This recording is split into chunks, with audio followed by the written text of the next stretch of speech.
because only you can help us. And now we thank you for those in authority, in every sphere, in every department, in every area. Grant them wisdom and deliver us, deliver our nation from wicked people in authority. Deliver us from evil men who will sit in places of authority and do evil things. Deliver us from vampires who will drink the blood of the nation and leave nothing behind. Bless our nation with good leaders. And for those that are there now, we thank you that you are helping them, that your grace and your wisdom is given to them to lead us forward into a good and a better situation. We give you thanks for your great wisdom that is now released into this nation. In Jesus' name, amen. Ghana Montie, Ghana Montie, Ghana Montie, Ghana Montie.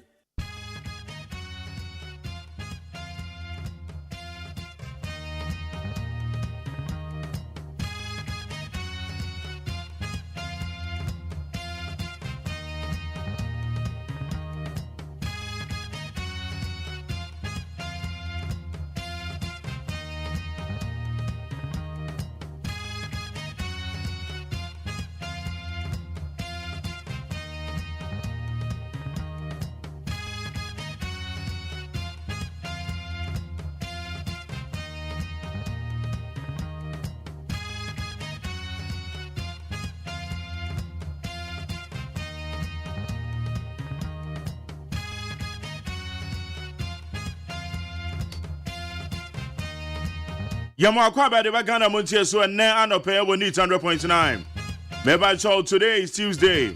And then Benada the Trader Ponyakopan and 21st October, the year 2024. Yet the Trader Ponyakopan say, while boy and hope by or the night chair was sharing Boja the agree so. Yakwa Quadase for ya sorry and Yakopo cry more. I said, Uncle Tony, see the man, you could Tony, see the man. Trader Ponyame, ready the Abacan say that was you. Many a baby or ho. Ya will be on GBBN. If we are son on Namhono on GBBN, so home, one Ramada. Ewa ne Suato, Ewa ne Viabo. Ewa na dear son, ne Sumedu. A to be a dear to Miss Awakwa na a Soroma editor to him. Owa na Osramono, Nanuswepie. Did I know say a crown? We are now soon GBBN, yes, a wa. Well, we are now soon GBBN, yes, as a wa. What country grow on Yindi? Oh, how would to make that wound the bay and what that wound the bay and Rabu Pitu no Yane? I always say normal, so I normal as any part than any passory. I don't be can cry and said, Dimby can cry. Ejaya GBBD, Mwamunji BBN no GBBD. If we are saying na mo keke. Na ya fidie kra ya kasa mu kra wote yanka wo fie na wo say no na keke ho. Es me she damu hawo. E na mi gwa manum. Me she damu ana me je me ho me na. A wo su ti fie a wo tie. A wo so a wo Facebook a wo hwe me no. Eno krampo. E wo say no na keke. Out you are so soon, GBBN. Midin the luxurious AGYEMAN, Jumedia friend Ghana Montie, sorry, anytime, sorry. Sorry, free Catana, so me patron, Miss Rao, Power Dauma. Men peso be late to a Jumamu. Men peso be late to a Jumabu or Semiana Mejuma made that time I'm a penameko. Hey, sir, yo, what did I die?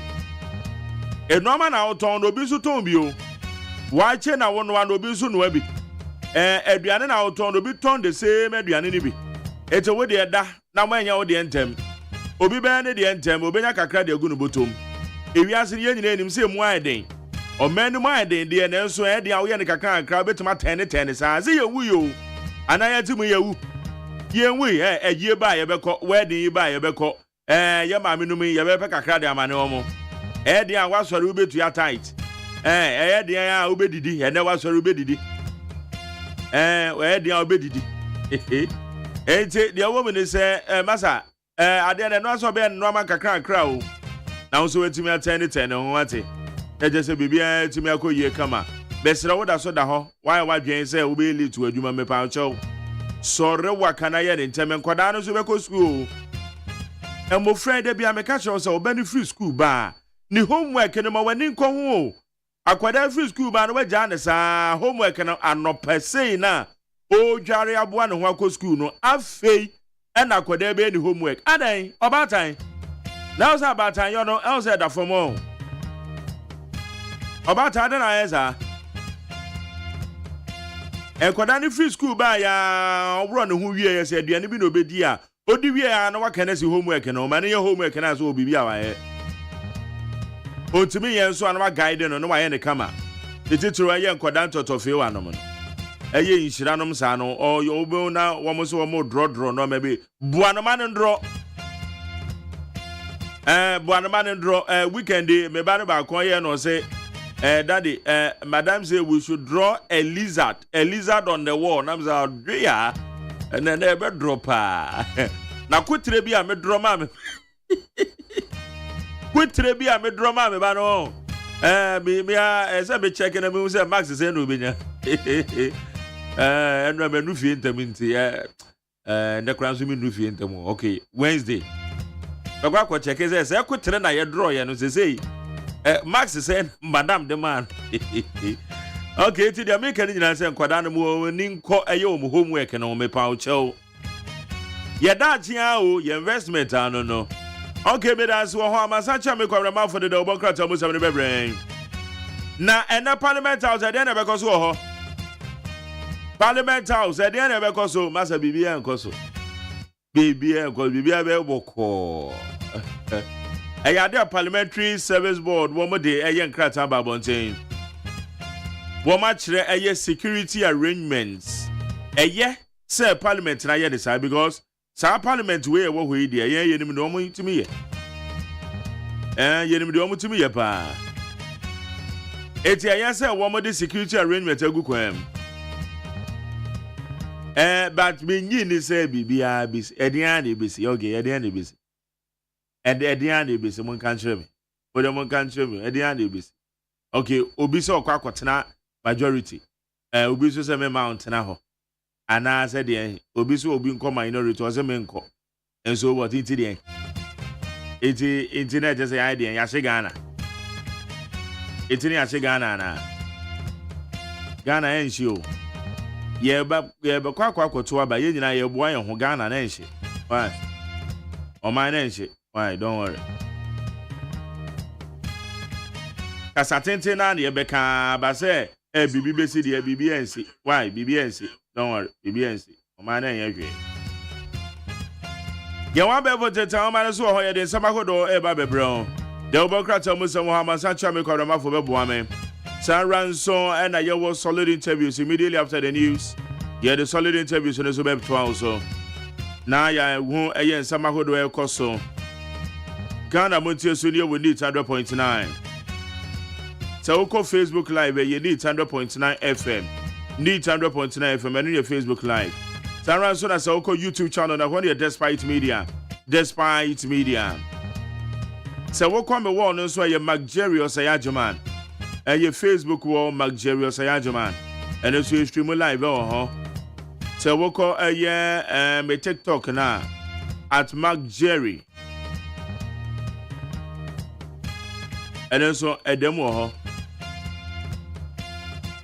yeah share be for the town man so no the trending stories I would do I so ye the moon some ye the bro anope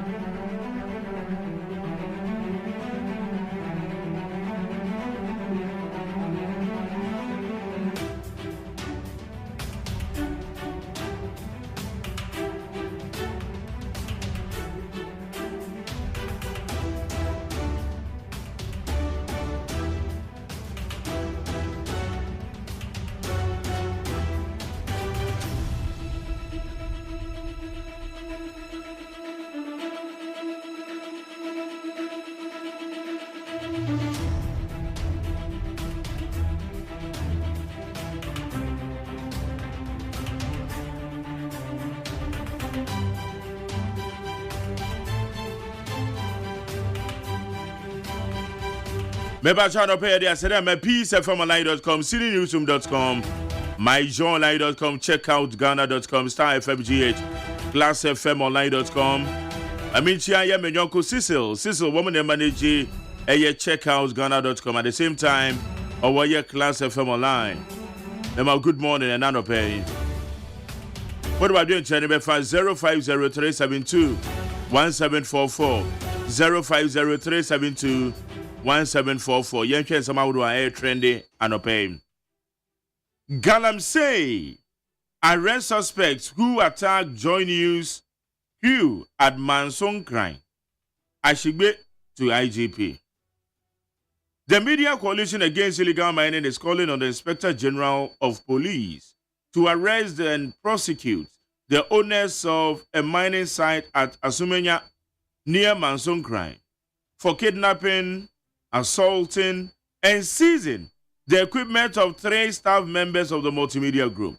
Yenu anuma womo ya central for more multimedia na wa wani to say no aban na kan man fogum asoja for ne task force Ghana National Small Scale Miners womo kutia wo me fa kwati kwan so tu fam agodi na no eno kopie Manson crime o womo kopie ho a Erastus Asare donko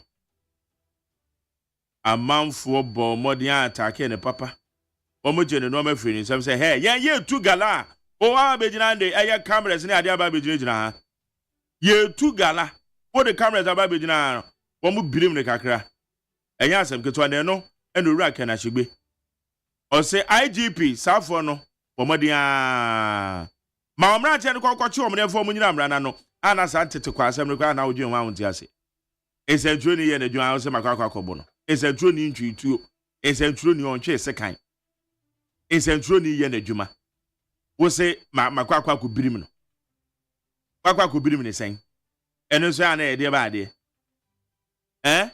Manson crime for mu amutu gala no manim bie won manim bie mo de ba bie wiase na dunu mu nwoi esentro ni ye na dwuma ase makwa akọbọ no esentro ni ye na dwuma na do be o se medidi na tem esentro ni na udidi na tem na do didi watem na ko didi na tem anamu amu yesa manim bie won manim bie uncivilized people na yesa esentro ni ye na de ase makwa ko didi na tem makwa akọbọ no o bro nse esentro ni wa de esentro ni na de mpa na wa ye ko atia illegal mining na mo se po mu ho na o de the cameras aba ho a wo se ye birimu iti minu ade esi ye no eno no wura kana shegbe ode na no atu.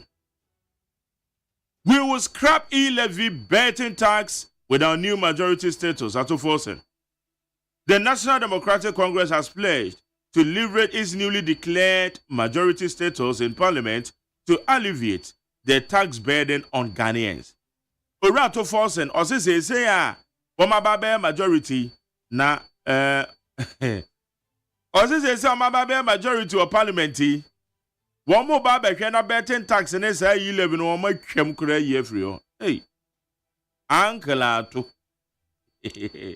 Ato Forcing. Okay. It was one baba can no ye free cry. Neya, one baba called Parliament and ne. I one baba majority. Yo, Yate. There will be no showdown on Tuesday. We will simply walk out. Afenyo Markin. The majority leader, Alexander Afenyo Markin, has dismissed suggestions of a potential showdown in Parliament when the House reconvenes on Tuesday, October 22nd. And then 22nd. Now, we go 21st. But I'm going to find me 22nd. Why? We go 21st. Then the date on Facebook is so say wrong. Okay, I'll correct it. Ebusa the woman is say enne mrashebeja for no wo mo kom mrashebeja fie na honorable Afenyo Markin or say you do no obi aye gidigidi bia no answer ye work out, that's all. Obi aye gidigidi asan tokwa de nipa mienu na eko eti nipa mienu na eko na your friend is saying where do no be attack on also the whole call baby I said no there will be no showdown. And honorable Kennedy Japan, there will be no showdown. And now we are motor rider ebejina ya say hey ya odidi matemi okay can be me And me bufu ide na so me I just walked out. Me jano me come baby. Me ya no hwio, ma pack me car si wa o wa be pack moto o mechi. Na me so bra pa so be yi moto no firi na me tu me car. Odi abufu sane ye be didi matami a. Okoye, enya na me come baby. Eja fa ma ke say na parliament wo no. One we trying to gidi bia about the walkout. Okay, that's it. Honorable. Peace Council engages majority to maintain order in Parliament. The National Peace Council has convened an emergency meeting ahead of what is expected to be a tense parliamentary session on Tuesday, 22nd October 2024. Peace Council for one kokushia dom majority ni minority dom dodo no any dom kuma na omo no omo kasa say omo sere omo hwe say enne no pentem bia nkonkosi organa mrahye bejafie ho because omo de ma ebi pen eti ye from aye bi pen sa mrahye bejafie we no ye from aye bi pen mo de enim de mutimi ye yenim de mutimi ye pa sa mo mrahye bejafie we this current parliament in the ma say easy nti Peace Council ko shi am nti afutuo no akoyie dia yebehu de be free mama. Bernard Mona to challenge High Court ruling at Supreme Court. The flag bearer of the People's National Convention, Bernard Mona PNC, that's PNC, has announced its intention to petition the Supreme Court following the High Court dismissal of his suit aimed at overturning the Electoral Commission's decision to disqualify him from contesting in the 2024 presidential elections. Mebacho Bernard Mona. Next time I record High Court and High Court na page and na to watching. Ade I say ohun say Electoral Commission o disqualify no na namra kwan so. Na no so the Beko Supreme Court. On that na okra. Or the Beko Supreme Court. Dangerous precedent by MPs could paralyze Parliament (ASIPA). The African Center for Parliamentary Affairs (ASIPA) has warned against the ongoing impasse in Parliament where the Supreme Court halted Bagbe's ruling, which declared the seats of 4 members of Parliament vacant, saying it may one day break down legislative business in the House. Mebacho ASIPA Ora Rashid Dramani on executive director Dano. Now say the akwa koso Parliament no. And the Supreme Court ruling out other by no. Say yan hweni ya say no ma we dey betuma say your Parliament no. Eba Parliament na bibia ho. We have to be very, very careful. Very careful. Yo, others. Attack on journalists by illegal miners fueled by impunity. Lawyer Martin Kpebu. A private legal practitioner, Martin Kpebu, has condemned the recent attack on multimedia group journalist Rastos Asaridonko and his 3 other colleagues by some illegal miners. But lawyer Martin Kpebu no say, Master Sadiwe, and some phone as alphonidi, and we have to tell them direct. Also, when you know, akaka ben seminar de say no ma weiba wo she baby ete e2 for magudie na central for na mo na ye be chew ana ye the cameras be to so a kwakwa go birim central for no wo ye wadwuma yi anka central ni ba obedwane enti o say we ensem hunu na no mdi ye no that's all elko anyway. Many are said I'm a piece of family.com, citynewsroom.com, myjohnline.com, checkoutghana.com, Star FM, GH, any other relevant news portal. Get on my Soko Facebook Live. Abirobubu just happy birthday to Victoria Otu, aka Vim Lady. Best wishes. Person for me can say good morning, Mark Jerry. Today is today. I'm waiting for the Parliament to see what is going on. Speaker of Parliament, put your feet. Also, for an for me, Alas and Gonja said, good morning, Mark Jerry. What you live from Kafaba is Gonja.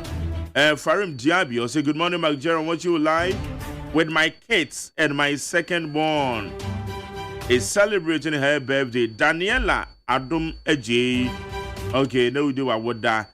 Kofi AGYEMAN, black man. I'll say good morning to you, McJerry. You are inside Pig Farm. Josh Nyako said Baumia will win 51%. And now Albeke Jesse says the measure of a man is what he does with power today. Today be today. Okay, JB Ankras, I'm watching you live from Atiko. I'll keep the fire burning. And Alfred, they do say, Ogama Jerry, I greet you. Please check your health every week. That's it. Because when you will say stressful, yes, okay. And that's Tapia Gakpi. I say good morning, boss. Long time, a long time too. I'm a Sacha me kwabena mafu. Kwabena mache. Me Joseph Brian. Esen. I then yanko panse. Good. Oh, nyame adom bako. Nyame adom adache. That's right. Young fa enkrata na ni yenke jengu. Abusa for the bakrata your friend said daily graphic na me de mamu ate mamu akwa abeyi. Daily graphic yanim ha. Watrasa a Supreme Court was somewhere wakaye no. And na lawyer ni bi tira na adwene won ho se etechire mrasebedafo no. Ghana Education Services say omo de harmonize prospectus bi eba ediama adisuafo afofofo. Yenya TVET Central ewo Africa Development Strategy Education Minister and worker saying yasi ane hwa ne bedi nkunim miensa ene battery a tertiary business science talent finance ene hwan ena nkunimdie ebeko ede amano.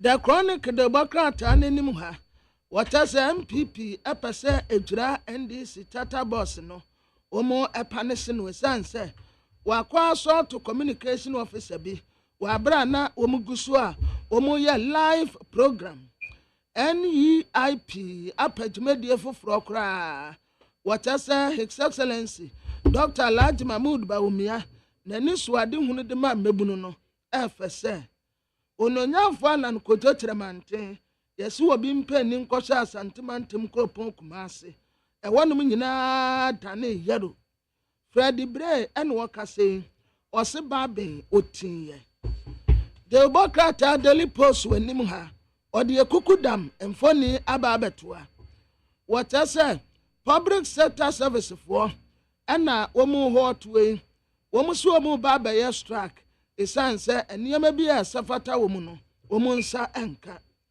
parliament yo what I say bru ha ya ekoso no enne edie ne besi ewo mrase bedefie ho yesi security ewo parliament one my tight say obi mpeni nkose December da tosonso abato no James Army of Women ena womude etitaisronko Emma Professor Jena no Opoku AGYEMAN say Ewrade emwa na yenya oba wa ye vice president ya odikan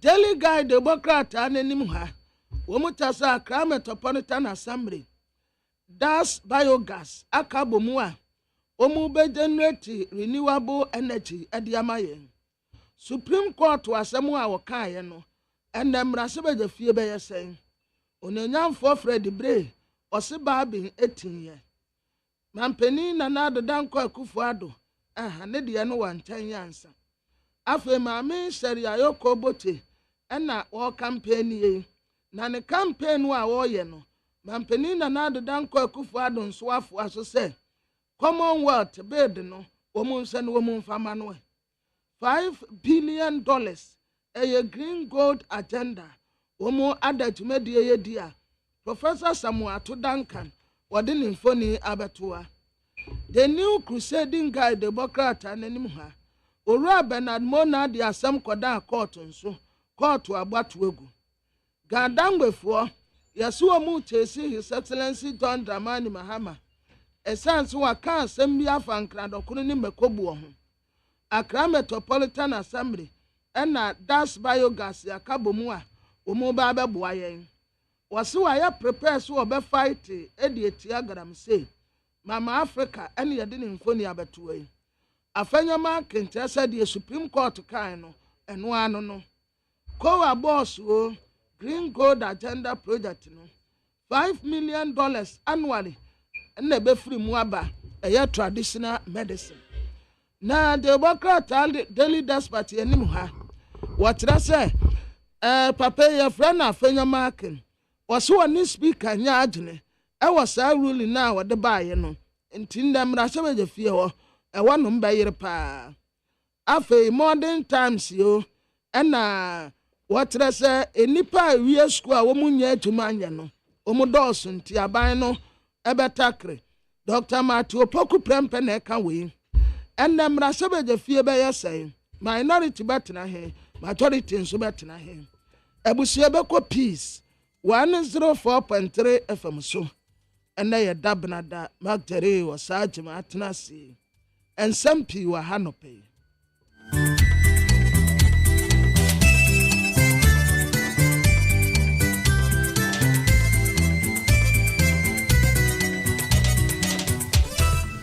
Adeshima Yamamuachi Peace 104.3 FM Sune Abono Nsia Ghana ansama yensaka ene nanope madaroma yede so mo se anopa no nsia kase bo adehye wo asante mantemote ye ne a na ye kro bia asante kotokon wotufo setu ababi opemso na asase so adunkuma se Dr. Sir Kwame Despite osikani nyansani hello 101.5 everyday we so na amansa etiene ewo asante mem mamu wankran ne patem so yebutu abobo ano a na eye okay 101.7 na neat 100.9 ofa na gama nchadaromenti abeka nkwanta na yewo Monshano Suna Montias peacefmonline.com, GhanaToday.com, How Digital Radio London, Canada, your email crum, Imprem die, or he crum, a face of Fela FM, Tamale, Rock FM, Tadi, Dynamite Takwa, Bosuma FM, Watchim Shodo Nachamansa, a Watchmada, Eagle, Cape Coast, a month for Table, Asta FM, Techima, Rich FM, so,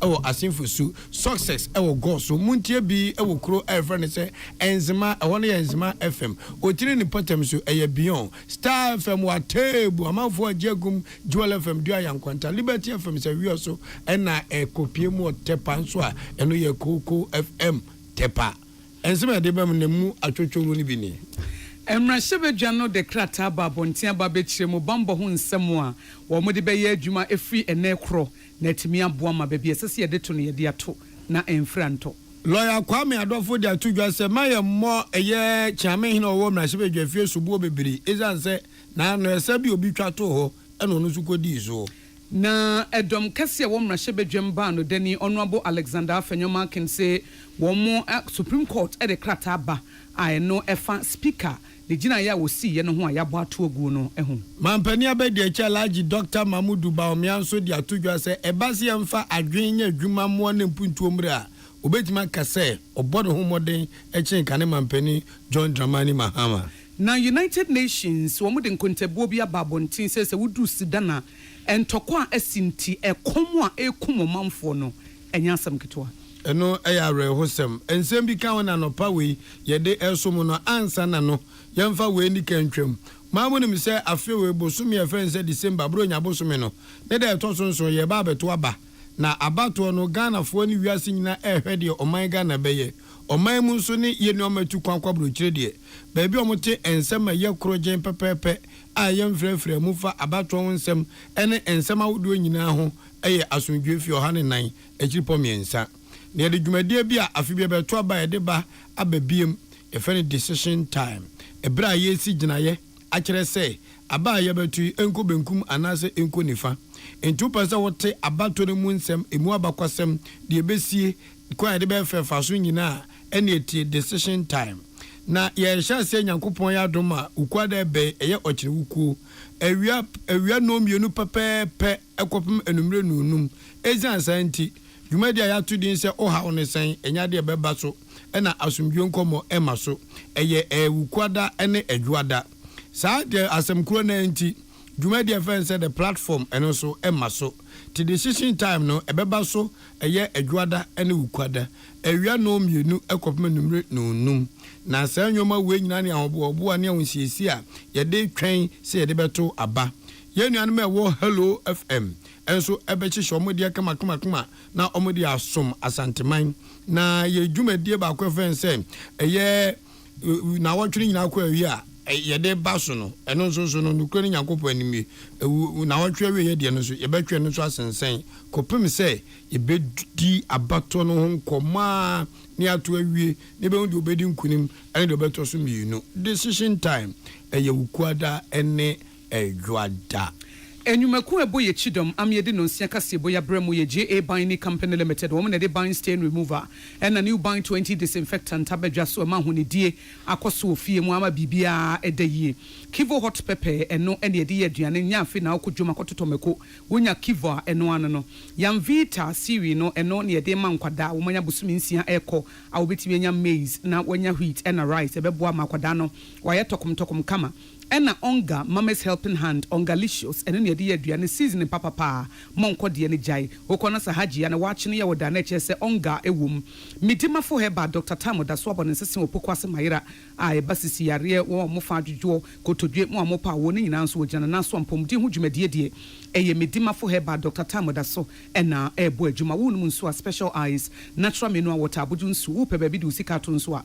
eye best point savings loans yene ye de kasebo yi esom wano pay eyeme akosia ago abowaje mene nana odesho kronkron anwo fedua achenkwa na menum esuo bremu wodi ankan kwame yeboa afrika sebo no nchiremu enie na wodwe atwa mu de ma woni msem Ghana ne titini Ghana mrahye dwafie onu onyamfo abangba meditu dwase edom kuma no ababe edom kese ene dom kese no ababe edom kuma adanya enipa bi wodom kuma nafa ene nipa ba ko no so dom dodo enipa bi wodom dodo nafa be miensa ene nipa ba ko no so dom kuma nafa ayo madwen se wo mo cross cross we kwa we fa injama eye dom dodo no omusu ahwan amadom kuma no emumsu apija enti wasesa no we every dom dodo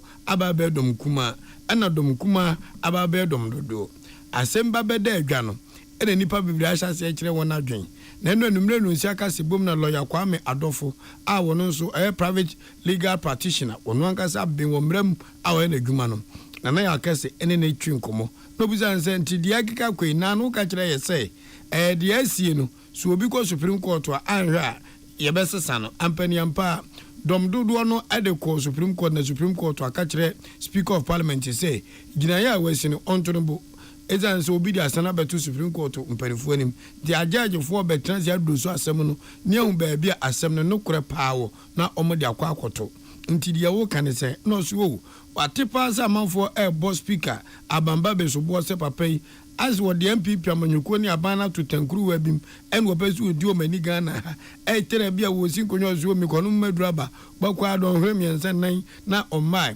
tamanfo azo mo ntimu kase de papa ne ye no wo boa ama basabasa akoso mrahye begwafi ho no se nya ne kure lawyer Kwame Adofo se nya ne kure na de odi nwansena ba de odi afemfema de ba afie no ono odi nwansena ba emi bia besenko MPP for na Speaker of Parliament Professor Michael Kwei and the sea gina bika to no nyamfo Andresiama say wa pamona friga na mrahye begwafi ana ya wo MPP ni enu okogina kwantenkro 2020 na ono nyamfo ayi Andresiama nso wa mo Ghana sabre no ezenku nu speaker se eden ko Supreme Court nanka Supreme Court echeche se gina sinum no wa mia no enu yi nani to ncha no ndo de na ho de nyina kogu abato no so enu okodi nkunim nti ogide ma papa se esana Michael Kwei etwade to ho no sa kro na gbabin so akwakwodi so a afedie aban no ede bagben akwakoto a court no so akache Supreme Court akache Speaker of Parliament say the generation on twentwen so ansa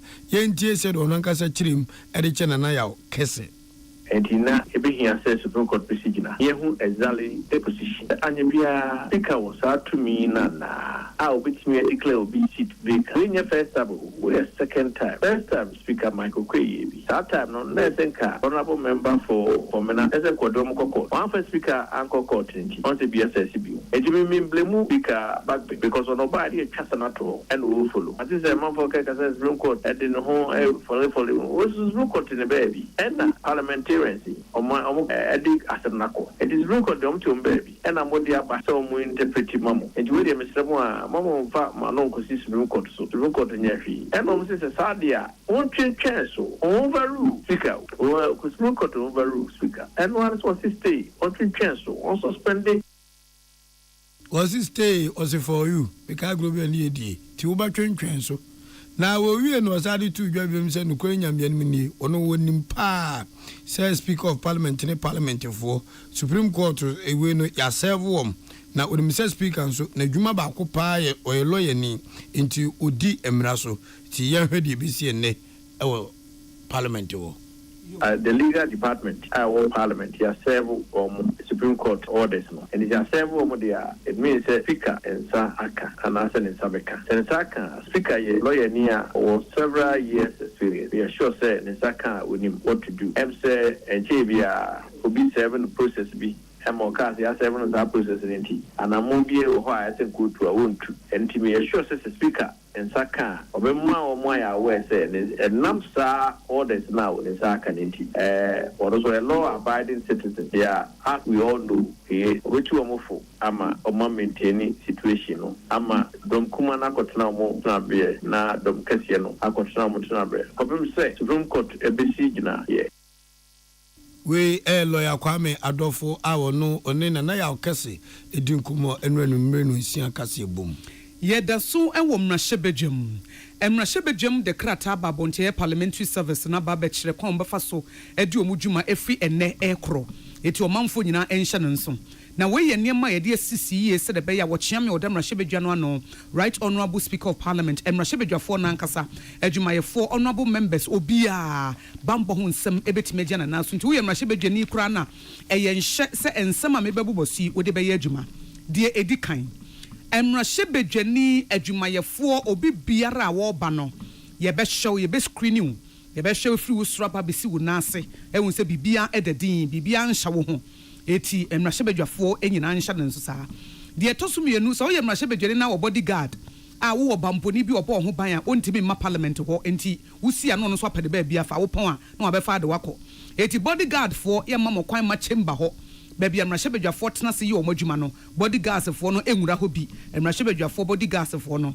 ena vehicles anase ehyan a efa emrahyebejuafo de ba ne yemfa ma grand arena ho baby a wo mu di dwuma no nye ho ya pe baby a park ho a ye be chese ha na wo de ka besie eno de eye twan obi a entibi emuso wudu ho a wo be ne pepepe wo ye emrahyebejuani nso a ya kiro baby a wo besie a eno AICC important ho baby e wo ho wo mu nimu dada Ghana Police Service ho nso gina ho pampe e ba behwe se ba bia ye besimu na hwa na wo besie eti wo ye mrahyebejuani a wontimi meye dwane tintintinti ba bia ye de wo sie ye de wo si hwa ye de wo si nso a police fo no be che se fa ha ne fa ko chamber ho na se fa ko mrahyebejuah ho enna wo ye mrahyebejuani nso so ye wo bibia fe no identification tag ai no ese wo kom ye hu sampa wo ye mrahyebejuani se wo ye mrahyebejuani na wo ba fa kire se ebika ebinka ho a wo ye mrahyebejuani eti ene the identification tag ene de ekuta pampe nti unya duru open na de ache minie me MP e wo ha eti me na me ba na ne ma okwan access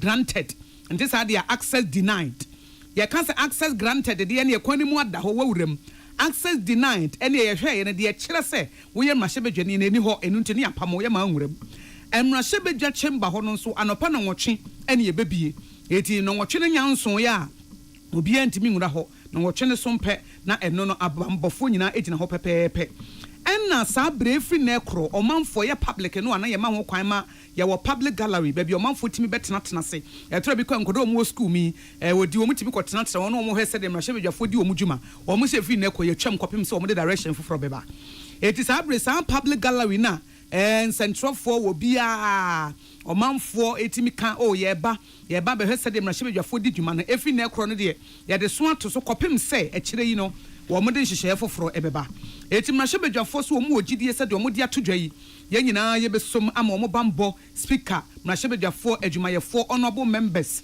obia bampo wo nsabetimi agina na bra ye boa wo mo no na etimi ama enema nyina akoye a WGCR Frederick Bauer retired or deputy marshal of parliament wo no ene de nensa ehyasie ya toa akankas ye bonu so mampani abedieche Alhaji Dr. Mahmoud Bawumia so de watene ho ahwem na ni abresa krodom se da che ganafo enye nadom womontene hyehya ase womontam tumi e wo mamu nche ntase ekuam na nyansa ne nimdi atwedi ampokwa medidum adasa ono so nsa kan ne de no onfenso ne mindset mampani wose nukwari Nyankopon ne ni enche nkamfo no ho nanso ba bia du de akwom ne nkyeremu si wan kyerɛ wo nsɛmu ya nkyerɛ ganafo anhwa na kasa ane ubedi mampani abedieche kwade na wo ye ya usufra yense yema otumi na babaye mampani pemu nankasa sesi ameka sei o mampani abedieche Alhaji Dr. Mahmoud Bawumia odnani akyerɛ eye framantamu pomu na wakache adisha wo se obe mampani abedieche enwoma ba ku mienu miensa ba aduasam yensa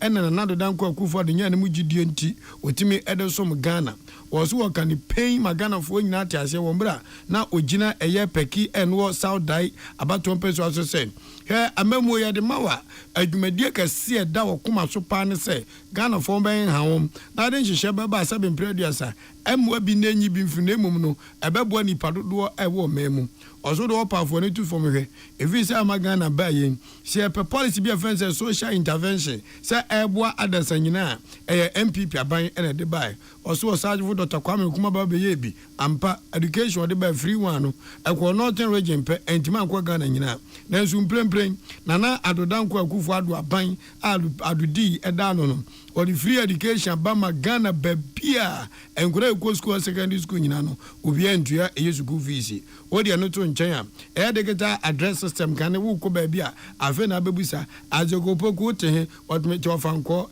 gwata ne nchen ho bebe mamne to kuku na baja to na se oto aduane galena kese nwunan unu hoda enso ne digital address system bo so tanwe na edo akoko pimu ho Ghana card ya bo amene babia be ku bebusa se o Ghana card wen medical drone delivery system and also say bi obi yalwo dokotwa ana chiri no want to say me ha me na bi akwa no oya na ohia emoja yede ma medical drone delivery system na ede akwa kodu oti san hihye papa we nyina ne mobile money interoperability ni nyina da eye nhihye na nado danko akufu ado aban a no ba me abode chidom ene de bai to ogidi sensema me bubo so kakra ne afofuo bi a wantimi anka e oside dai no eye nyina so a kire se eba pass ye de tumi mana e modern bo obebo no ye mampani da John Dramani Mahama mampani ni wadi bi pen wadi minister pen wadi mampani abedi akire pen wadi MP pen wadi deputy minister pen wanjima anya sa nwoma we nyina nti nya afia ma na rantu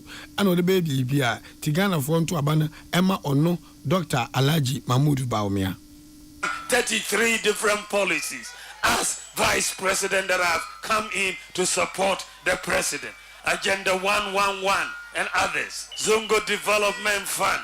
But if you ask the former president, tell us one thing that he has brought to help our well-being in Ghana. Just one policy. Do you know one? One policy. You can't remember one policy. Is it Dumso or is it a confirm or now is it Nkukon Kiting Kiting? We don't have a policy. So it means that when it comes to policy, you can trust Dr. Bawumia to deliver for you. You can trust Dr. Bawumia to deliver for you. And so I'm asking you to vote for me. And not only to vote for me, to vote for King Jaja. King Jaja. We mampani abedi Alhaji Dr. Mahmoud Bawumia no we no sade to so bi mu of ton abaton penso to say nukrani Nyankopon ni munie sesi ade ono wo kan pain say eba premise fu na san say wo yo obi wo kukuduro no person o matimi dimdi ka tanta kuna ne munti ene wa hyese emfa eye solar ede ye nemra na san solar agbo moto na na nzen do mo premise fu na amanfo wi afase no ono de a wode be no solar power outboard motors no eno beboa ama wantwi ewo onwo kopo nsem nyina no ano bebrase. But thankfully I found out that there are new outboard motors that don't require premix fuel. New outboard motors have now been invented, which only use solar or electric power to power them, and they don't need pre-mixed fuel. And so I was so excited about just that possibility, and we have engaged the companies that are making these new outboard motors. And the first set that we are going to use as a pilot will arrive at the end of this month, and we are going to demonstrate it to all the fishing communities in Ghana so that they see how the new outboard motors are working without the need for pre-mixed fuel. So when you are on your river and you are moving, the sun is charging your battery for you. You don't need to go and buy pre-mixed fuel. The sun. Any amutie ya Ghana mampenia bedi cha wutu frankama MPP Dr. Alhaji Mahmoud Bawumia.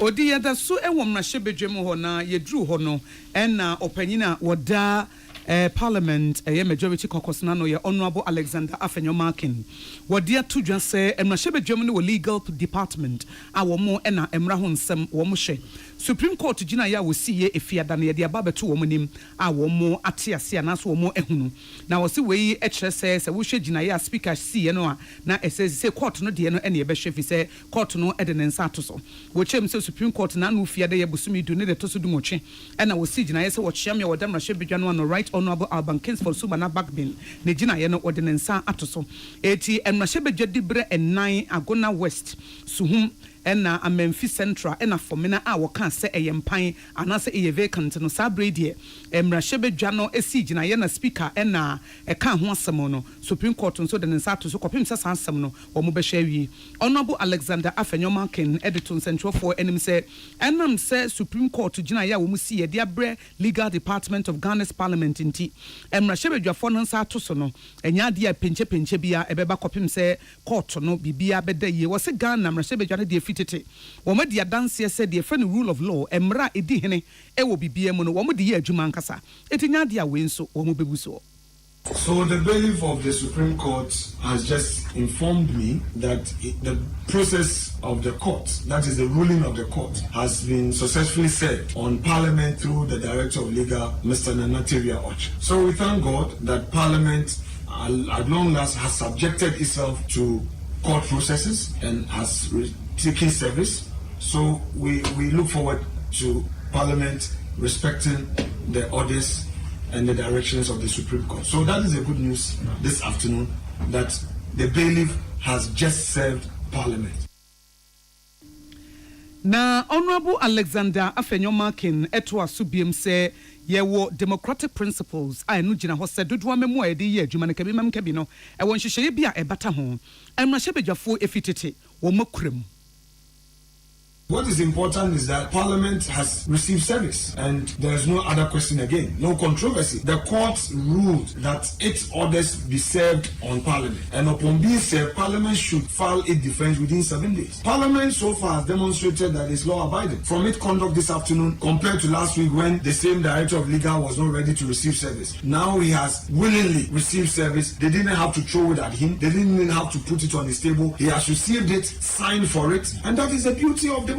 So I think something positive is working somewhere. MPP will use brain work, no brow. We're not going to organize people to flood the precincts of Parliament to make noise with placard. We don't need it. We respect the law. Let the law work so that there can be peace in Ghana. That is all we want.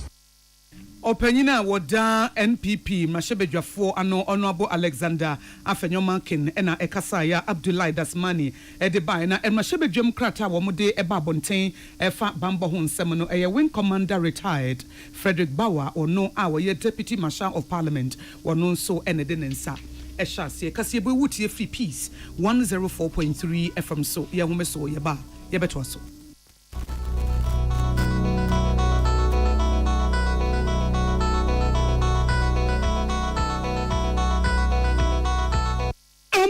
Atiefoɔ, the Amoka Freddy's Corner home appliances hono. Or the Abba Freddy's Corner Home Appliances Center. Home appliances are a papa bia, ebi wo ho. Brands Bain, Media, Samsung, Skywell, TCL, TV, air conditioner, freezers, fridges, water dispensers, and media keka ho. Nia ubenya good warranty dia. Ko Freddy's Corner Home Appliances ukokomemle. CCTV a boama monitor of properties any business at anywhere in the world. CCTV need da ho. Ewo detector, clear pictures, Wi-Fi connector. Utimi connect ma wo phone. Na monitor baby a wo wiase bia.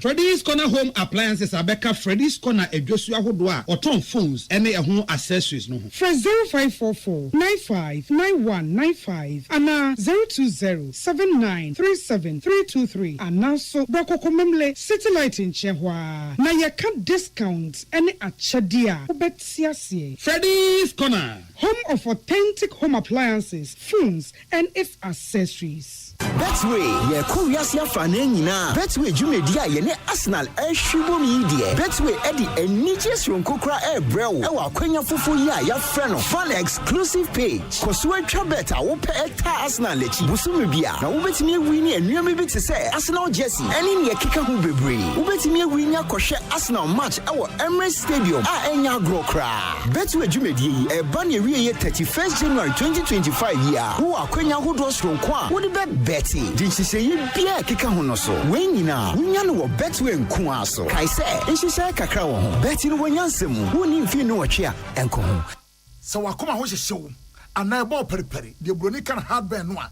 At the end of the Sawaye, that's how we am so to Musway. Woba packing a farmer, Martin's liver salt, Chinaquay and Tem, as she and Shagu glass more at a Martin's liver salt, no back one, no dear goom. Uba who say, who a glass in the moon, now one no. Martin's liver salt, you want orange flavor. And a bacosia plain. One more Hobato. Nemum Edina nu now hunto wa who doctor. Herbal and Alternative Medical Hospital Bena Black History and War America, China, Africa, Ghana, and Penifua Bonabaso say, or say a real moment for Tiapopa. Amin Scientific Hospital. I had a sabia, or one Fidian was so, Yawudasua, and Fidian Chiro Yadi, Nanua Sanso Sao Yadi. Amin, expert or Quan Croyaria, one run when nam. Now, what Doctor Fonia nurse so? Oh, what's ma? Amin Scientific at the herbal, homeopathy, naturopathy, and reflexology, sayade. So I wanna pay, and I are to same pa, Yamia Dumunti, Yaria expert. Amen Scientific Ebabwama inshallah what to. Now once with the dance said the Ghana Fonia brochure for be dear dance no. Accra, Amen Scientific our domain, our Snake Flats, and a Lashibinso, our Clagon, a Ben Shaman Road, and a bridge up pay. Our Crabata P. Frey, not sure dear Ben 0245 275254 and 020-722-9505. Amen Scientific Herbal and Alternative Medical Hospital. Allow Shafi, Yamini Yaresafo. The luckiest. Luck is everywhere. For everyone, yeah. The luckiest. Luck is everywhere. For everyone, yeah. Doctors, nurses, barbers, drivers, bouncers, friends, teachers, bankers. You could be the luckiest. You could be the luckiest.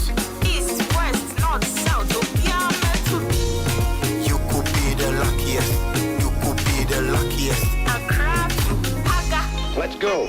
The luckiest. Luck is everywhere. For everyone, yeah. The luckiest. Luck is everywhere. For everyone, yeah. Doctors, nurses, barbers, drivers, bouncers, friends, teachers, bankers. The luckiest. You could be the luckiest.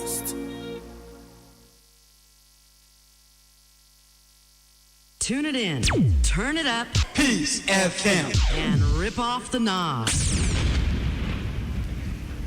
Ye kowie kase boy ewo Sudan beye afini ena Sudan bambo ne asrafo wo mne ko bi e fra na Rapid Support Forces Paramilitary Group wo mde ntokwa aboso fi so wo ye tutrafo a wo mate wo ho so wo pese wo je wo man ne boso ena ban no so se wo ma ho kwan na United Nations wo mde nkontabo bi data bi ababontin se Sudan sa wo kwa enipa be yo pepe aduonu no machiripo ensia 25.6 million people ena ekom ede wo mu ankasa na wanhwa ano beye din ama bi be fam ahwere wo nkwa ye wo kro bi ye ho na entokwa na no aye din pa ye fe no free kitchens na se bi no so fe ne takias wo mo se eho no de eho din ankasa sika ne nnuane ye de be ko no enam se ye twe a emanti no ama krom ho nyina aye bisi basa na no na United Nations ye bra so se ntokwa ye koso asrafo no ene na tutrafo so no ye hwe na ye siesie ni nyina ente sa de a temamufo ema ene nkoda ene bediamia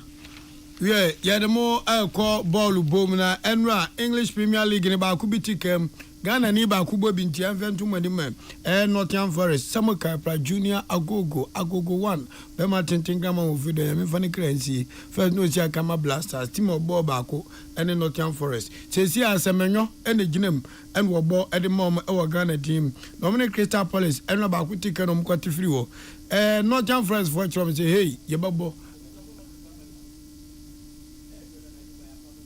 na Nottingham Forest one ebo Crystal Palace Jeffrey Schropp yes Jeffrey Schropp atana make ono no Bob Blasters Ezuziano Ketokle kumba ye on kind squad no ho e di enfre ni biem e nation chen kura inteno Nottingham Forest for eche Crystal Palace for tro meka ba kwa wo mo antimi anti ena Las Palmas so wo mo tine ombo modern ekoto she Valencia for so Spain etwa meka miensa ema omutimu mienu eno asema etro Champions League won sema banan so fie ni fie sesi Ghana Premier League ni Kumasa San Kotoko akaye match ba ko ayebobo ye boni ewiniti Kim yakwa akonya 17 points ye nyamo ye kwa ni sei ena Ghana League na ayebon sa league channel so 6 sponsorship bia nim ugbon free wunya hwe vaso bia nim eyeka enwo mo bono Ketokreku League a wa hwehwe no na de enwanwa na ehu a are ho kra ne se league na bono teams ni na YouTube channel entikebia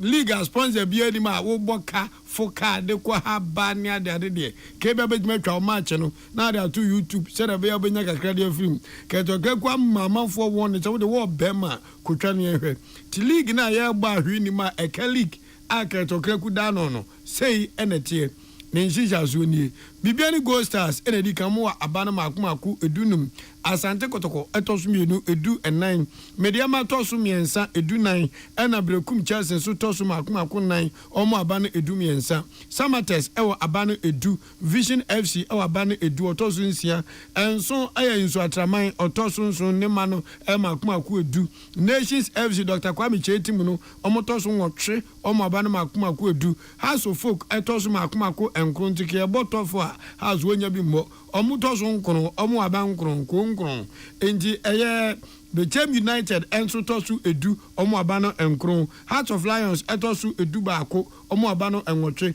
Kala United etosu edu mienu omu abano nwotwe Holy Stars etosu edu nson omu abano enson edumiensa anomo abano nson ena Aduana Stars ejafo mu na munie omu tosu edu 9 omu abano makumaku nsia pe Accra Lions engranjata ontomtoso makumaku edu enum omo abano ensia Young Apostles etoso edu nsia omo abano nsia edu nsia abano nsia edu nson aye Dreams FC omo abano makumaku 9 Lagos Cities seseya na bekwadia omo firim omo ababako yesi aka be 7 matches abano baako pe na womuwo Champions League fixtures enenumre senetie AC Milan omone hwa na bebo Club Brugge anomno no behwe so Monaco no Red Star Belgrade womno mbebo Arsenal ene Shakhtar Donetsk edina de Rof Shakhtar Donetsk Aston Villa ene eye Bologna ene de bebo so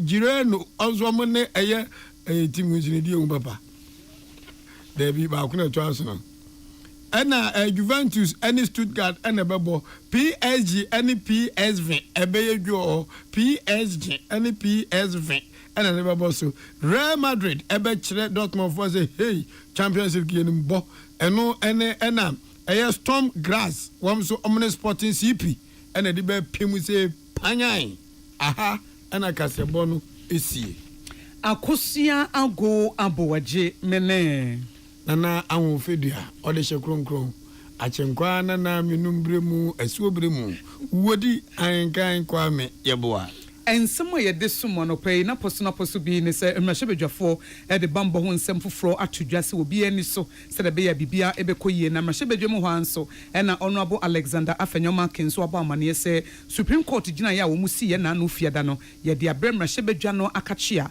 wo mo ehwe emra ho ensem enwumeko mu bo ye chidom akase bo di mu ye JA Binding Company Limited what the bind stain remover and a new bind 20 disinfectant aba ETWC anasa wo sink no bia ho ne die wo fom bia ebetimi aboa e fom ho scent wo ho etu de bi egu a na afe no wo de afafa so a kama wo de nsuo kakrafra wotim sampa disinfectant na ye bind 20 disinfectant no ebe ye adwuma ama ho akoye ye wo bottles ye wo gallons wo penketo na yakase a wo benya JA Binding Company Limited wo betimi afe no 0243104883 0243104883 and 0541808096 0541808096 na Kivo Hot Pepe anase meko ehihye no enya fe na wukodwuma koto meko bebubu ne ti no wano na wa blend e twa ho sente se wunya Kivo Hot Pepe no bibia ededin eno ane se enkwan na wo ye spaghetti noodles anase shito stew bia na odi agum ehihye umeko pepe Kivo Hot Pepper yasum Yam Vita eno ye nkwada na duane akwada nya bosumi nsia wo ye exclusive breastfeeding na wie wama na nufusuo no ebra so se akwada ne didi no ye tokom kama eti se wunya Yam Vita rice anase maize anase wheat no ebi kura timi de frakoko molikoko no waye awie no na odi ama akwada na na waye kama ye wonketo no yakese eno nti oba na wama na nufusuo na uguso a ema no bomodin asa wo de Yam Vita ebeka ho ongalicious way a season and papa wo de ye aduane ekoye nti hagea se ne waache no wudi na ye oda eya kan hunu se onga bi etuetuem enkontom rescue na wo ye na wifi eye ne kama no wo bona baso no onga classic eno nsi ehim ena onga monkonso eka ho eno nti we de eye ongalicious ene de ye aduane medima fo heba Dr. Tamoda so to nsafro se pokwase mayira ene wo bona nsesen wo bo adwumenti ade na wotena ho amayare afa wonum eti pokwase mayira de se wuduru ho pe na chese mpom de papa na wo benya a doctor fo mu gina wona so wo fa baby na adwudwo sisi yare okotodwe e ma ne mema mo pa wo de mu hia eye medima fo heba wo betimi afre Dr. Tamoda so e wo 0244774282 0244774282 and 0500727215 0500727215 wo no munsu a eye special eyes natural mineral water abudun su mu akoma to yem wo pe baby du sika to a best point saving saloons and ye kan for the amana sa wo pe bosian so a eye best point yada mu nyina ase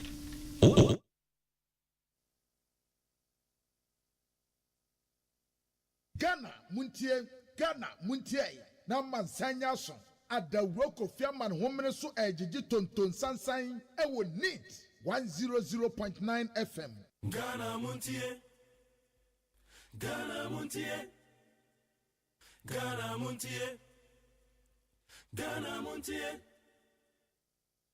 Hey, catch it. Listen in here. And you ma beto to dia me baba no ho ade no. Hwem so betumi a. Hey, asew. Hey, now beka. Ya John to mami en sa duku portmanteau. This way chocolate drink. Na kan wo hwe afibia so beri ni waware ne a. This way chocolate drink. Na kan sia. Oh, asew. Wo den kan no tumu ho. Me be mo anu nso hye kura de aka ho. Wo hwe de wapi ho. O ka sa batete e da fom ho. This way chocolate drink. Kra cha be pe baba ware. Asew. Ye fi ase this way chocolate drink. Ya sorry anopa no ne yenom ye bi hye fridge nom no se snack ye nya hoho a no ne de serve wo mo ye didi wie ne ye pe bibia bogu ya de so a this way chocolate drink ne yenom and this way no ti ano a he se kire wom koko wom milk wom bibia wom ade wo hia ne so hye this way chocolate drink de wo hia ani so hye FDA ahwehwe se adwede nkratoe mo agye atum se eye anokwa se de dialysis boy de pao every see grandpa enya kidney yade na watwe bia 1,002 ko enti enhihye bia ni ho ye de beso wo ne a wo yade atete sei asene so man mu ayedene abotre Debbie grandpa enti MPP abaye kire se wontimi nya bibia emfa saate bia we ho ɔman a wɔnwene ayarefoɔ ho no saa man nankasa ɛyare neama ɛne n'abusua ɛkɔmu ɛyɛ tebea nipa bebree na mu wɔ man yi mu nanso ɛnidasoɔ hɔ ma Ghanafoɔ nyinaa NDC John Mahama Banya ɛbɛ bio se ɔbɛbɔ foto a wato din Mahama Care di atai wɔn a wɔn wɔ yade a ɛtete sɛn akyia ma wɔn agye ayarehwɛ a ebi yɛ kidney yadeɛ cancer diabetes akoma yadeɛ sickle cell ɛne mogyamorosoɔ yadeɛ sɛ Ghana ni kuta apɔmuden si akyiba akrata anaasɛ wɔn kuta bi no obetumi akɔ chips compound ɛne apɔmuden atɛn bi akɔgye ayaresa saa nhyehyɛ yi ɛbɛma Ghanafoɔ dodoɔ no a wɔwɔ saa ɛnyarewa yi bi ɛho ahan wɔm ɛyɛ no korɛ Mahama dwene yɛn ho tu abama nsakran papa tu abama John Mahama ne NDC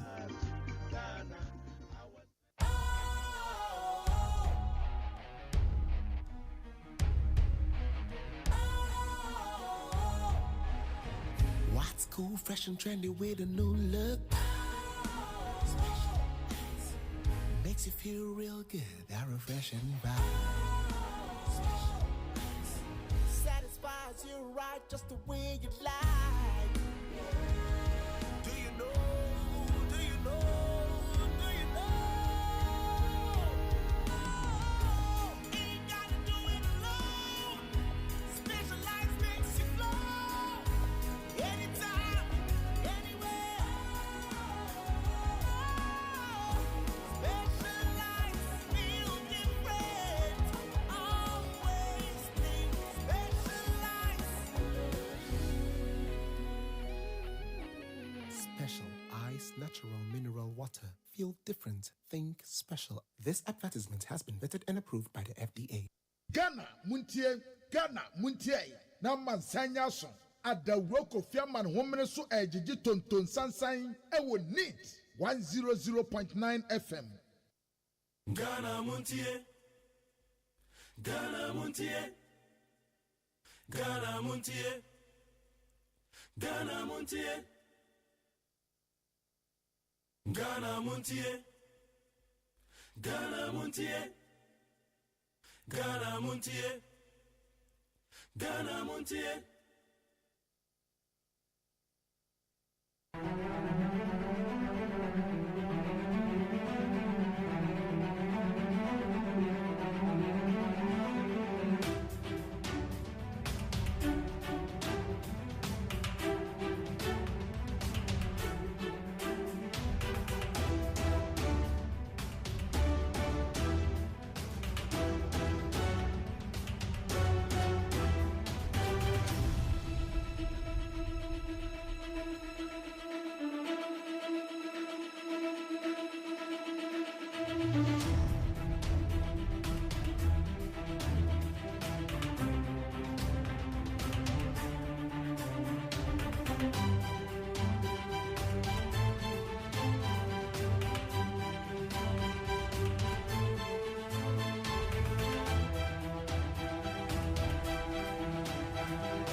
Yeah, politicians there. Yeah, they are. Tomorrow, yeah, more you. Yeah, politicians there. Yeah, they are no yet there. Honestly, and toko is see what Ghana in a man signing in a new Biana Debo. Any man, oh here, any politicians. Assemble Kwambaka will take Remasono and chance kind. I want to tell you, do your politics well. Don't let politicians deceive you. Muhu ya see one 1 year GH ya kunta go. Ye wi ya frustra ko numti nam ne ye wi. Mu ana moko.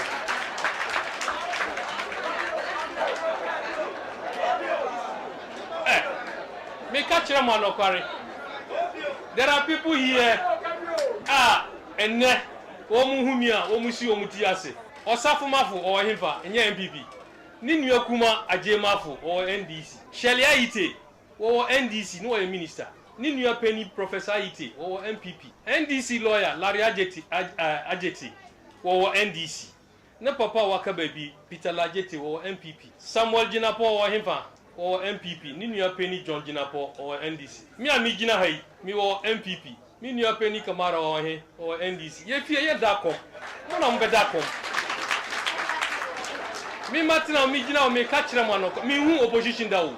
me party dia wa opposition but me nkasa me nko opposition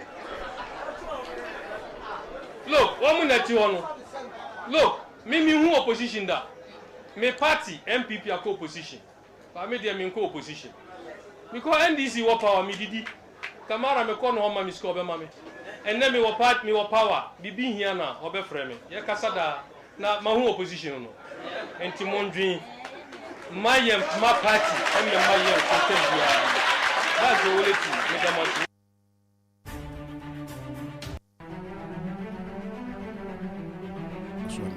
Na maame ewu na ɔmo yɛ yie no memenda fa nti na maame etwa me dwumadie no so kra ɛbae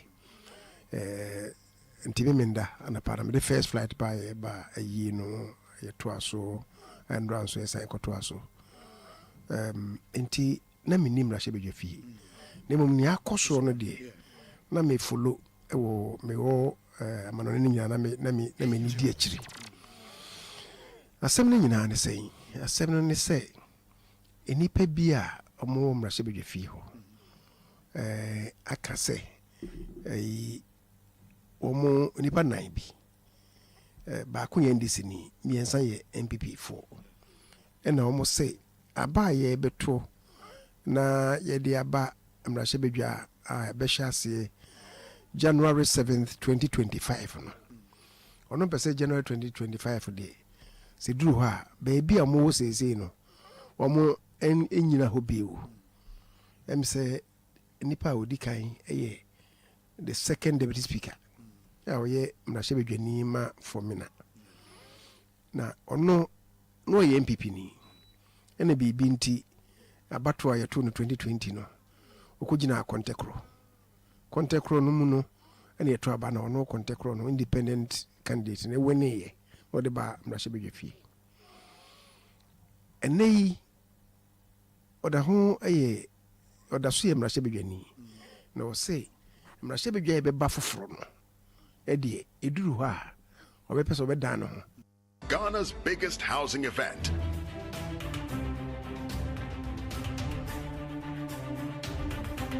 Tickets. Ɛde akɔpere na yɛto abanama no neno na nipa mmiɛnsa bi nso ka no ho mmiɛnsa no mmienu MPP foɔ ɛna baako wɔ Suhum ɛna baako wɔ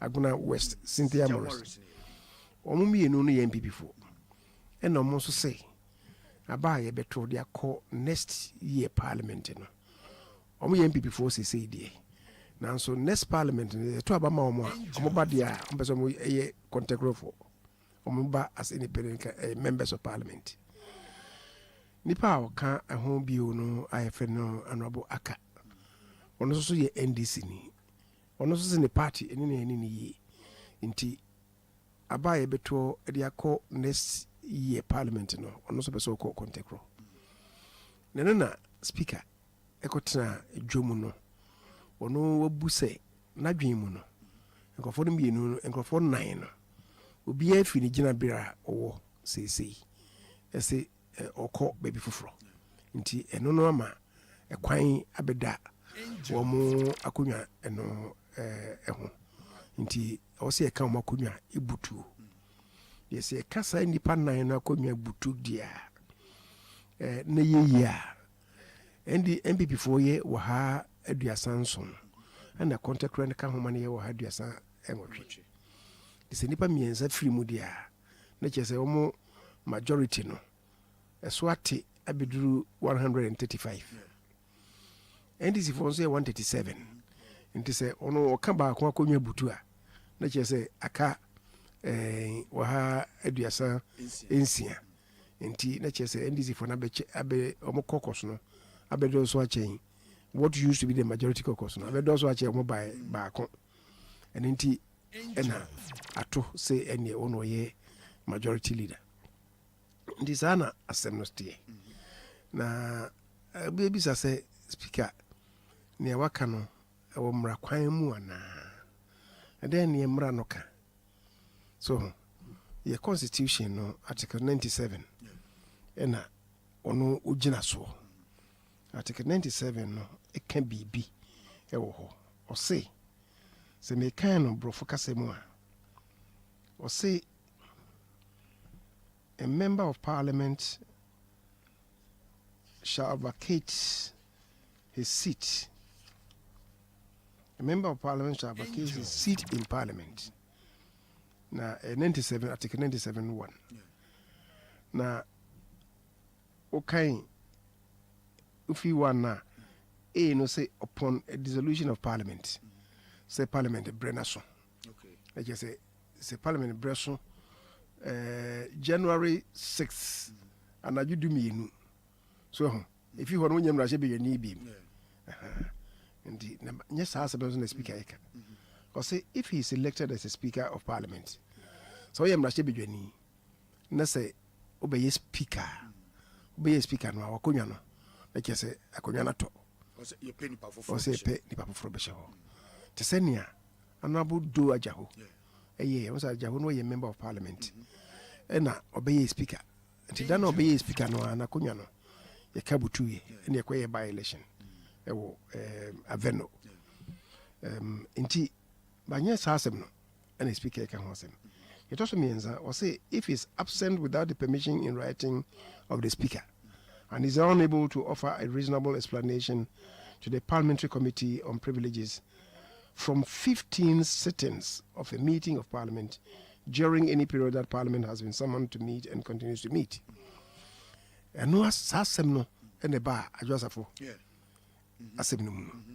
Say yɛtena se yɛaba asetena bɔsɛ mmiɛnsa yɛkɔ asetena no na sɛ ɛmu dadu nenum woama parliament a na sɛ woantumi ansrɛ speaker ɛkwan ama woama ɔkwan na sɛ dadu denum nni hɔ a na yɛfrɛ wo na yɛbisa wo na wonnia no yie papa biara committee no ɛde recommendation ba sɛ asɛm yɛfrɛ wo no wonya no yie papa biara nti yɛnka wakɔnya no ɛnto hɔ ɛno ano no na ne saa asɛm no sɛsɛi na yɛka yɛtɔ so 9 no wɔse if he is expelled from parliament after having been found guilty of contempt of parliament by a committee of parliament ebia wɔyɛ anuamɔ ho sɛm bi ɔwɔ mmarahyɛbadwa fie ɛna yɛbisa wo mu no asɛm no bɔ woni asɛm pɛpɛ biara committee no timi ka sɛ wɔyɛ anuamɔ ho sɛm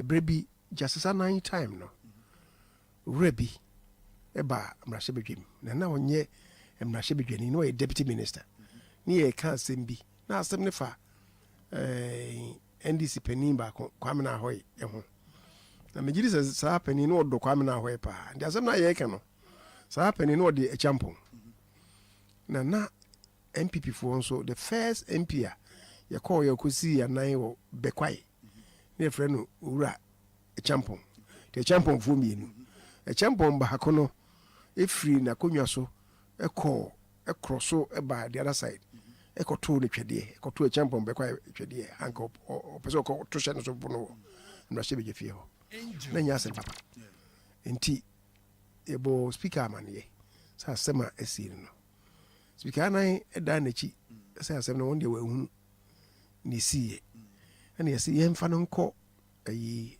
privileges committee ɛm sɛ asɛm no kyɛw pɛ bi baa mu akyire yi ɛma yɛtwe asɛm no ɛsan yie but sɛ asɛm no kɔ privileges committee ɛna nka yɛkɔɔyɛ no ɛbɔɔ no a nka wɔno no ɛna wɔyɛ mmarahyɛbadwani a ka yɛtwe n'akonnwa no si nkyɛn wato mmarahyɛbadwa mmara wato mmarahyɛbadwa mmara na nyɛ saa asɛm no yɛka no seesei ɛtɔ so bio no wɔse if any circumstances arise such that if he were not a member of parliament would cause him to be disqualified or be ineligible for election under Article 94 of this constitution.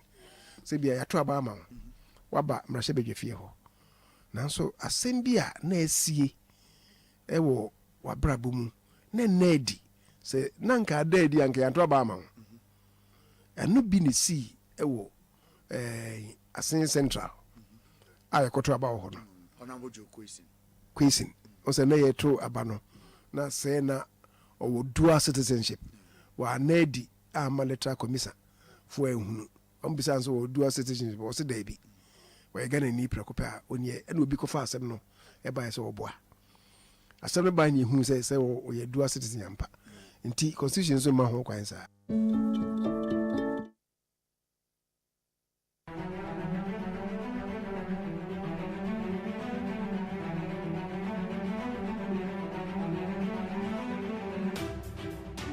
afei na ɔkɔhoro no ho afiri Canada kuro no mmra ase sɛ wɔnyɛ Canadian bio anyway na nyɛ saa asɛm ne yɛka no seesei yɛtɔ so bio no wɔsɛ sɛ nnipa kɔ no ankasa resign from parliament ɛno nso yɛka no akonnwa ɛbutu nnipa a wayɛ saa pɛi ne yɛfrɛ no Kofi Asante amamfi I think amamfi west na ɔyɛ NDC ni alagye te time na ɔno atwerɛ krataa ɛde ba parliament sɛ wɔfiri ne party no nti resign from parliament ne yɛkɔto aba amamfi central ɛnyɛ saa asɛm ne yɛka no seesei yɛtɔ so bio no sɛ woba G or say if he leaves the party of which he was a member at the time of his election to parliament to join another party or seeks to remain in parliament as an independent member or say yɛato aba ma te sɛ bia me ne yɛato aba ma me gyina hɔ ɛma so a me mpɛ so aso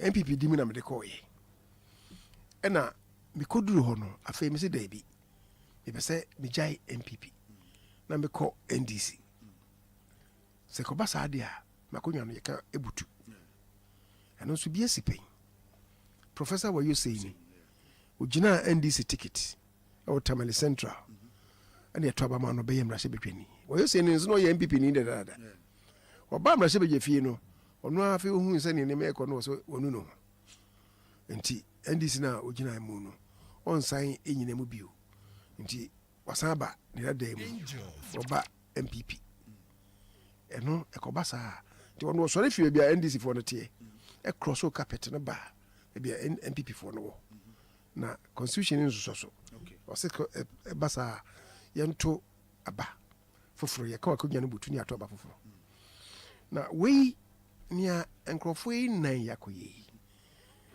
Honorable Esiama ɔyɛ independent member of parliament ɔnka sɛ independent member of parliament for the life of saa parliament yi no wɔgyae mmom parliament foforɔ ɛbɛba no ɛna wɔse sɛ parliament foforɔ ɛbɛba no deɛ ɔbɛkɔ MPP so ho nti ɛna ɛma wɔno woka sɛ saa mmara no awe no a ɛnyɛ yie wɔn a yɛaka no Cynthia Morrison aka ɛna Suhum MP no I think wɔde Asante wɔn mmiɛnsa no nso ɛdeɛ no te sɛ wɔn nso Suhum ni no ɔnka sɛ MPP a wɔn mu na ɛde naba parliament no wɔgyae Kɔdwo Asante ɔnka sɛ wɔgyae na mmom no the next parliament na bɛba no deɛ wɔbɛyɛ independent nti wabɔ n'adwene mu pɔ sɛ parliament foforɔ na bɛba no deɛ wɔbɛyɛ independent because MPP foɔ afɔ bi agyina ne hɔ dada ɛna ɔno wɔse ɛkwan a MPP foɔ no ɛbɛyi ne firi hɔ no ɔne party no nya adwene saa na kyerɛ deɛ ɔbɛgyina kɔntakorɔ na wakɔ mprempren yi a yɛkasa yi ɔnyɛ kɔntakorɔ MP ɔnyɛ independent MP ɛna ɔnka sɛ wɔgyae party no nso ɔda so yɛ member of parliament saa na Cynthia Morrison deɛ no teɛ saa na aka nso so deɛ no teɛ nti sɛ woyɛ speaker na woka sɛ ɔmabɔ mu tiri mpɔ no deɛ ɛkyerɛ sɛ wonya bɔne a wobɛdi nti metwena so seesei a na kyerɛ sɛ wo constitution no woamfa nyɛ adwuma na wei na ma afɛnyo marking majority leader no akɔ Supreme Court sɛ na ansa na asɛm no bɛba parliament no koraa no ɔno watu anamɔ no kɔ Supreme Court ɛna ɔse ne nkurɔfoɔ ne caucus no ɛmu mmiɛnsa akɔyɛ sei NDC ni nso baako akɔyɛ sei na ɔpɛ sɛ Supreme Court no ɛkyerɛ mu yie kyerɛ yɛn sɛ ɔmo status sesei no ɔmo gyina bea no ɛte sɛn so ho na Supreme Court no mebua asɛm no ɔmo ntena asɛm no so koraa nniiɛ ɛna babɛn ɛbɛka sɛ ɔyɛ saa ɛna afɛnyɛ no ka kyerɛ ne sɛ daabi ansa na bɛdu hɔ no me kra me no ahia kokom parliament no so ye kwa setena leaders and speaker ko ye meeting and also ko kire mu kire no ho na speaker ti ase so onye bibia according to afenyo no was the speaker man assurance say onye bibia sa obetie ni Supreme Court no e de beba. Okay, as a speaker di kan assure di kan assure no say obetie the Supreme Court for American and okutra ko dwani mu and assurance no de ma afenyo no wan san ankoye and okoye ne sa na speaker no asma wo kan say e brebi angels ese makuru ya oye MPP ni o ka say oko independent na Professor Okwei no ye speaker no ka say so akasa dia ni party e de krata abre no say so akasa dia we free party no mu ana say party na yinedi onye party ni biu is why say dia ye nyini mfi parliament Emma Professor Okwei ebe kan say party ni de krata abre no and intino a sema no any member of parliament biu samre na nam ye majority leader and Ukraine no Professor Okwei kasa asem no me catch and say unfortunately me na me majority leader there but unfortunately me ne nya adwen wo sa de na wa ye no adentia the entire me kan say me ne nya adwen ne say party cannot expel you from parliament. The party can expel you from the party. But my say you wedi. And say you wedi kram punu efi party no. Omuntimi nka say you efi parliament. Because parliament o nye party sem. Ana ujina party na de call ye. Ba onye wura ho de a. Emra no say if the person resigns from office as a member of parliament by writing under his hand address to the speaker and a vacancy ba yi F no a me kan ye no and me catch us Kofi Asante ono na churo krata say we free or resign fi party no party ni ndimi nka say ya resign am what you say it's not the party that takes the decision say this person has resigned or he has been expelled in the Union Parliament asem no the entire me ka asem ni Professor Okwei enya adwen no na ebiesi pen 1993 ebisi 1993 MPP for Yanko Parliament but asem krono ebisi the see and say na orebi e friend Moses Mabengba or a concombeni mo NDC ni and no call Parliament the then whip for the NDC near friend no Alaji BF Husseini no Tamale Central MP ono no whip ma NDC ena omo ka sembi omra sebeje fi ena ono wo ka say samre ni mu na konkomani na numba fo nya ayi ntokwa e wosrem ena Alaji Husseini no ka say konkomafo no mo anyai ne omo ye no a ensase na omo teso no ye dagomba fo nsase ndi omo abe pam wo mo free nsase zo nyina o you should tell me we shall flush you out. The Dagombas shall flush you out from the Dagomba lands that you occupy. And the man Moses Mabingba no also the year I can't say oh ya Dagomba ni Miss me konkomeni o kasama Dagomba for Miss me kasama kongoma for na Miss me catch that say mo de monsa eka konkomeni ba ko a se mo se mo be flash out bia makuyen yen konkoma for ne te say Israel for mukum ba ko a yebekum du mukum du a yebekum wo ha o kan asem no parliament e no mo say won twensan e no say bon no asem wa asem yi ase a waka kire me ne me nkrofo no won no twensan me say me dia mentwe me dia san me twensan na twensan china to be see parliament Alaji BF Hussein no ye penny in Fiemu no or Chair Moses Mabingba baby no ye headmaster of Tamale Secondary School for a very long time abaye ofiho akoye director of education northern region at that time nti o ye penny in Fiemu a Chair Moses ena parliament no hono zo no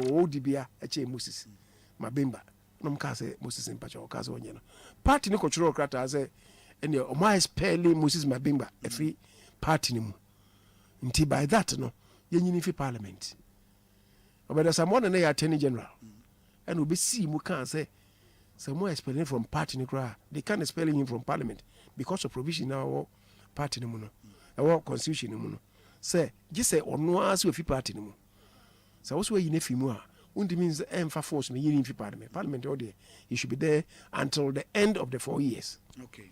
Nti saa asɛm no na ɛsi pɛ nti na meka kyerɛ professor Kwe sɛ mene ne nyɛ adwene no ɔsɛ asɛm ɛsi bagben wankɔfa ɔno a time no na ɔwɔ parliament o nso akɔfa hɔ deɛ no a mɛyɛ susudua ɔkɔɛ deɛ no na ɔde abɛyɛ susudua nti me nua medeɛ ne tintini titia no sɛ bagben ɔni nyina so biara ɛni constitution no asɛm a wɔka no sɛ me se next year mɛyɛ sei wɔ sɛ waka akyerɛ me sɛ next year bɛyɛ sei no deɛ mema fa no sɛ free party no mu what you say in any event so what will be a free party mu and I say we say will be a party foforo mu a say me ko party mu me free MPP mu that's me ko NDC mu a how do I become a member of NDC technically no how do I become a member of NDC just me apply party na pene so my membership card can you prove say esiama why sir.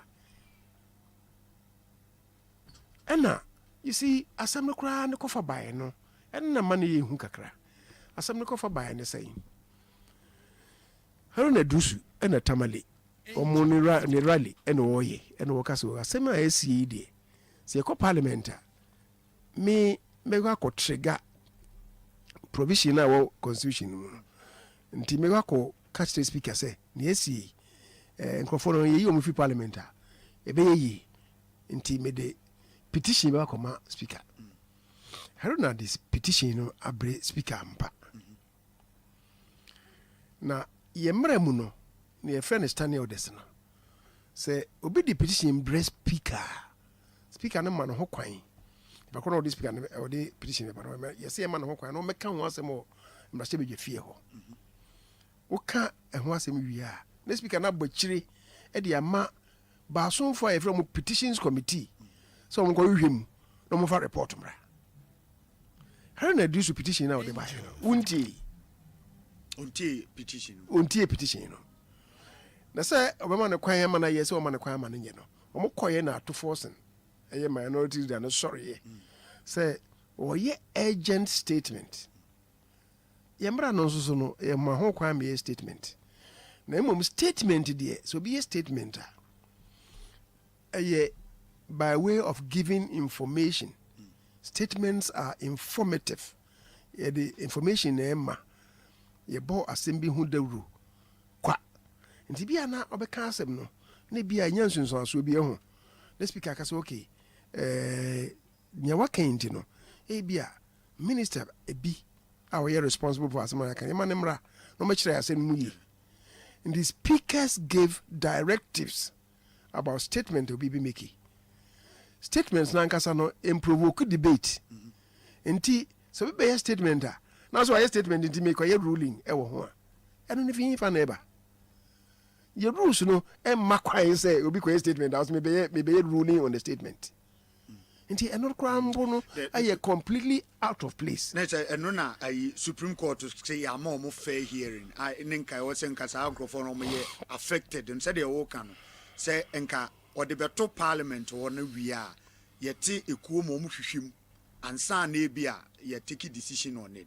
by way there obia anhwehwem speaker nko na gina ne tumi so di take that decision that is also another matter mintie the Supreme Court no kan yi afenyo na ka say ya momo ekwan minim say Supreme Court no kan the same thing yeah according to ne way now what he went to seek as Supreme Court in Buyaman was say back be akase na ono na say ya more hearing so nti yen stop the execution of a ruling na speaker amano say it should not be executed nti the implementation no injuncte say until Supreme Court be tie asem no and he say you must add in the age, so what I say, and that is something.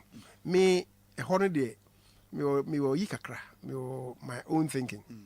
If you read the constitution now, will say a member of parliament shall vacate his seat in parliament. When Kofi Asante wrote, the speaker read the letter, and that was it. There is that automaticity. Were you saying it cross the carpet? What you say? Say as I constitute have committee. Say. And then I say, "Sir, technically, you hold it. Me were difficult kakra." Okay. However, I find your original written out the Supreme Court or no o seek interpretation. Say, and go for no or declare intent. Declaration of intent, does it amount to vacation of seat? Supreme Court I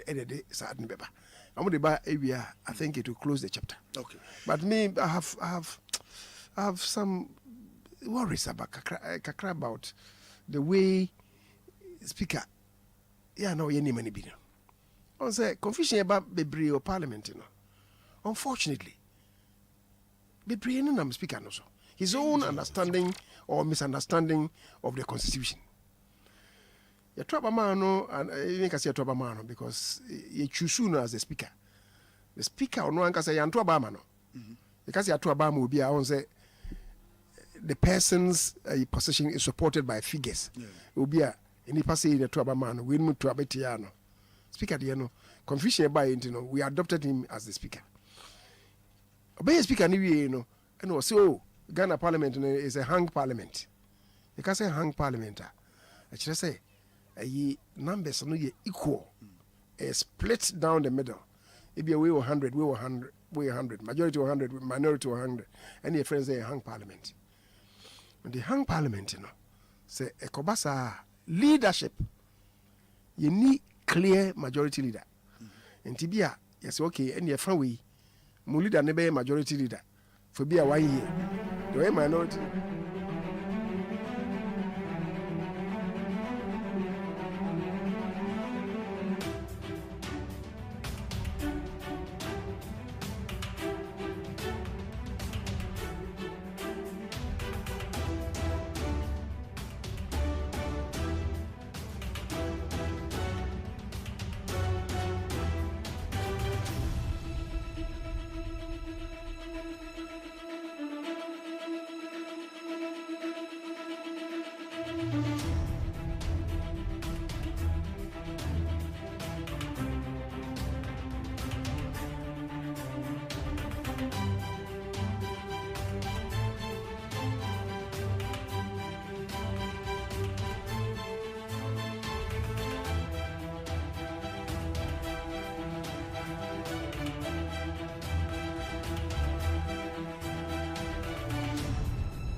Okay, Yamakwa banana pair the bandits 100.9. You made a friend Ghana Montie, ya transe. Yeah, Baba Bedin Commani Achen Samako do Ecoso, ya my Ghana mo. Bidin the Maggerio say AGYEMAN, I'm a Sancha make up Nama for Transe. And said a woman no. As usual, very hot show. Solid interviews. Yeah, the interviews in the better also. Now you're quite many and somehow do a coso. Yebeko Ghana Mrashebe Jafie, and there and no pedia, maybe Sunday say. Enti AICC say when I name Mrashebe Jafon, one would do Mujuma. Name tags and no bepacho, one master sano, and a name tags no, a baby a wa. Once our parliament will be a dim but a name. It is will be Sasa, ye be changing into ye be Sasa. Name tags in a war, a yam Mrashebe Jafie on one master sano, and I say, said yet, and or monote. Beba so do you know you go so ye Peking tell. Na and then central for crack come Rachel few wa a central for year Juma wa hosa and nadia so we need accreditation I wouldn't to me rem. And me no can say central for ni be a capunechi. So won't crack accreditation I wouldn't to me rem. Parliamentary the security arrangements aba. Nina no ya e suwe yo ni aye tetene de e suwe. Because this parliament, the Amakacha will say, say parliament to any day. Say no matan time be no more be a tremono. We are not going to tolerate it again. And Tokwane no matan time be a course or no. We are not going to tolerate it again. Etomodia mopa mo san koko samoko. Mo ba no mo den tokwa bai. Etomodia ne se mopa mo san koko. Mo koko. Modia mo koko say yen na ya to abade amamo. And a moody ya jane who agro. And now, what dear, what the monk corner coco. Say, yan, you could generate your cotoaba, right? So, we are a supporter of a political party. You have to broaden your horizon. You don't know another. A banner do two and others. That's the way we take up. Now, win him the echo soa. Now, you will broaden your horizon. When supporting the political party, it is not bad. And you're bad, say we support a political party, but the chile with horizon broaden. I just say, be what you muyi na fe the chile. That is it. Yeah, can say chat be aba betoja. In some who do a womb. The chat is purported. I just say chat no group chat and you say. Yakwa ku free minority caucus. And well, in some women they wouldn't say Ghana and will be able to my BBA. And your Ghana we are said we are. But regardless, I'm not even concentrating on that chat. Because BBA bit me say, but one particular number will more expose one of the MPs from the minority. Until no can validate that chat, but that isn't what we are talking about. And you're in the account once now. The account once now say name parliament or name tax no master sano. And neti. That's what we are asking. Yabeko or not you didn't come on. Kwamna Jerry Mejo so. Mameka atiophobia me say honorable chairman sabunso ne na me bona no chire mu de ekoso parliament wono. Honorable chairman sabunso former majority leader currently Swami MP Minister for Parliamentary Affairs. Nene na me bono. Efa inchiremu a na ode mano. Mama yanka statement from Mame meninsa me tafre wa no ho kakra. Se me hu se ade ba ko a eye ebibifo den ye nyina ye victim ene se ubehye nipanim na waka nokra kire no nokra ne de a eno ena me hunu se eye nipa bebre den se ye betumi anya kokuduro ne yaka nokra ne de awu se na wo ka se parliament at the time tanya esi ho emra sebedwafo no itina pesa meba nunsi ukomra sebedwafie ho no mo na se bibi koso a enye nipa ni nyina na ye involved ye wo enipa ni bi wo ho no mo a de ekoso no kura onfa ne hu nsem so yɛne ɛne yɛhunu sɛ metie yi mehunu sɛ me amadamfo Carlos Ahenkura atam pepa asɛ nanum ɛna de ntokwa aba enti na sɛ me ka kyerɛ Carlos Ahenkura sɛ Carlos Ahenkura yi ɛnneɛma ɛkɔɔ so wɔ parliament hɔ no wona wokɔfa baayɛ deɛ woyɛyɛ no ɛyɛ nim gu asesɛm saa na wo bɛka no yes saa na mɛka no but sɛ mɛgyɛnala ɛte sɛ wobɛka so o yɛse a posifoɔ pa a wo mu pɛ mmaa daabi asogyafoɔ deɛ saa na wɔ mu subanteɛ ɛnsamkyerɛfoɔ nyinaa nka nokorɛ is it true no enti me say saa na wo bɛka no ana meba nipa no a emfumsuo firi no no na ya hye n'anim aka kyerɛ ne sɛ ade a nipa wei woyɛ no enye okay saa na wo bɛka no na that is how it should be. Maybe some question Carlos Ahenkura fa paper we a ɛde na say good enti menka me patcho me bisa question me say Carlos Ahenkura good e fa paper we a ɛde na say entokwa beba entokwa ba yes what entokwa beba because ne expect we say a whole member of parliament who be behave okay Kwabra let's end it there. I mean person me drag this issue now let's come back to the me say I don't want to drag it there.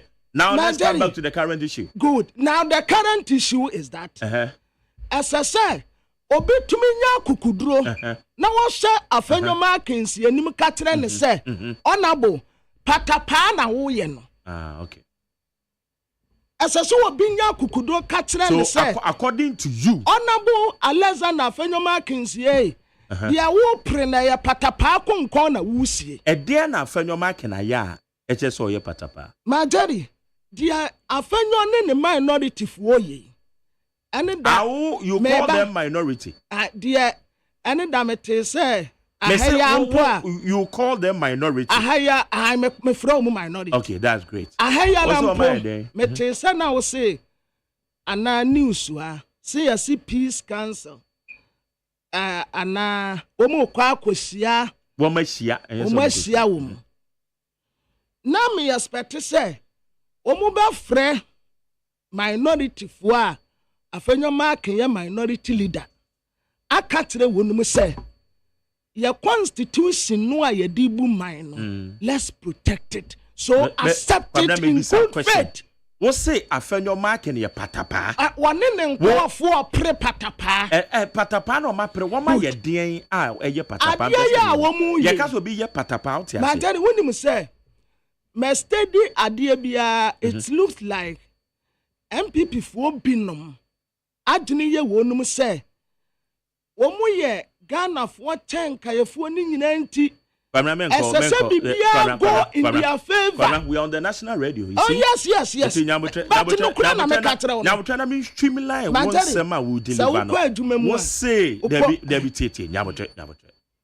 What say yenya akukuduro nka no kre sasa na okan. Yes. Okay. And now wakobo Carlos Ahenkura din. Do boss tro de one can asem fine. That is fine. And now wakobo be pato nyabotre yen kon kakra because ya wo kan na ye nam sa kwan. And at this time what say yen ka no kre. Yes. And now what say yen ka no kre nchira fanyo markings say. Yeah. Oye patapa. Yeah, all and me say tie me. Dia all ya no pre patapa. Ede na waya oye patapa. Good. Ede na waya kan no. See what parliament no. Ede na see your parliament. Speaker ruling now or the buy no. Speaker ruling no ye na fanyo mark no ye de. Oh, okwa court. Na obi court no ye patapa. Okwa court. Me say obi court no ye patapa. Na ka SSA. Awo wade na wade. The speaker kan ye no. Or accepting in good faith. Now you do protect your constitution. So obi kokota na oye patapa. Majority MPP constitution and open na me kai bi. And yes I me to me kan wasem. Why you shoot the word and the mo bi so oye patapa. Me say o pre patapa. And I me say obi kokota na o pre patapa na. Majority tie me. What do you tell me? I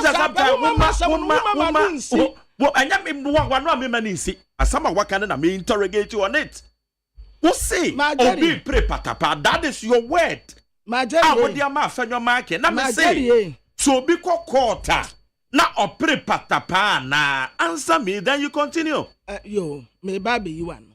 My Jerry. And you're not about MPP constitution mo. Ghana obi and you 2 minutes or better your constitution apart from Supreme Court. MPP constitution no obi krampo kodi independent candidate yeti enya so or support independent candidate ya omu tumi tro ne letter say ye we free party nim omu constitution ne say nipa no nya ye na dwene say okọ independent ya automatically we ni hu free party. That is fine. Now why na to interpret krataba krata ni di adanse ye say efri ndade ko me Magdari me say enti ha na me ko krata nie electoral commission wo bi ebi ababonten edi adanse ye say nipa no afri baby a wo no ekọ baby foforo. Why are we worried ourselves about this? Nipa ne say all Supreme Court. What how Supreme Court no come one here. Wait, as some simple way. Some simple way. Me say yes simple. And yes simple. Obi dia ko Supreme Court. Wo kwa bena mafo. What how Supreme Court no ho say ya. We describe it say going to court here patapa. And I'm better me say Supreme Court today. My Jerry, I don't want to go there, but my main cousin went there was say one day the young shall grow. First statement in here. One day, the young shall grow. Yen nyina ye benyini. Ye be say ye manu mu nkran. Say omunyiri wo mu honya law ni bi. Omunyiri wo mu honya sei, omunyiri wo mu honya sei, omunyo. Na sa atemwo bi a aye eba no. Ebeduru honom no, na ebinum so abeye nkokora betena nten. Na ye manu nso take over. Then they will see. I wish we shall live long. Yes, now take the statement. For statement in Yankai. Parliamentary service. First statement in Yankai. First statement in Yankai. Any day you know, Mama. Mama, cry me. You must see me, Mom. Me say first statement in Yankai. Yankai Parliamentary service statement. Where your statement from Parliamentary service? Yeah, some more. Who do you space, no, Mama? I didn't want to me and get statement. Near, I no pay with the media, sir. Obia, one year, maybe na me you, baby. There be Obia, that, Mama. It's a mega mount and Radina. And to whom fame a kitty. Maybe say, my phone come a bro. No, damn me. Yeah,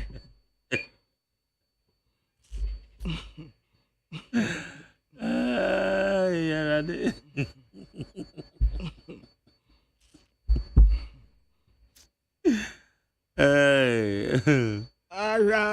Me Sam, we young getting. And now we am a side. Therefore, you read this statement.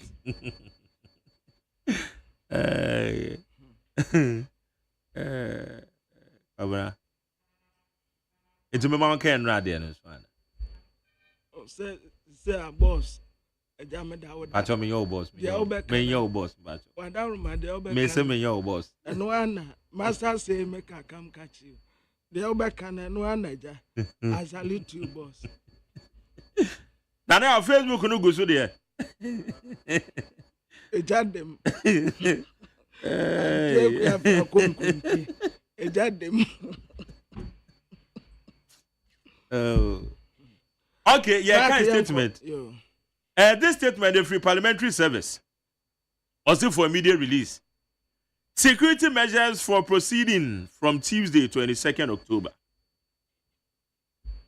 One, as part of measures put in place to ensure the safety and security of the Right Honorable Speaker, MPs, and staff, honorable members are respectfully to take note of the following. A. All MPs, staff, and members of the press will be screened thoroughly before the entry into the chamber. B. Bodyguards of MPs will not be permitted in the chamber. C. Vehicles will not be allowed to park around the Grand Arena. D. MPs are to be dropped at the designated drop-off zones within the precincts of AICC. E. The Ghana Police Service will provide directions to the designated drop-off zone. F. MPs are requested to wear their parliamentary identification tags. J. Access to the chamber will be from 8 hours going. That is from 8 a.m. By now, not anymore. 8. The public will not be allowed to access to the public gallery until further notice. Now, number 2. Respectfully counting on the cooperation of all. WGCDR Frederick Bauer, retired Deputy Marshal of Parliament. I said WJCDR. We're a soldier, we're military rank. WJ no. War governor. War governor. Ain't it war governor? Na CDR is over there. Colonel. Colonel War General Colonel Frederick Bauer retired. That's right. But when did we're a military way? Nasa Colonel Wohana Mkofa. Wait.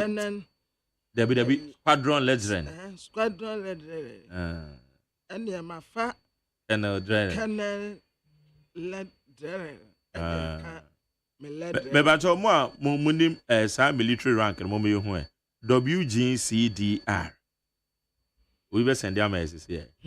Yenko anyway. Abusiafo na asem ne fie na asem aba enti parliament na de sakrata ye pie. Na de edika wo kire se enne ye dabna de emra se beja fie ho ma setena ne chenyisi abem.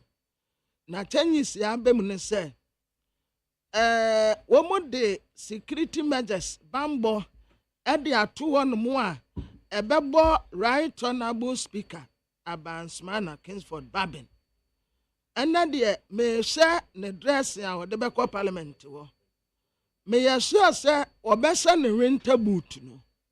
I bet you aya obesa ne winter boot na ne na nka fom ma jani ba ku bi no a nkwala ne hye na ahwe wa ase ne benze na ya de omo de nam wa omo ya ne no benze state guy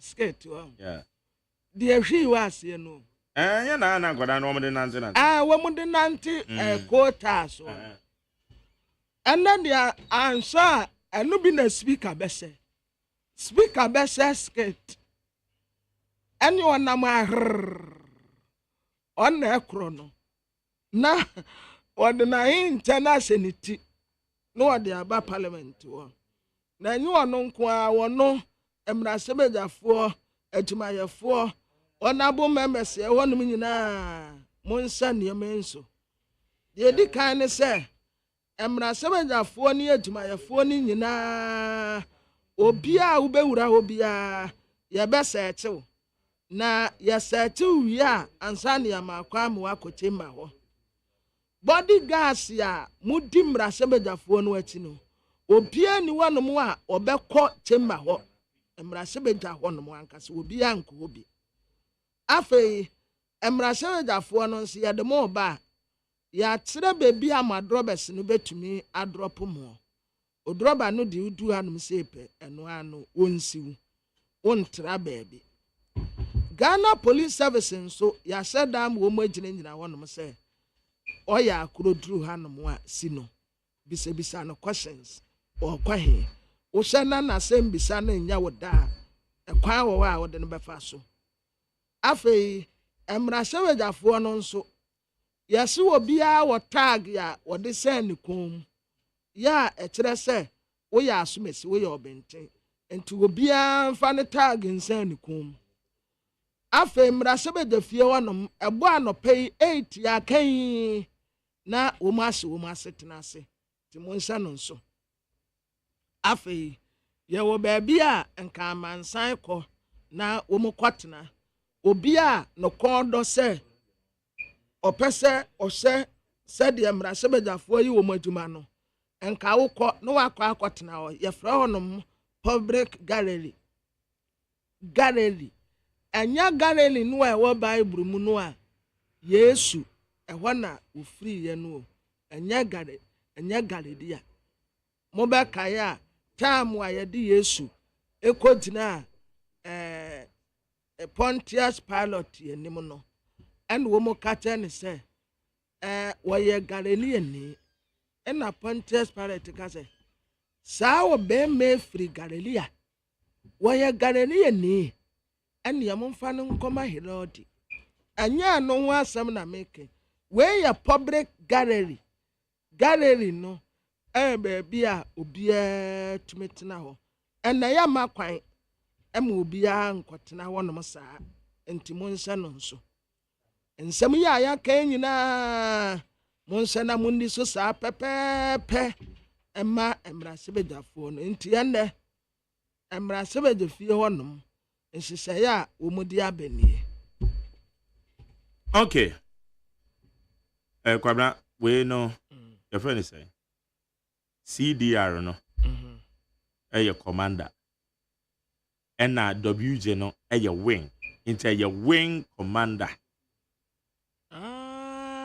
Commander wojina nimfa so say wing commander wing yeah it is a footballer or boring one wa prepare nimfa so it will see a commander no so wing no so aja it's a wing commander retired. Oh okay. And I brought no man they send there. Oh any din and not as so no aso ye soldier ni o. There be no police. Retired no. Wo ka the other send there. Me say the other okay wo che. Yeah. Frederick Bawa no. Wonu be ye soldier ni. Say wing commander there. Because menti police ya ye police wing commander wo. O ye soldier ni. Okay. All right.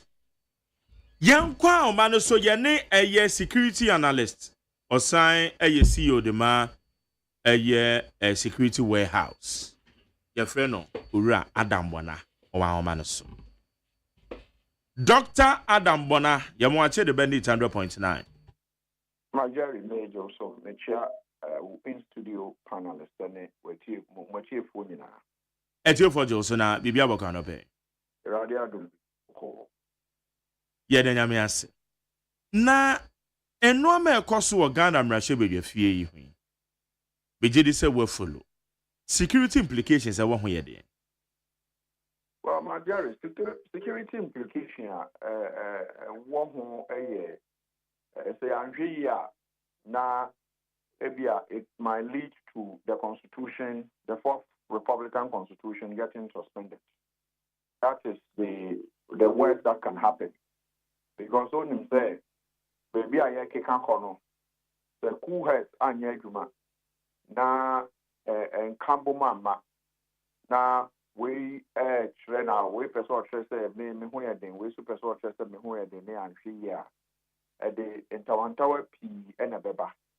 And so, who be here say, opinion for no, especially the 3 organs of young government, the executive, the legislative head, and then the judiciary. Who be here say, in some way, a boy and I say a bar, who be here say, ombe meeting, the caucus meeting, Kakribin and Kombeya, That meeting we governance, obi a wasua governance, we are the cultural say.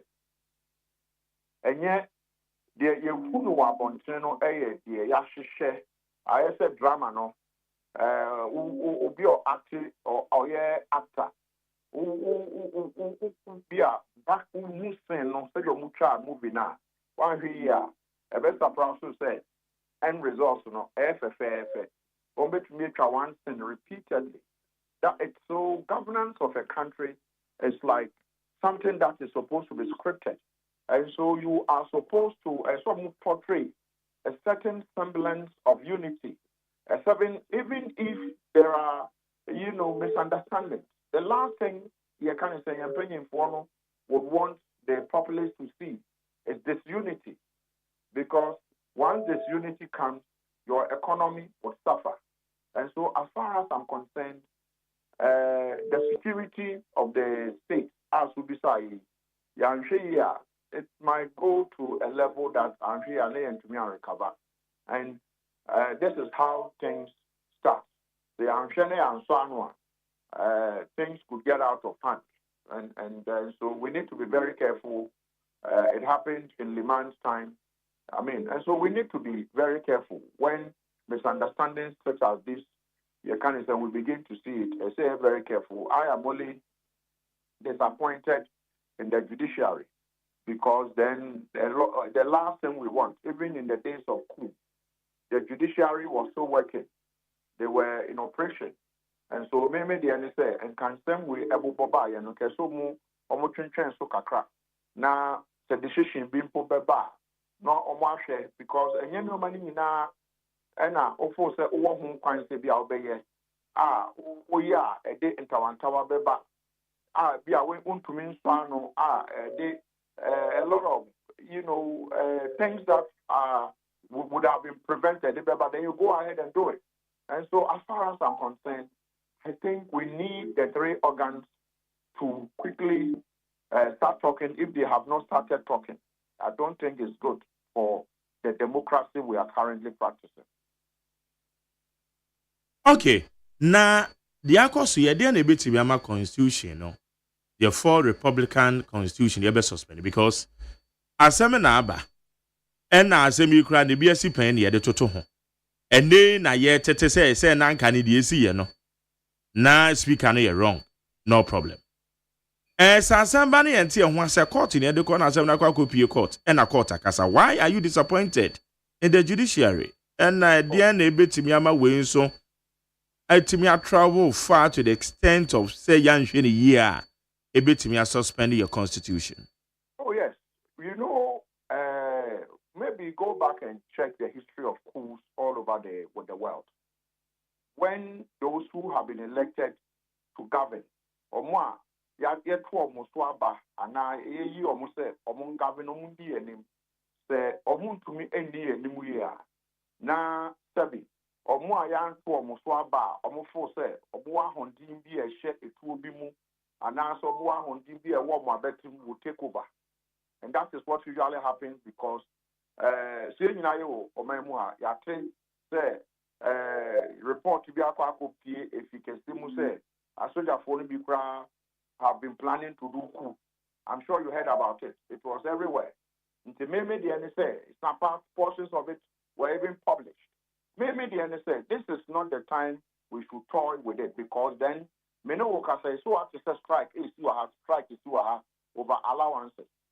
You need Parliament to be sitting to be able to approve expenses and be able to approve certain things that but we need the government to work so we are able to move about freely. So if you need the legislative arm to be able to perform as well performing function. That's what means to mean performing. That's the best fall. You can't say the governance space. Then it means that somebody could easily give an excuse and say, because of this, may say. And like I'm telling you, go and check. We have had it in our history. Disagreements in Parliament. We have had it in our history. And so maybe there is a history and say a man about Kosem. Where we are getting to, who heads must reign. And mine is that one will say also about why am I disappointed in the judiciary. I am disappointed in the judiciary because Obi always law kakrabe culture say bad laws are usually not respected. Say oyemra sebi mrano ankoyia mrano mra amanfo eniso. Odi opa yemra ebeka say Ghana hamu bia no people will drink the water. And then what are you going to do? So maybe the answer say when this thing got to the Supreme Court, you see the excuses people are giving and the examples. Say, oh, case to CB, better Supreme Court for a long time, 2 years. Domlovo went home for 2 years before a ruling came. Yen now seeing him say, ex parte injunction usually don't go beyond 10 days. So people are angry. People are not happy. So maybe the answer say, I'm not faulting the Supreme Court, but I think that the Supreme Court or the court or the judiciary should have can say your motion chance so kakra. Now, yeah, consultation kakra. Said the and but where we are at the moment, you can see the country in disarray. And now we know Parliamentary. What are we talking? What is every Ghanaian? Obia Ghana, Ghana Kuma so Ghana, so I'm on you. The diplomatic community. I have had colleagues who work, in the various missions in Ghana, the various embassies in Ghana, finding out what is going on. Are we not able to deal with this? And so, all eyes are on Ghana today. And to me, is that what we want? When we know, say, Amaya, Echayehueshia, Nina could be coup makers and same, apart from even Cote d'Ivoire, the guy changed the constitution to be able to entrench himself. Togo, the guy changed the constitution to make himself president for life. And so you don't even know whether they are practicing democracy or they are not. And so what we try to are in disarray. Apart from us, we are the last bastion that is standing in the sub-region.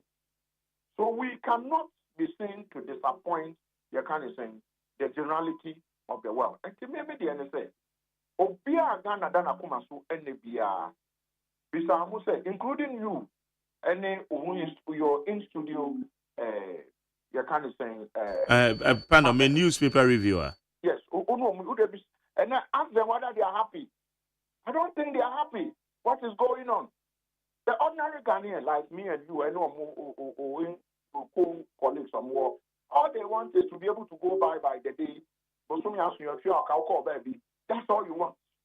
But look at what is happening today. Is that what we want? Suspicions everywhere. Maybe the answer say these things have led countries, leading countries to a point of no return, and we should never get to where we have gotten to. But the SNSC, how to manage the situation. How to manage the situation. If the law as it is specified in the Article 97, the GH. I mean, it is clear. It's a command. You shall. Even if there is a dispute, let's find a way to resolve the dispute. Let's find a way to resolve our dispute. And so that is my disappointment with the judiciary, that this thing is a political decision that was taken in Parliament. Or be MP or Parliament, be a politician in there, on the NDC and MPP side. So when they take a decision that is political, and the judiciary has to take a decision, I think that, from my opinion, I think that a lot of care must be taken. So as we speak, anytime there has to be a state of the nation's address, the military, the ballistic, you kind of saying, almost sniffing for bombs now. They are almost sniffer of Seba Parliament to come and sniff around to make sure, say, Parliament. This morning they are there to sniff around to ensure, say, Obia and taking advantage of the situation. But you see, the report in the media is that the military has already invaded Parliament. It means that with any little thing that goes on there, it's either to to be reported accurately or misreported. This morning, I've had conversation with the Parliamentary Security Corps. I've done back and forth with them, trying to find out how even another prayer entered Parliament, the chamber. And the report I had was that even police officers slept in the chamber. Police officers took over the chamber to guard the chamber to make sure nobody got in. But I think he found a way to get in to go and see what was going on. But everybody has evacuated. But still, the information out there is that maybe he's still in the chamber. According to me information, I mean, parliamentary security and a prayer, I know Mukasaya and our friend is there. And Mukasha say, oh, they've cleared the whole place. That's what I was told. I'm not there. And I haven't seen anything to the contrary. So I will take what they are saying. It means that suspicions are flying left and right. Is that what we want? No. People are waiting. And then people are waiting. I said, Ghana, Speaker of Parliament, in them. Ghana is right within the ambit of the Speaker of Parliament. Obiya what he's going to say, including even the President of the Republic is waiting, including the Chief Justice, the other two arms of government, the Chief Justice, or you can say the Judiciary, and the Executive. They are waiting for what the Right Honourable Speaker of Parliament will say today, what directives he's going to give. And that is why I say that, and to me, prevent you if Majeri, if there were consultations behind the scene, the two organs of government, the executive, the judiciary, wouldn't have been held in suspense. But Mamibisa, we answer maybe this question. We'll say when the parliamentary security of Ekasai. Yes. Okay. Ababeto just say no honorable no don't pray. No wedi kind with chamber anymore ahomache no. Okay, bibi cho say no kra na say no kra. No, yes, they confirmed it. O confirm say na honorable no don't pray. Yes. Would chamber no man up na. O security arrangement na wo so mbebie chamber no. Sabri 80 kra boy into nya de wo mabie chamber na apono. It na o say ba ne say no be rem. Well, I asked the question, how did he get in? And from the look of things, either somebody might have slept on the job, and I said, he used another door that was not locked. Because I'm told that the place was well secured. But the truth is that well secured relative. Because then I ever to me well secured. Not a cartoon keke. And so, but he got in. Yes, it's been confirmed that he got in. And but eventually they've cleared every, as to what he got in to do. I tried to find out, but I don't know, because then it was a directive from the head of the legislature, from the Right Honourable Speaker, Sema Ubia Enra inside until 8 a.m. or then this morning. And as we speak, it's still not 8 a.m. It means that no MP will be allowed within the chamber. Even the public gallery is empty per the directive. So nobody will be allowed there. I don't know about the media. I don't know. They didn't mention the media. I don't believe they are going to tell us the media shouldn't get there, because then we want to know what is going on. We elected them. But the directive was not, clear. Media should not be there, because that is the only way we can monitor what is going on in Parliament and appreciate the ECOSO. But they didn't mention more and more information about what is going on. But the public gallery is clear, unless, of course, you have some contrary information mainly about the media. But this is the information I was given, Majeri. Okay, honestly speaking, when we see media, we need accreditation and you can't enter. As I'm speaking with you, I'm here to confirm, because I confirmed it 5 minutes before calling you. Menu ya yebeko hona yakwa de ekoso. Na mami so Supreme Court at the state of execution at the ato Parliament and so meaning say a speaker ruling so. It is a banner sana danka edebe biem na yehwe anymore. since the Supreme Court had the stay of execution at the Atosu. Well, my point is that as to whether or not the kind of stay of the execution is something that Parliament is going to respect. As for that, I will not be able to tell because there are three co-equal organs and answer arms: the executive, the legislature, the judiciary. They are co-equals in our governance space. So as to whether Bakubetumi has stopped Baku from doing his work, I will not be able to tell. I know I won't because the issue is sub judice. I can't go into it. But maybe the say we will leave it within the remit of the candidate, the Speaker of Parliament, to make a decision on that. And mine is that, like I'm saying, we need to be a bit careful with some of these things going forward. It is important, say, our leaders in America running a country, governance, because running a country is like a movie. You know, what's scripted BBR. So what come out must always look like something that people would want to see. Because if you bring a front that is disunited, chances are that the people will continue to be disunited. You get it? And so, as to how this thing happened, some people ran to to court, said they want a stay of execution. And it was, granted with alacrity, with speed. And others are saying, there have been issues, LGBT, a lot of issues have ended up there, and they are still there. And when you look at some of the reasons that were given, mine is that, like I said, the subjudice. I won't go on there. I won't fault the Supreme Court or the court. But all that the main mechanism said, I would have wished that on better consultation, or more among the three of them, among the legislature, judiciary, the executive, under Kasa, because under your constitution,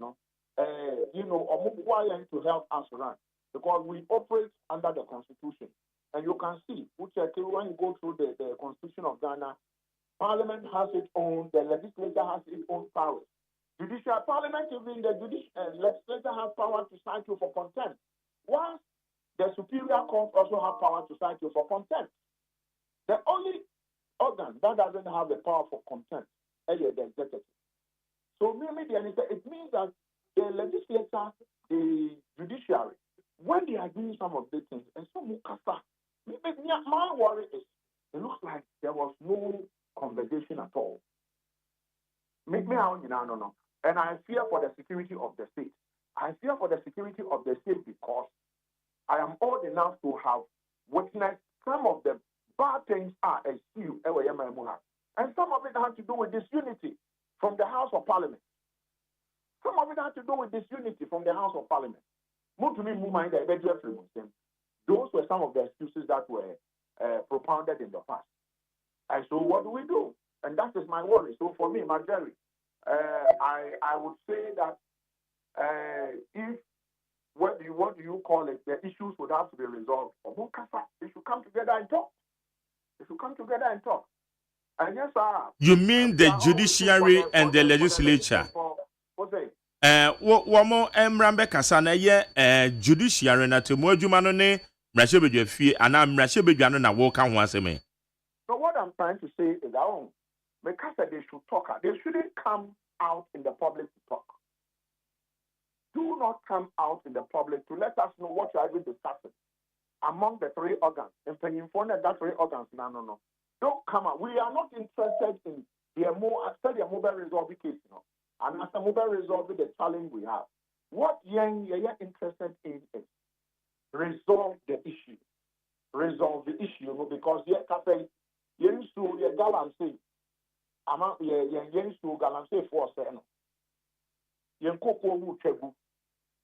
dollar is beating the cedi, left and right.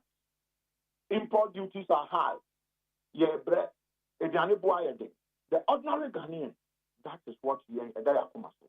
And to do a mobile, on the Casa, on the Quaco, them almost okay, we have a solution to this. Ghana for it.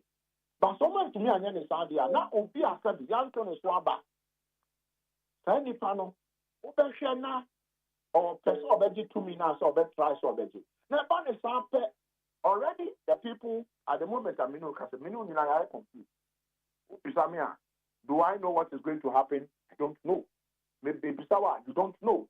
Ghanaians are confused. All Ghanaians want today in Ghana moving forward is leadership. And when there is no that leadership, that's what be unity. Said then, maybe person be a leader. Among for the boss say AGYEMAN, and that is what has you kind of saying led to countries and people taking advantage of the situation, and those takeovers have never been good anyway. It's never been good anyway. It's a maybe the say, young tread it cautiously. You're paying for one casa.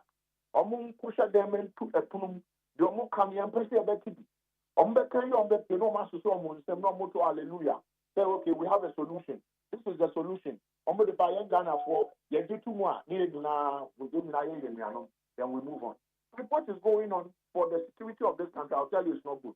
And who told you the Western world, they are happy Ghana is stable? They are not happy Ghana is stable.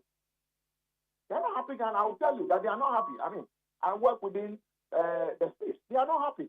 They want to see us go down like Niger, Mali, Burkina Faso. They want to see us go down.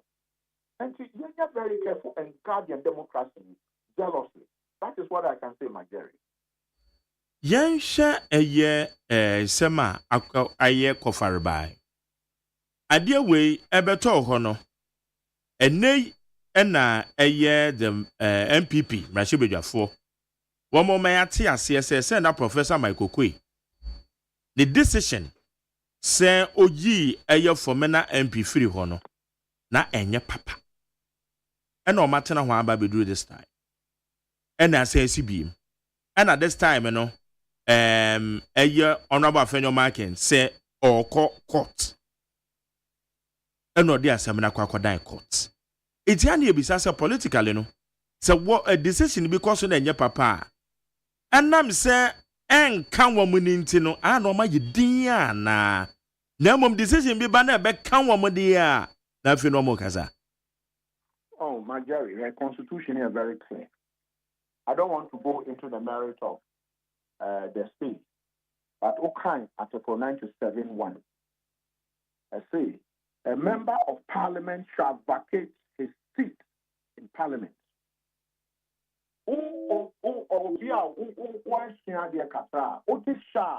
Command. Shah is in black and white. A command. Shall vacate. You can't say vacate. Shah. You can't say shah. It means to say, if they say you shall leave this building at 2 p.m., it means that even before the 2 p.m., you are deemed to have left the building once it's gone past 2 p.m. It's a command. It is very clear. Article 97(1). It says, a member of parliament shall vacate his seat in parliament. The H is there, the GH is there. If he leaves the party of which he was a member at the time of his election to parliament to join another party or seeks to remain in parliament as an independent member. H, if he was elected as a member of parliament as an independent member and joins a political party. You see, in interpretation in law, you take the ordinary meaning. And when you hear Shah, what explanation again? What is Shah? May say, what is Shah? It's a command. It means it's an order. And so, mine is that I'm not trying to go into the state. But the American is say, I'm just only dwelling on the speaker's decision and Makokwe's decision. And so I've heard other proponents say, oh, Makokwe was wrong. Well, I beg to differ because the law is in black and white.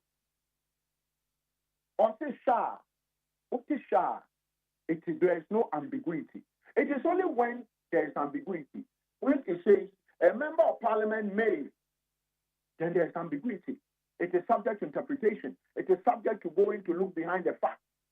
You don't need any other fact again. It says shall. It will say shall. It means it's a command. It's an order to vacate that seat. If so, you don't read them disjointedly. You add the G and H. So maybe the end say, without missing words, I would say the law is in black and white. Obi obe to me actually kind of or comprehension. Okay? Or comprehension, kakrasi comprehension and CBA be control say. Otisha. Let me ask you, Jerry, what's the question? Otisha, what is the meaning of sha? And then they said no what you do that day. It's a command. Shall your mandatory. Mandatory, thank you. Let's you see, let's not do it say when it suits me, I am happy. If it doesn't suit me, I ask for interpretation.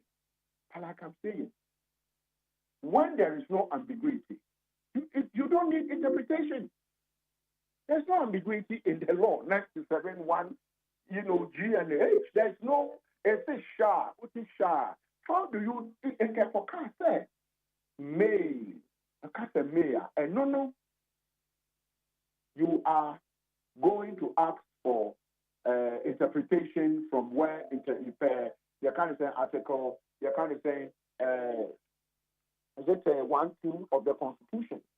Okay, well, that talks about what is supposed to be done. And maybe the other say, Jerry, I'm not going into the cases, the case before Parliament, the case before the court, but I'm only going into the kind of thing, the decision the Speaker took. The decision that the Speaker is mandated to declare those seats. The Speaker is mandated. It's mandatory to declare our seats now. Second, unless of course we NPP and all NDC and a former and I'm MONTIE. You see, if you're an NDC and you are celebrating today, tomorrow it will be your turn. And the same constitution will be interpreted the same way. We will not even interpret the constitution. The same portions, the same articles in the constitution and sub clauses in the constitution will be read to you that when you hear SHA, it's mandatory. So maybe the end say, yes, it's going to court. The Supreme Court is the house, or they are clothed with power to give interpretations to things that people are disputing about. But maybe the end say, Jerry, I don't want to go in there because subjudice is before them. But like I'm saying, between me and you, anyway, here for beer, watching there, and I tell you what take, comprehension, it's mandatory order. Okay. So why must we go and now look for the meaning of SHA? Afei, what the yenya mrane mamra nimfo no. Na mimbisa we, your honorable councillor to Folsom says, I'm finding it difficult. Say because through be majority and I say minority because there is a stay as well. Until you say me who said the American. But your honorable councillor to Folsom also occur as the majority leader. Now Beshe say won't be hold that fort as the majority caucus. Minim say arrangements are so chamber nimono. What may changing name tags So what my idea for now? I'm not privy to it. I'm yet to pick some information. No, it is a banisana that position. I found your marking. One more dear Emra and one more dear Juma. And yes, sir, one more quack ye giddy. One more channel bay we are walking out. One more so on also coho as the majority. It is our stance we are winning our picky. Quite benson ye be fast on ye to me a womb. I just think that just like Honorable Penny Markin said, also they would want to go with the law, or better say, the law should work. If things don't go the way they want, they will walk out. It's another way of protest. And so maybe they say the law must apply. And there's no ambiguity in the law must apply. The law that Obia, start decides, precedent. You can't throw away precedent without amendment. And so, and then say, if we are going to say, what's the name? Who becomes majority, who becomes minority? I'm sure that, and then the Speaker of Parliament would let us know whether he still stands by his previous, directive, because he only read what the Constitution said. I don't think the Speaker even declared anybody majority. But he only read what article, 97.1 GNH actually commanded him to do. Yeah. Yeah, that is exactly what he did. And so if by that, if we are going to go by that declaration, then what I can say without any fear of equivocation would be that then the minority, the previous minority will now be majority, and the previous majority would be minority. But I think, sir, it is good for our democracy. If they are not going to lose one another and give injuries to one another, then if it means say yes some amendments to the constitution, then we do it. It's all part of America. It's so many years, hundreds of years, older than we are. We are only 30 years old, and so the constitution is going through phases. Our democracy is going through phases. But mine is that in all this, we should ensure that the 97(1)GH applies, but we will leave that to the Speaker of Parliament. Then or the Barbican. Me and you, we will not have a choice, even though you're near for Musaba. Yeah, you're too young, Mama. And you're Barbican. So for me, I think that, less than 50 days to election, the last thing Ghana for year penny say, in Tawantawa BB Abebana Sebi. Okay. For them, need Ebeka or no, Yanto Abamba, but Onuna, of course, your leaders are not managing well, so he wants to take over. I think that FA is very careful. So minority, majority, let's see what is going to happen. But I know the name tags have changed. My information, I think there's been some changes here and there. But we'll wait to see. Okay. But yes, and Trofo, yes, so I'm Benson and say your first report. Because can Enra say, maybe yes, and Truni. Yetropa and some of the newspapers said on carry story no. What kind of headlines in here anyway? Obi editorial policy you can't question.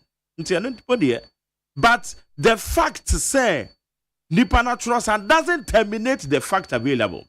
It's yes and true for saying they say you handle this matter because can and now no pay many kwabena ewaha kwabena use the word patapa for afenyo marking so or pere patapa, of which I think using such words on radio at this particular time attention womb the ebekono me who say Debbie and Tessa will use the word patapa. Maybe you can use any other word streamline. So what do we do? Yes and for. Oh, you see, sometimes most and forums so more guide the public discourse and shape public opinion.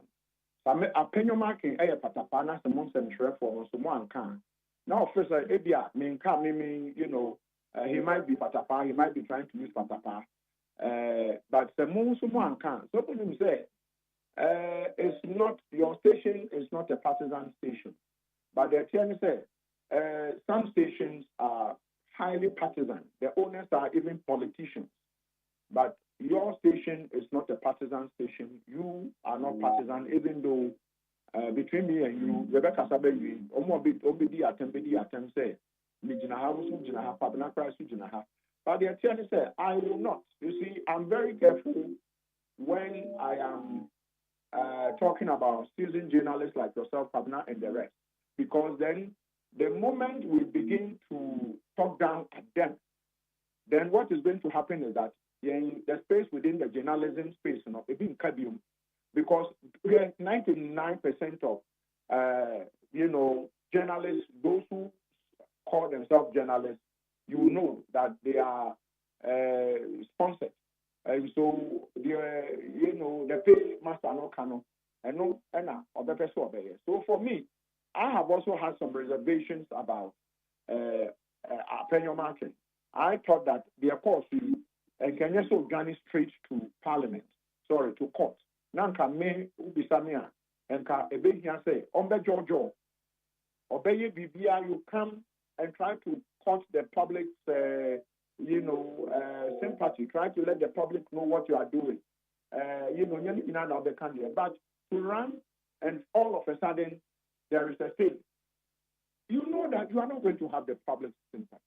It's not possible. As for that, you know that The moment something is happening, then you run quickly.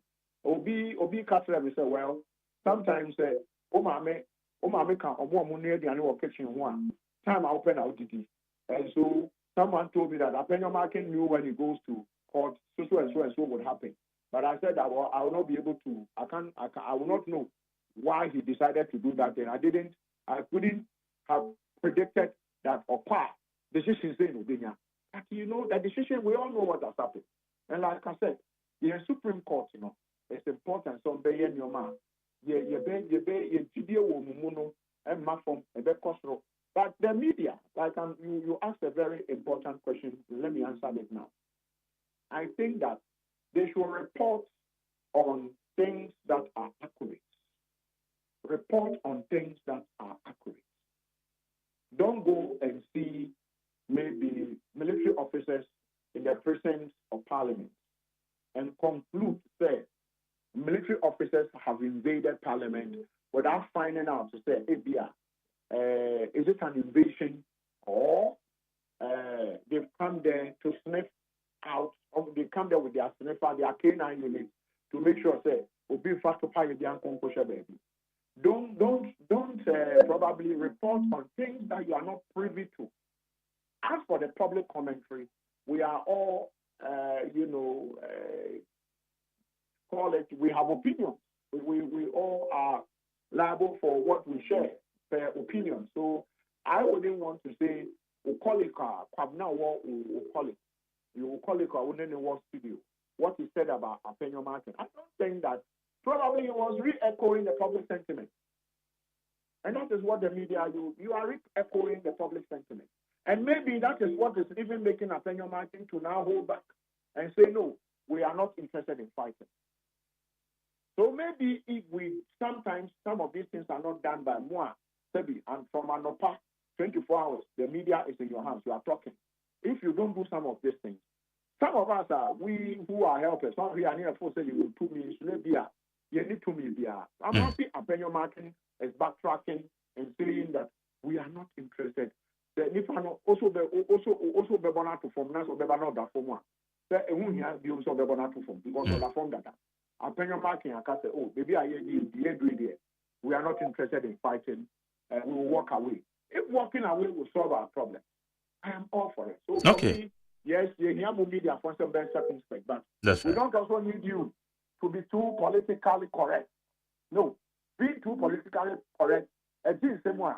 So in the past, we got to put any, you can't say, Kwesi Pratt, yeah. Kwesi Pratt. The end of that prison, people who went to prison and the rest. Most of them were citizen journalists like you. And in Nayamon to be BNC. Okay. But you, the citizen journalist, you are the second or the third people you are going to start running up. After that, I'll tell you, when something happens, those of you are in need, you talk. This is here, talk. You, those of you who are commanding millions, they will come for you first. So we pray that the BNC will be able and Ghana will be united. That's what we should be praying for. Okay. Dr. Adam Bona Yedasianope. Yes, Madam. Dr. Adam Bona, ye security analyst or ye CEO the mass security warehouse. So any didn't come on. It also for you in 050-372-1744. 050-372-1744. Na you go so a year picking it or ye beko a year the precinct of a Ghana Parliament House. Currently, war a year AICC because renovation works koso with the main Parliament House war. Okay, say I call it about Homano so. Despite media, yes, send churu ni a udi makotene ujinem edema ye o mrashe be fie. Say I call it mache. Ye nua, Montiery ye nua. Na anope ho te say. Me hu ye. Ye de Nyankopon ase sabiri mrashe bedwafo enemon central for marshals here chamber ni mu ana. And you were chamber ni mu 8 o'clock repe no mu bie eye gate no entrance no ma almost screening yen na ye wure mu. Na mrashe bedwafo no anopa ye mebedu ha no. Na NTT mrashe bedwafo ewa ha kakra. Ena NTT mrashe bedwafo so kakra so ewa ha. Na omu wure mu no die mmarahyɛbadwafoɔ a wɔn NDC afa no wɔn abɛtena beebi a kane no na NDC NPP mmarahyɛbadwafoɔ ɛtena na ɛkyɛ speaker tena se a ne nsa ɛyɛ nifa so a ɛyɛ for majority no ɛyɛ NDC mmarahyɛbadwafoɔ no abɛtena ɛhɔ nom ɛna NPP mmarahyɛbadwafoɔ no a kane wɔn te speaker nifa so ɛyɛ majority side no wɔn deɛ wɔn ewura mu no wɔarehyɛm sɛ wɔn etie because wɔn nte baabi a ɛyɛ speaker benkum so a ɛyɛ for minority no obiara nte hɔ nom ɛwɔ mu sɛ ɛyɛ NPP mmarahyɛbadwafoɔ no bi ewura mu nso no sɛsi a mɛnum ɔkasa yi deɛ wɔn minhu wɔn wɔ around. Okay, name tax arrangements bɛn na akɔ so chamber ne mu names tax no wɔn asesa no.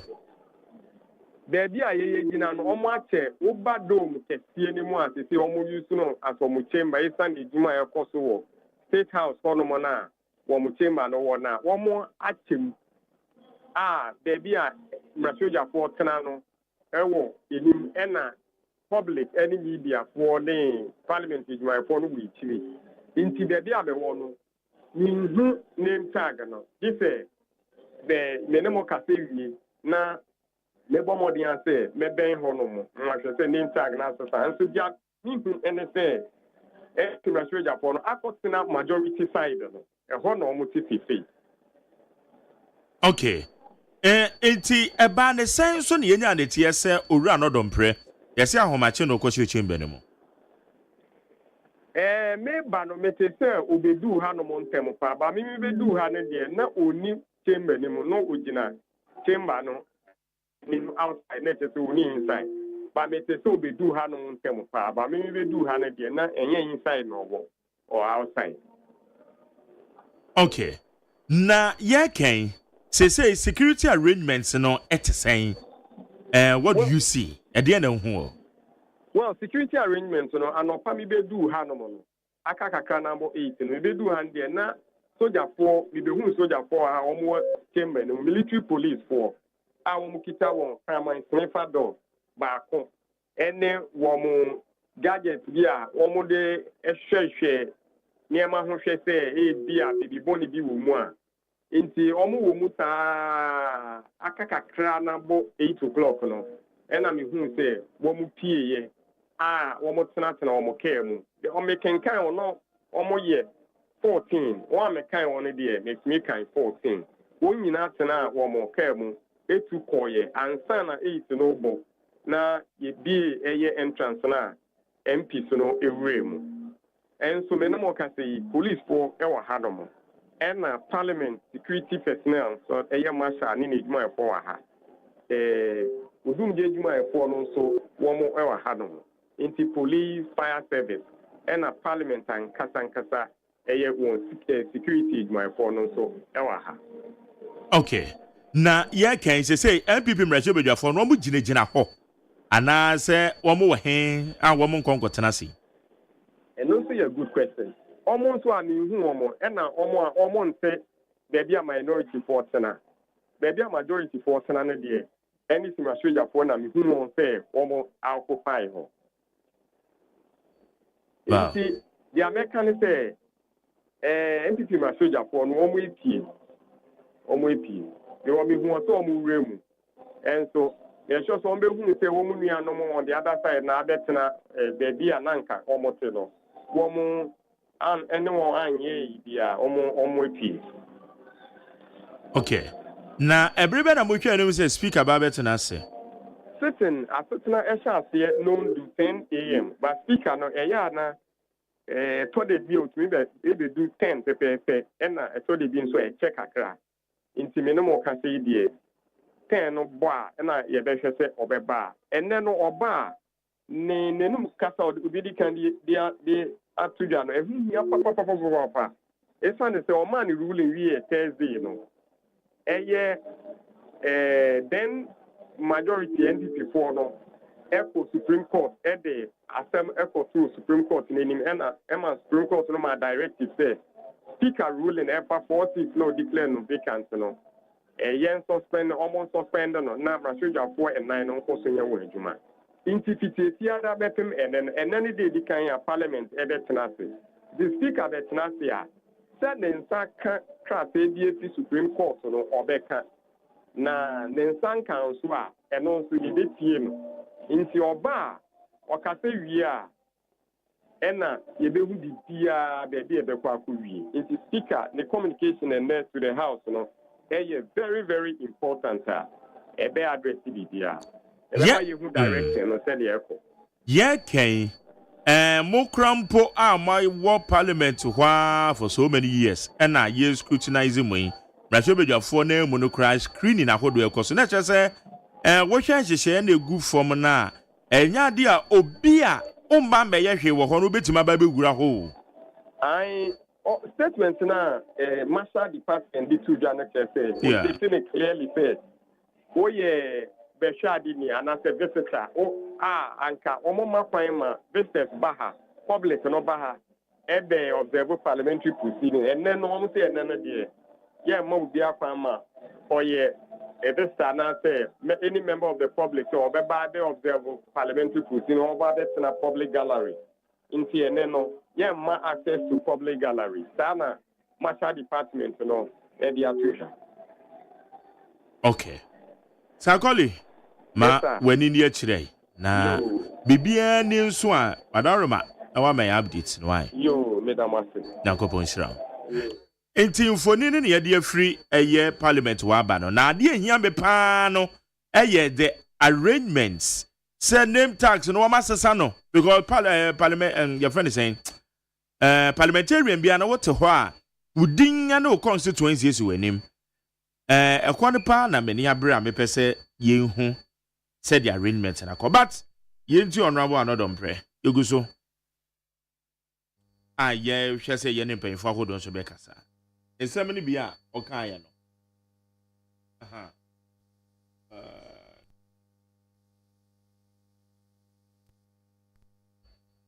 okay kwabra me ba ma men check me we no na yenti anodom pre voice no Baransa no with the fancrata to be fetch me.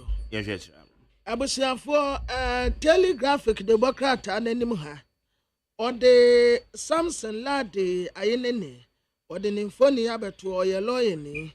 En o de Albert Kwasiga ono si a private legal practitioner science law lecturer. Ewo UPSC. Na omu nyina kire o mu agene de afamra sebeje fie ensam a ekoso ho. Na yesi anne tertiary business sense talent tertiary institutions no na omoye na student ejina hei University of Education Winneba omo ba ye quiz na sa quiz we pa gonna the days yo I quite remember pa the time when na me wo me peak no we ni ye kwaya quiz ya anase enka nne yi a national maths and science quiz ya wo mu kogina ho no mu a na question ba ko o mbeti wo mu tirin wantie sanka me prime time no a what na nka teacher no kura wanu nsi na me the answer ba wanu nsi that's it we started maths question no ano within a twinkle of an eye 24 straight ube check answer ne dem -10 ube check ne dem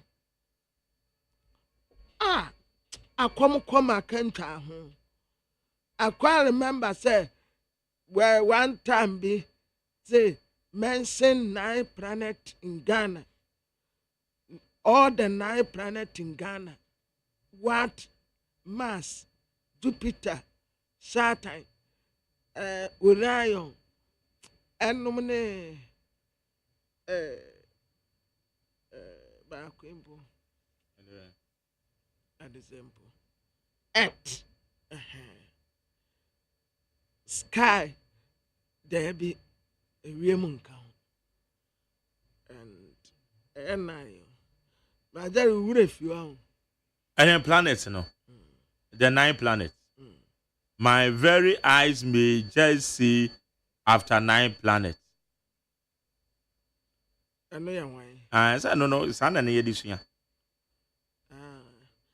Me kai. Under under. Me na jari tama ni ya cultural studies no. Ni ya music ya. Ni ya menem ena Jane Craft. Na Jane Craft no. Do re mi fa so la ti do. Do ti la so fa mi re do. Every good boy deserve favor always. Good boy deserve favor always. Majara numpo na ya daya. Ano ya dewa de? They are making now one kayo. But the maza me hear my voice when you. When you do me. Yes, 3 battery intentionally business sense challenge and na about the say. Yes, it even you Yamaninya Central and no na the development ebe Africa na yensan so ni kwanse didi agro. Ghana Education Service for one so the star idea ba ewa ha. Na Champions League no ebi be koso me de bebre mu. Was it made in African Skills Week? Yenina yensia Ghana ye TVET no. Omo kachre Africa. Dr. Samuane Kase.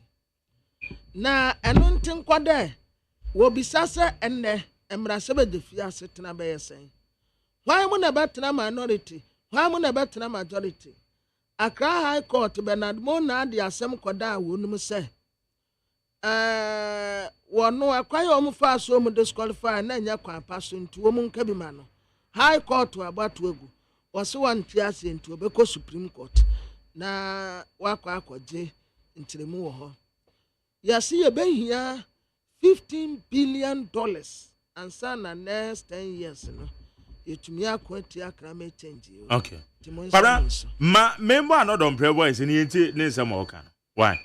Na the ya obi okowura amrahye bedwafie ho anopetututu ebra ebre ne nso ye e bi ebetumi anya import the free. Eti another praise seminar o kan no. On the central for neck. You know how I work, how you operate in Parliament. You have been reporting from Parliament for a very long time. So if for anybody to say that I connived, it's a wild thing that anybody can imagine or even put out. I don't want to glorify that kind of allegation. I came here as part of my duties. It's not only these days that or today that I come to work early. Every time I come to work early. And when I came, I didn't enter by my will. I sought permission from the security. I asked them, is the place accessible? Can I enter? And they answered in affirmative. So I went in there together with my colleague. We went there just to be sure. It's my duty as a whip to be sure that things are okay. So I got there and what I wanted, I found it. And so I sat down. Then they called me and said that they wanted to sweep the place.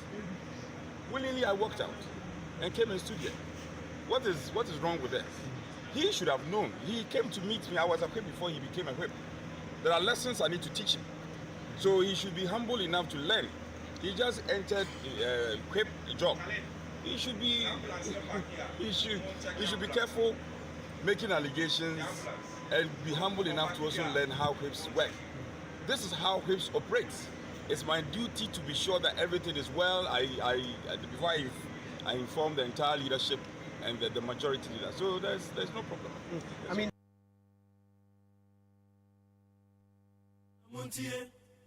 Ghana Montie, Ghana Montie, Ghana Montie, Ghana Montie. Ghana Montie sunie ewo need 100.9.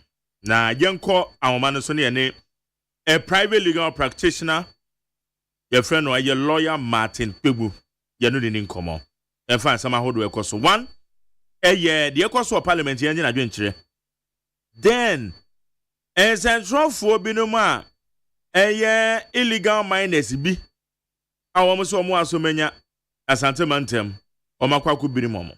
Or me a multimedia journalist. Rastus as Aredonko and the team. And also, you bid who come or say, Omunina do man watchum the entia, it is a baby sample, a cocoba. La Martin Pebu Marche. Hello? La Marche.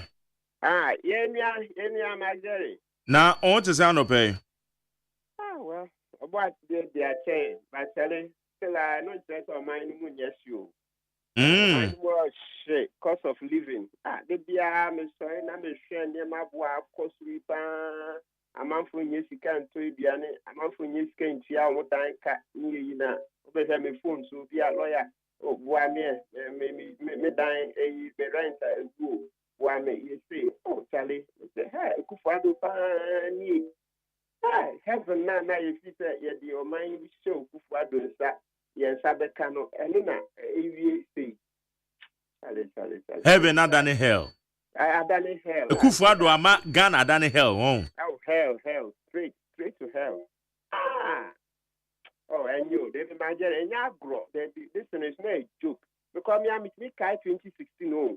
After me, who your mama, I'm a wolf. Me say, ah, yeah, my lawyer, Papa, about the dear, so I'm a Ghana, Dania, for you to get. I'm a Pemam, and you might say, December 7th, giddy, but now they are making Kufuado, he, they say Kufuado, yeah, prepare no, 80-something years, he's been prepared. Yes, Africa, they say, if you know, quite a brain, then sitting in an ear, say, on be the president. Hey, the Yassi, you. I think in Titi Akra, hey, only they are sitting some be president too. Into what the manner, Ubehunia, Ghana, Baye. What the manner, Ubehunia, Ghana, Baye, yet to team so be the president. He's been prepared for over 30 years. Hey, call him she, Kuabon, Kai. Ah, I said Legon Crana on Yadia. Ekufado Legon, Eka Del Felia. Legon, third class. A man future first class, second class, third class, Eka De. Send a record to her. I make I say 2000. Nana do your third class at University of Ghana, Lego. Oh, yeah, third class. And as we said, yeah, sure. Eka De. Now, so first, no, for Oxford, no, Yadia, and no, Muyi, Nebaye. No, Yadia or London. No, Yadia. A handsome star. Tell a dinner to oh, okay. Na lawyer, when you feel a normal conform that. I come from Sese. And Bibisa said, I can say normal boy, said the cost no money at the end.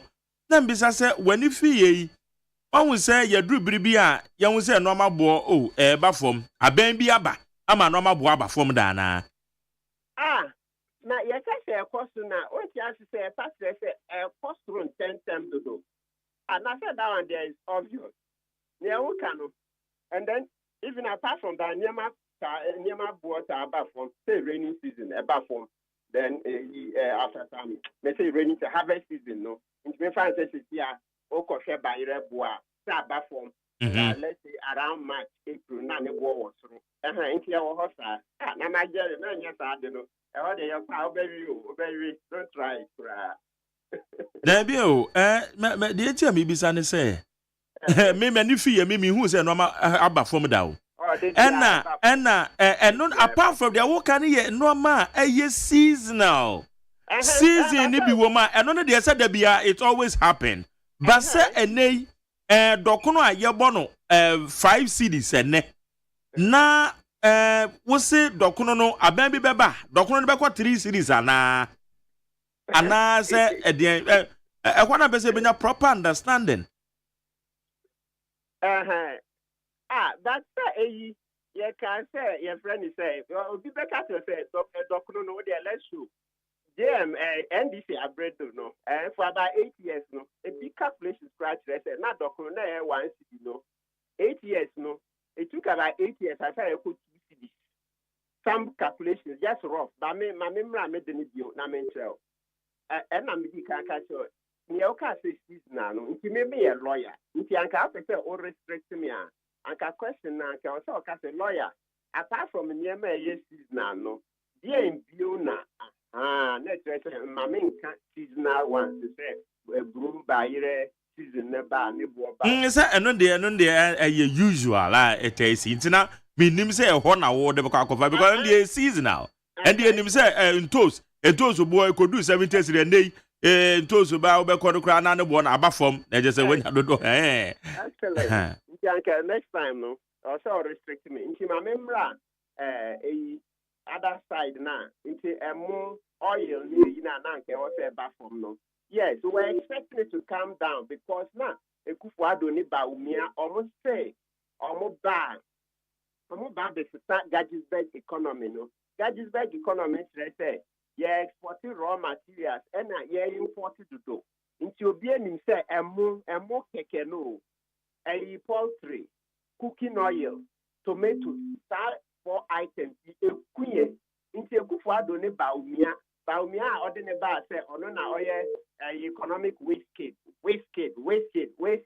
or babe sisan yemano na omu babe bie big farms ni ado perfume rice ni ado poultry I mean ya yen koko bebre ni na the expectation was that if you do that prices were going to come down can you man go be perform number one message na oka eto asumpa Ekufuado ne ba unya or say may start Gadgetberg economy no or say yeah money we say 18 months yes not yeah money 18 months who Google and that was the message now me say Jerry sad no is the simplest thing I mean to say Ekufuado buy own team masa ye wo mo do emu say unye bi kura na China Thailand Vietnam unti kofe bi mu maha say o masa mo hwe masasi mo do bi mai if Ekufuado say o ma ye big fans enye a few months ago na afi de Zoom lion ne abrofu bi am so afi no mo ba be do mo no if year ni ma titi fans afi na ba be do mo no baby my girl just okay dear that's exactly what Ekufuado promised omo ba be do mo you are going to on the yen and cook up poultry. Amani na ne boaba from Tibisa ne sisi ane poultry industry na collapse and I'm fine so it's bad though. Ekufuado ne ba mi a say so you voted for Ekufuado in 2016 but this time you vote against Nabai. By all means say nyamin tengu God forbid. It's not possible. Now just say I'm rewarding corruption. Baumia ninuamu sole sourcing contract or my diamano. Baumia in a friend is Nakunta Ramadan Samira Nuya. What a government scholarship about £18,000. Which is school? Won't me call yare? Yes, yare de Bobia. Won't me fresh school and can some say me person me defer course one defer. No ja and scanner sheet free. Baumia PDS buyer. Nensa can be all count or ma abro PDS sika kono. Ade bank guarantee. Baumia lidi MES bank guarantee no the insurance guarantee. Yedema PDS free. Also mudi sika ko. Afi omo na mo ya arbitration. Okay. Inti Baumia de me Baumia. Onye o say Ekufuado kwa. Baumia is worse than Ekufuado.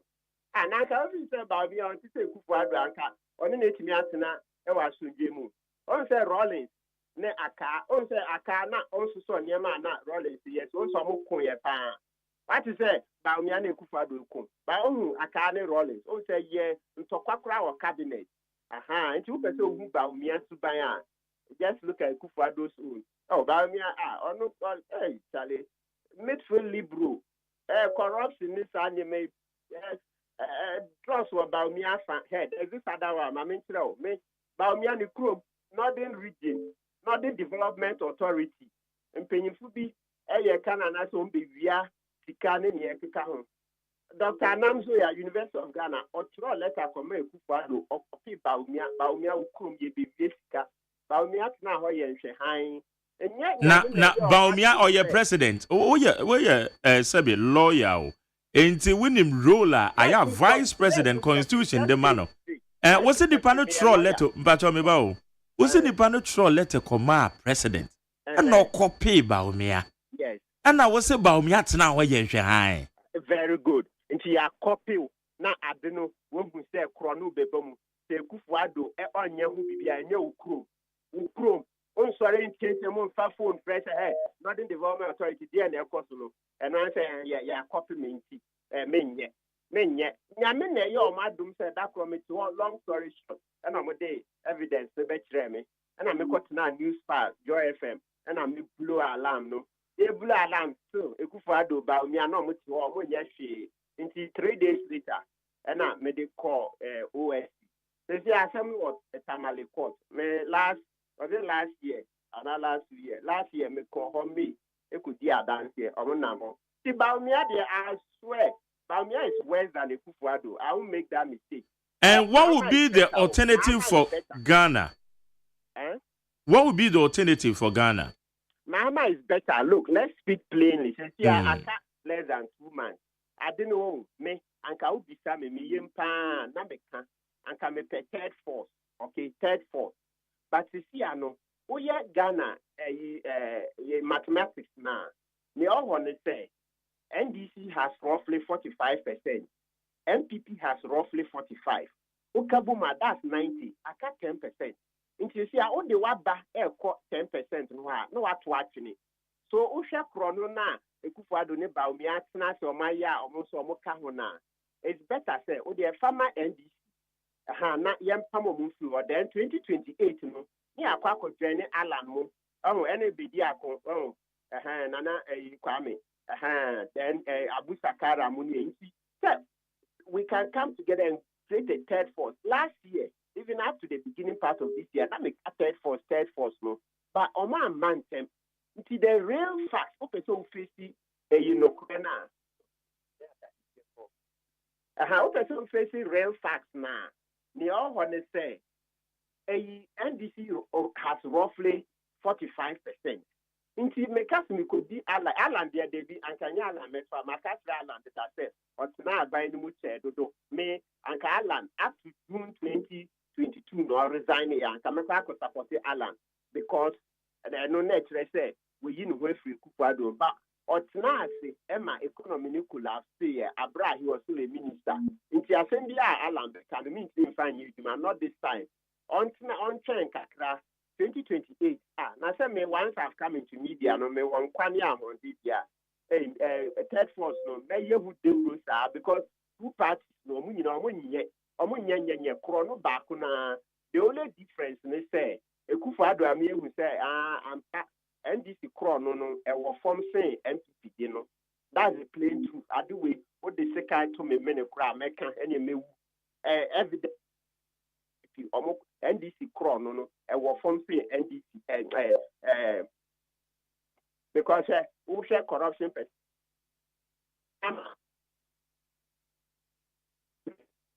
Now, I know what jump baby. Oh, okay. Now I was trying to run out. You're in common and con some hold on. How you need 100.9? You made your friend Ghana. Lawyer Martin Kwibu, private legal practitioner and an yen in a casa. Some point cry your friend no 9 year one and nam do. But I say, Nanado that go for that man, one more bomb, papa. Unim creators on grand one. Or to Obama another 2016, but another disappointing. Okay, my young messages in the okay. Baba. When say okay, Yanko. All right. So for 7 years, no, Osha statistics now. Mahama aya de same Baumiani Kufuado e back at Ashishane Proyena.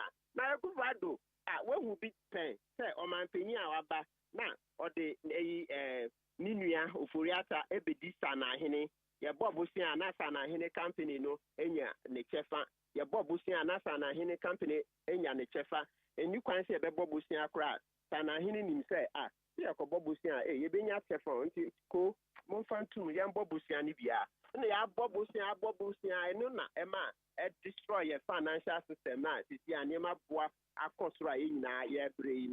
So the point is that at least now history has shown us that Mahama ye nipa sen Ekufuado 1,000 times Ekufuado ne Baumia. Nti mpacho we de nyame pengu pa se me de mababe Baumia. Ade mejimi. Hey. Anope lawyer wo kan sempa o. Debbie, that's a plain truth. They say Me ba cha wo ka kasa bi nya botre. Wo se Mahama ye nipa e chen. Akan kasa na wo ka no. Wo se Mahama ye nipa chen. Yes. Nanado anybody. Well, you still stand by it? Yes.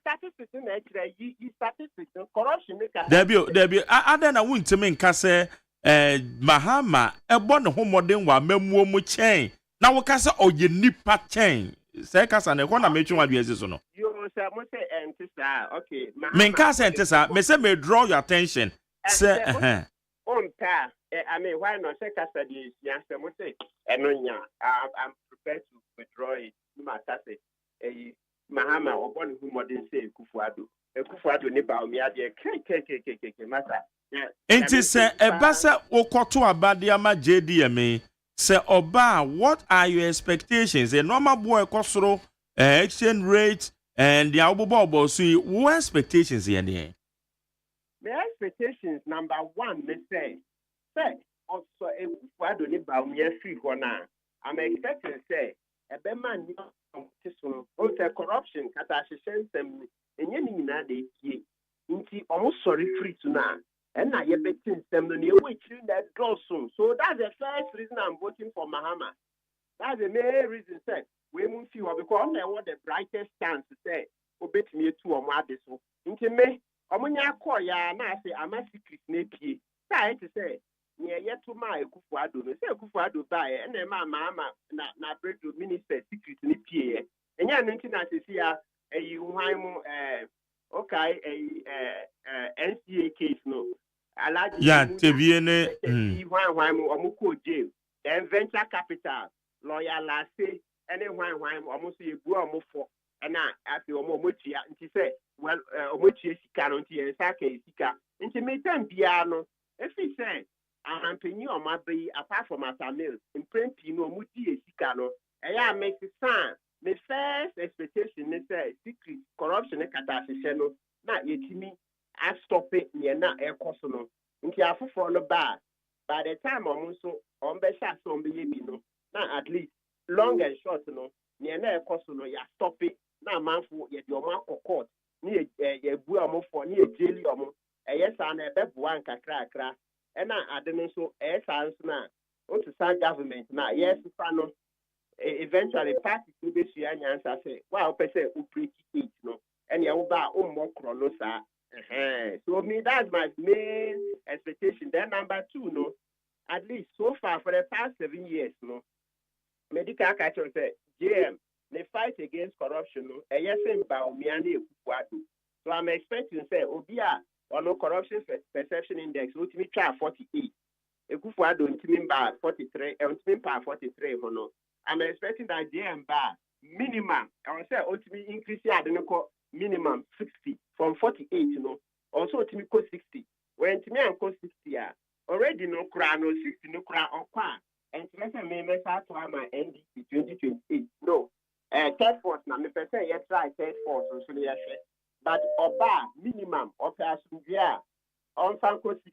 Yes I only asumvi.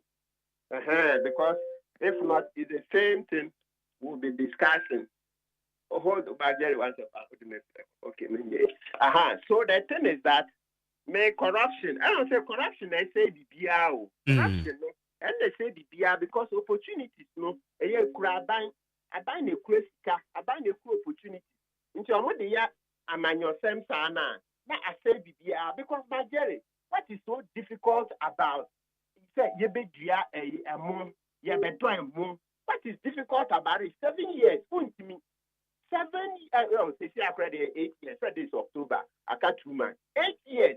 Point to me and do more papa beer, I'm a move I'm a phone. How? Well, what is still? I don't to make us on my bomb panel. Anka on my penny, beer.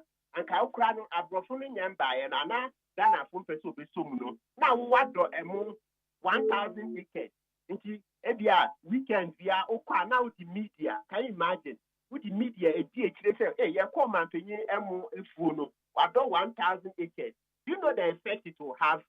So it has a certain effect, domino effect, because we be other country. Hey, no man, can you grab the 1,000 acres and I will see. Oh yeah, dear. Oh, they are more perfume rights. Yeah, dear. Tell me say JM with food. What is a for I can't walk away from that. Like I said, 2014 or 15, one of them. That JM artist or no. Now I say any birthday or food community no honor. Or call ham on your way in the birthday. What is it? The Kufuado are sorry so quick from that. Or my opinion, Ghana, we are largely agricultural, agrarian society. We say economy, no, see, our service has overtaking agriculture. But still, agriculture is very important. If you can outdoor 1,000 acres, and I can only media from 2017. Now, only my dear, okay, example, a operation feed yourself. No, you never be found when we get. Oh, we should get leaders like them again in this country. Okay. Now, taking you to Parliament. Niyakos or Parliament in it also? It's Parliament and okay. What the Speaker did, to be honest with you, straight, I support that decision. Article 97 is plain. There be a problem, no one is saying. Supreme Court pray no. Supreme Court pray no, yeah, sad no. When in camera, the Article 97(1) is very clear. I say, we are member of Parliament.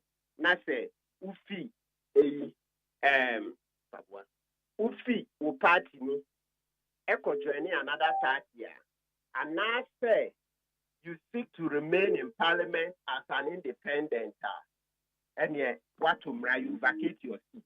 Now, how do you remain in Parliament as an independent? LPP Constitution, no, I can declare Article 3, Clause 9, say the MPP parliamentary candidate. Now, who are we a MPP member? Also, who could the same, also the same constituency as a parliamentary candidate. And you automatically forfeit your seat. Automatically. Nti we Supreme Court. Nti anka say court mu say massa the big way the empatch we free is too clear because there are Supreme Court decisions are yes you better say in case ni nyina interpretation nyina na e go Supreme Court. Your free case we aka abna kokuya aka versus ADB. Obehu yasis dochi atro enya interpretation bia na e go Supreme Court. Interpretation bi wo ha provisions ni bi wo ha o share ya it's very clear. But when you send no chrono, no, I should ask you, and yet clear because open sound the court, you say court betche, court won't mean we are assembled within 3 months, and as we are crab by the time we are no, maybe I'm not 2 weeks or 3 weeks, not Parliament, I'm sorry, until this damage will be less. But my dear make count, I say the provision is very clear. It's very clear. So now, I like the example Umaru Sanda, I'm at CTFF, MI, no. Say, here, Peter Kwasiaka, here, Mamone, why I said, yes, clear. And see, Umaru Sanda, my example, say, okay, I think you're marking now, what filing paper say, a future constituency, no, instead of MPP, no, or Bejinama NDC, and come over to necessary slow MPP member. And can send you marking MPP member for a future. Or no, Nankawako file say on per MPP bill or person NDC. And can move up to necessary or the whole MPP member. I know there's a question where you be so a long time ago, ever since it started. Very good. Thank you. Oh, okay. Long even before I'm long time ago. I say I'm the Bayana. Be kind cry a long time. Say it is a nipa not 1 year or file say Jinama NDC. Like I said, MPP, I've asked this question long time ago.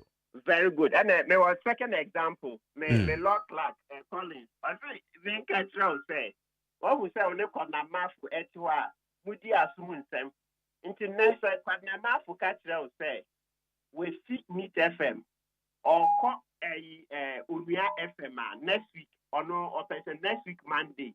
Or we get Juma or your friend is saying, Neat. Yeah. Or Unia FM Captain Smart for next Monday. Between Nene and Monday, when you are Captain Smart, one of the big assuming send you. There be many in this. So practically, no once a nipa na threat ne colors, no say or no or cop beside, no that's it. Many things, money need to mean yet. So for all intents and purposes, no or cop. So I'm happy to say Umaru example, no. Okra where you say you will be question for long ago. Into say I'm agree. If you have a problem, no one is saying. You pen no correct. And I said that earlier to say, oh, a constitutional interpretation. No correct. Say you pen no correct. Just because I don't know you who say you can't correct now. A bit MPP. And say, you say, and what you call Supreme Court. And Supreme Court is saying, I don't know. And I'm sorry, man, your sense and I feel media semi abano. Now, Supreme Court decision, no. One more I must stay. It is say at the end of the course of Parliament no or what you mono Parliament no and farm running year Jumana says stay in the year and bind the homo. What I said Parliament said they should sit down and negotiate. They should sit down and negotiate something middle of the road because Supreme Court decision they are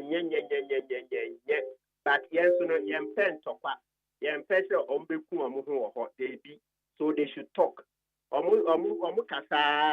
will get some middle ground. I had to say, it's Supreme Court decision there, and this one will consider. They will consider it in the negotiation. So, but ultimately they should negotiate something. It is the same as here, in Penyufune speaker Casano, in Penyufune Atufo more Casano. Yes, and among Casasa, they will get something out of it. Among Casasa, because Supreme Court decision there, and yet, almost be any mass. Na ya court more lawyer for no so mo can say ana ye mu be ya machine you. Na just say court no why? And then you say court no one mu play partisan politics. Exactly. And idea be do hano. So when you see that and also it's a lesson to the court say next time no be because speaker is is head of a coordinate arm of government. Speaker is head of Parliament. Here they are same speaker at the Bassa. Sorry, my dear. They filed the case at 12:40, and by 2:00 the Supreme Court at case we say JV. Internet said before they filed the case, you know, not call your fresh and pay for some mumbra, or register, or your case, you know, a no movie. Share 12:40. Yes, early case once I can expert motion. No. Yeah, Mr. Khan. What they said top right. To be who time that's so. Before the thing was filed, no, not your fresh, I judge for or my ready, mumbra, I didn't be ready. And yeah, not near course, no, you Masa, the youth know and Casamwa, you will bonny. Because we want this country to go forward. Speaker, you cannot deal with a speaker of parliament like that. There are three arms of government. Obia equal. Asema betu enima. Oba ka say afenyo obi asem na okay. There be oni conservative speaker na yembra mandi. Say and Canada no. But then no mo saka speaker. Na speaker o maba. Na fe ye di asem no complete. Say o pese wo ye me say nyame no mpe boni o. O pese wo di tia speaker kura na. O petimi kwa na abefa so no akro speaker o speaker o de bro. Or speaker lawyer no ma argument crowd say hey what's the way hey more true what crop on that lawyer sorry no customer speaker lawyer but what should we boko in the one into no crowd no and our best so more one man who say yes what argue now also son and some more say after you would know hey we what can simple hey timu bi o ma menhwe no wetim no adane ne say what crop and we are that's the same way bad yeah today sitting no we touch up mama yen suspend the answer and come yen is anka on be see court ho tama no bi aka say ye ti asem no judge fune tie so mo si say ntimo de yen ko the beauty of it but nyame on purpose and ama omo rashi gidigidi ya o ya. Enti a judge for enum ni nyina na rashi. Omo rashi masa But when him lawyer, honestly speaking, me papa no mo ye man now for 4 pa. But woman yin cheme. Enti me for me papa no man sa. Me nu e Supreme Court, me ensa e appeals court. Na se edu weekend bi na se wo moto nsa frɛ me ne me na mekɔ ebi na so na yedi nkɔma. Deeply no e se judge ni bi enu opese sabio obebu atten bi a ebi a ebe discredit the integrity o. Enti aya na yetete akire na sabi mo aloyafo no mo amo eja mo so mo court hwei. Se mutimi ka se judge for ye partisan politics a Brony Becker said, is it not an abstruse? I say a bit difficult to understand. What do you say? Because judge in the battery pen say all true judgment and now one would take action. No lawyer, you know, wouldn't him chair me. Say yeah, dear that for more. Look, my Jerry, me now make us so. Maybe a problem no if you know because now I to say you're very amount yeah, oh yeah, papa. Munja, but I say you tina one kasa who are you pony. So that's now the main mantra. You tina one kasa who are you pony. Masa near cool or course on Friday, or see a kind of plain. Why you one can will be encouraging them to do that the next time. Masa Maka and one no. I mean one Makasa. So him Kuku and Sassari, former director of law school. Yes. Bisano. I know they were canceling say. On when you see in a bam, make all law school. No, or a director, but then when you on when you see judge is your mutna assembly. So on Krawaka, Massa, Munja is Adeno. Yes, so sometimes you meaning in answer. Now we are strengthening the arm of the oppressor. Near cost, and you become 1,000 times. You know one Casawa. You were born. Look, Major is the same law. Laws Bakuna no Biako, Macolano, and no Biako, Ukuya, Upeso lawyer, no lawyer, Okasu Betty Jaja. You will stages, courts, maybe the self person called high court, and you also yell lawyer, you might copy him 10 years. And I said, and you will be judge, you be a school now, no aqua could be judge from district magistrate. Into 10 years, you draw, you qualify. Person court of appeal 12 years as a lawyer. And she said, oh, yeah, high court judge. And she by the time be through 12 years, so you qualify, you can go to court of appeal. There are some procedures, I know the ancient cases here. Supreme Court 15 years. But the main part say the same laws now. A judge for no can your money and your way. And also, I'm just making harm is the same constitution, the same thing, the same training. And see, I can't more about mind. Those days are over. I had to say, okay, I say, Ghana has a few years ago, no, still a Bibia or Bicasa, not when you say what the Becca for the big emphasis in the Mamre Pine, so you have to use for what is it? I can't ask you. Or she are watching it because you who said that you need to be an own answer. So, in fact, I don't know, baby, a guy can now will be arguing that on the merit. You can on the merit. You can say, you have to be in you or no, yes, as you are. You who say, quiet. You better ask them now, kind of, yeah, you won't see it. Yeah, you won't see it. Okay. Now, I know political cases in the pay. Because a question political cases in the pen, yeah, to say, amount for Casa. Enti the aka so eh because enya dia that is generally enyo and political cases pe. Oh, I know the matter. Yeah, let's agenda one for another day. See, and the political cases no has them na banieka. Enti other one no. Yen thing you na obi se me bisa say na na the third class why you what ko hu ana ya tesem have you verified says Anete? Yeah, I don't know. If Mumbisano, Mumfra, my opinion, Mumbisa, so called University of Ghana, it's third class. Oh, we're from 2000 and 8 it is public record. Other than I do your first class. Hey, me pacho me say me minimo, so I'm emphasizing the person me who say wo what verify no we hu ne sa me I don't know me pacho. Verify. Okay. And na Oxford no so we di akire hu say na wa bon e wo Oxford. No I born no nya de ntia. And I will be because Oxford na you know the number Ghana.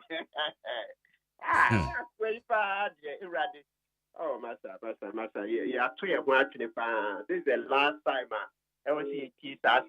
Hey, yes, or no, no, quite a bremu. Hey, yet to say so on the president too. Hey, yet to say so on the president. He's been prepared for over 30 years. Monfamano, a Ghana bear crabeshe. Ah, Bozegi. Bozegi. Oh, baby, I'm what the aqua. Yan chain speaker na the speaker bekano. Na yedi isusu di ani yedi nkomo. Yo, okay. Yeda say Dabio akabako quick. Galamsey for the central for na your friend is saying illegal miners you go bring money. But also the one what to pass IGP mrem. Yes. Oh, that's to span the coffee I have and you. And then the owners me baby and pesi a shot me say. On say Mrantia na owners no kobo mo pass on mo Erastus mono. Okay, yeah, vigilantism law. Act 999 999. It's say okofa emebunu ba say ombebo wo mining concession who buying no mo yes sad na is vigilantism. Inti emphasize law no ka ho no yes sentence ye chi eyi funankasa owners no owners no so they also have something to answer because that law is very good. And yes, you can't kidnapping the no kwana. Naturally, you can't run to as a munkwa but that's all.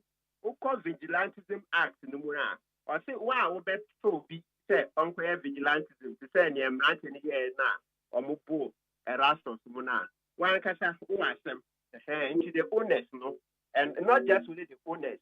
It's a staff, and on mobile Sam Brantino, Pana, staff, no, a human resources manager, to operations manager, and on to owners of the mining concession, and on mobile Sam Brantino pass of the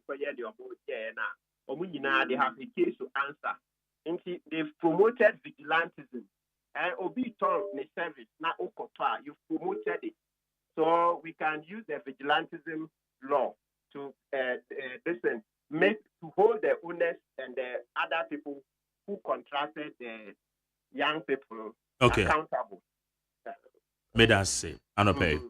Yes, and I say. Lawyer.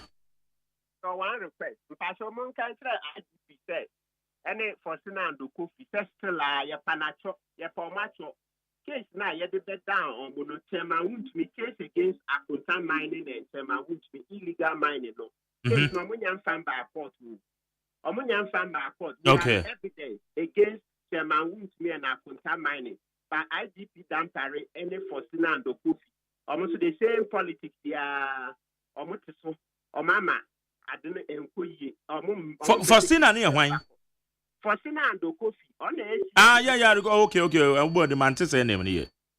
Faustina and the Kofi. And the Kofi, yes. And now when me tell you dinner, I'm gonna be bintina. If you are not Makasantem. Yeah. Yes. Okay. Yes. Mate, you better come. Okay. But that's you no pay. Okay. Jenny, a lawyer, Martin Bebu. On the making it clear, so on the better number the John Dramani Mahama. Go to Abama and another Nelson. Another disappointed into a better woman. JD, or a private legal practitioner, and any income. Mammy found messages in Ibi na Minkana. You do my way down there, some more. Richard, that if you are my son. Also, yesterday, Comrade Yabwatinja and told you that NDC members of the appointment committee opposed some of the president's nominees to the Supreme Court. He further told you that it was a simple majority that will always see them through. The NDC MPs opposed the nomination of Justice Efiobuche and Sarah Cranton, Edward Asante, about the African, Richard. And Master, you may Yankeko said, be a culture. You see, before answer a Becasano, you go through the records and we have the record. You can't just mention names to me. Kofa Parliamentary Hazard Nachim. They are not so bobo just like that. Kofa Parliamentary Hazard. Yawo Kromwa, me must say how a Kumsen. How a Kumsen appointment. Oh, minority for you, mom, did you know? At the end of the day, how a Kumsen and the vote. Onya wom na shebe jefio na ye the highest. But I can't say mo did the train na mo tro bibia gege Richard. My good friend Richard, call parliament na kofa parliamentary Hazard. Na shame. Yeah, we don't talk like that too. Fair. Yeah, person eja legacy papa una that ye ni hwa. Ye metwa mo baby o ma say yes your papa no ye mo baby ye bi. You see? You just don't talk like that. All right, kofa parliamentary Hazard na shame. Not just mention names. Mesha Kasante says Supreme Court has now turned into political wing of the MPP, which has totally diminished their image and respect in the eyes of the public. Where were they at the time Michael Kwe gave the same ruling in 2020? NDC will continue to be the majority group in parliament, and nothing can change it. Absolutely nothing. They can go and bend the sea. Nobody cares. But Mesha Kasante, Mami educate you, Supreme Court, as at the time of Professor Michael Kwe, Emma ruling, no, Obi and fast, Emma Koko to Supreme Court, and so much no be Emma ruling, and almost sorry, no more can once and Wadaroma. So, stand here. Why? The victory of the NDC, John and Jane, is all over the country, and therefore Ghanaians should not be deceived with empty slogans like bold solutions, yet hardship is on. Like the bold solution, yet hardship is all around. Even just one fire service tender for 8 years now, MPP have not added. Alive about the free Martina. Lamtekin Rashid or say to my ghost, Jerry, please. Yesterday you truncated my message. Yes. My message is anything you met me again. I don't remember. That is in the door soon. And some person make kind. Don't do na auntie. So there be a michasso. I hear Bezeden is threatening to fight in the parliamentary chamber today. I hope he has taken all the necessary steps to secure his heavily want to say message. We also make mankind. I'm taking Rashid. We also mankind say message we. Ebo appear Melabed branch organizer Gbawe. Also good morning, Mark Jerry and Kobinama for interesting times ahead. O MPP. The evil that men do leave after them. Ghanaians let them vote MPP out and vote for John and Jane. I rest my case. Teacher Kujo said, if you want to vote someone who can transform Ghana and make the future great, it's Dr. Mahmoud Baumia. He has the ideas, the vision to transform this nation. And yes, Buy Ghana First policy will help local manufacturers like what our incoming president of the Republic of Ghana, Dr. Baumia, was saying. So Parliament are tightening security, Papa. I don't already free Accra. Also, fellow Ghanaians, let's come together with one accord and pray for peaceful 2024 elections. Ghana need a Christ-like leader who will build a nation for the unborn generation. And that Christ-like leader is Alan Kwejo Chiramatin, the only presidential candidate with a plan for the better Ghana. Both the MPP and NDC are nation destroyers. Let us say.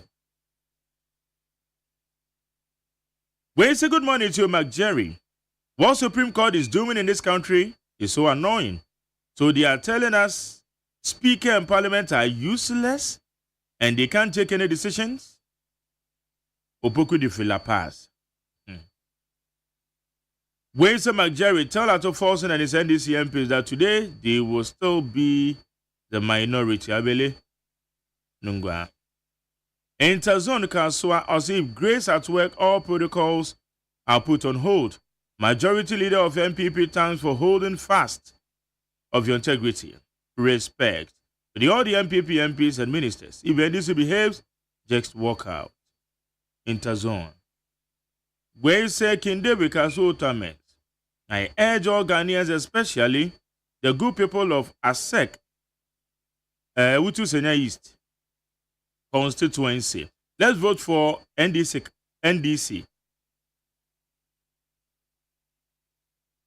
Let's vote for NDC, then the incoming MP, Felix Nakoyo, over Awitu Sena East.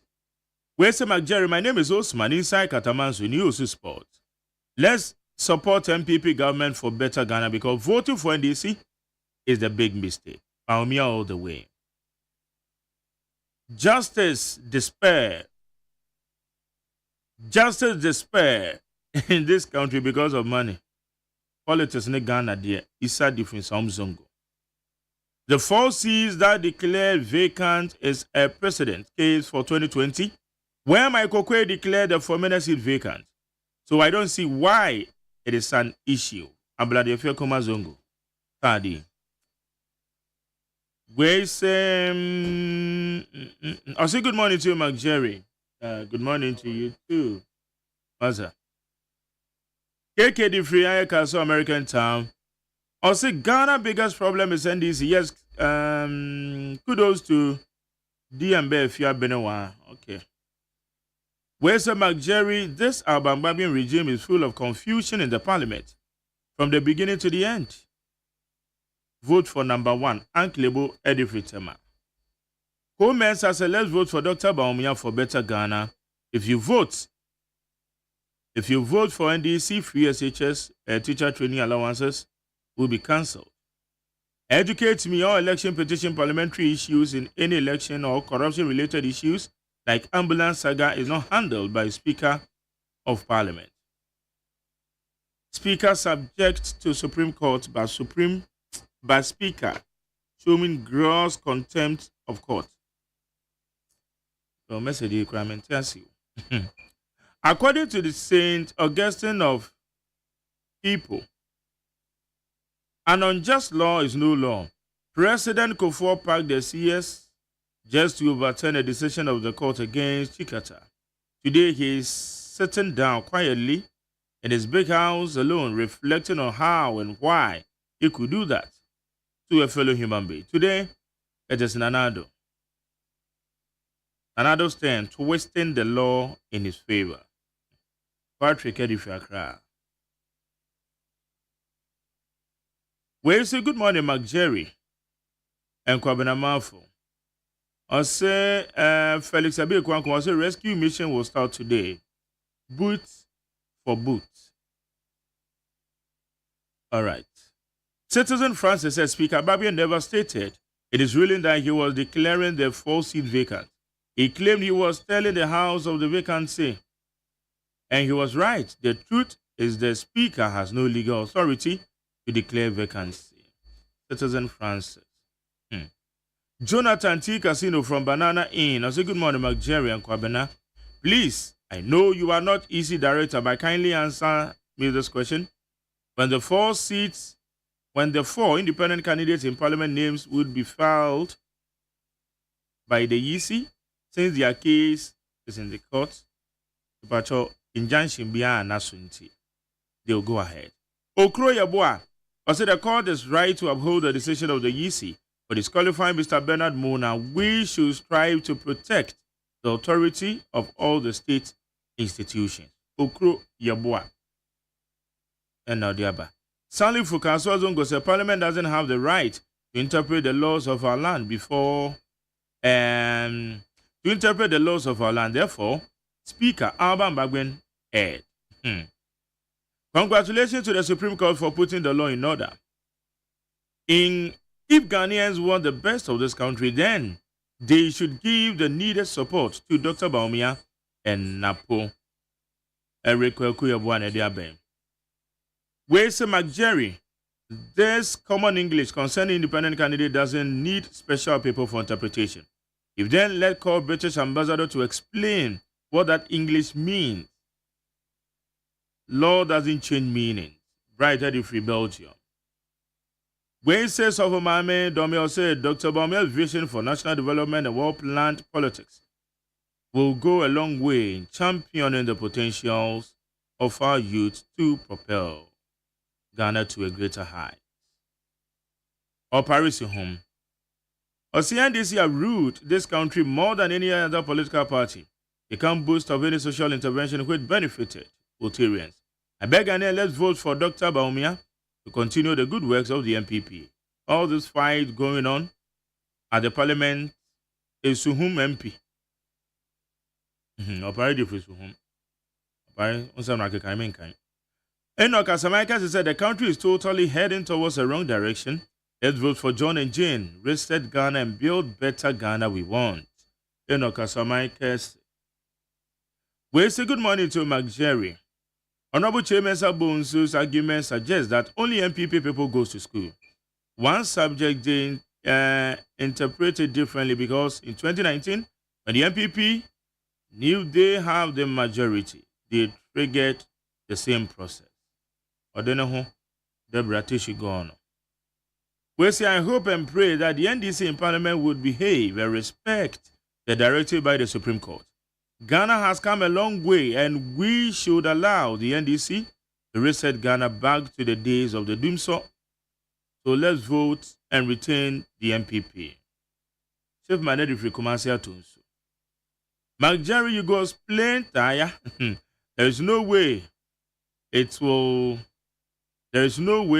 will for your party as majority again. Bad English, I can't continue. Eric Uzdada. Oh, Babeka said, Tiami, trouble for Bonnet, the Ababeka said it. Today, the parliamentarians will sit and think about the progress of the country without any chaos or skirmishes because the Speaker of Parliament will kowtow to the orders of the Supreme Court. The NDC will continue to be the minority MPs in Parliament. MPP MPs will be in the majority in Parliament. Yaosankide or the Fitaifa. Mark Jerry, good morning. Please leave Kwabena Mafo alone to speak. Tete from South Africa. That is your view. You are not the host of the show. Kwabena Mafo is the honest journalist in our time, not Moturu Mojo. Thank you very much. TK, Spintex.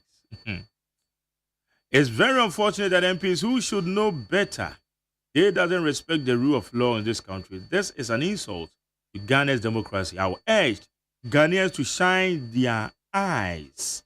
Okay? And I say, where Masawudu or the Freye Kumase Bantama. Mark Jerry Kwabramavo is not on your show as journalist. Okay. Nana Bediako, I'm even see her. Allow Kwabena. Okay. Nijinano. Monkey Kangumu, I'll truncate those messages. The NDC MPs won't create confusion in these elections. How can you send MPs that are going independent on next elections, on the next parliament? Not this time. They shouldn't forget that we Ghanaians are matured in politics. Reverend Okumado, Lower Menya.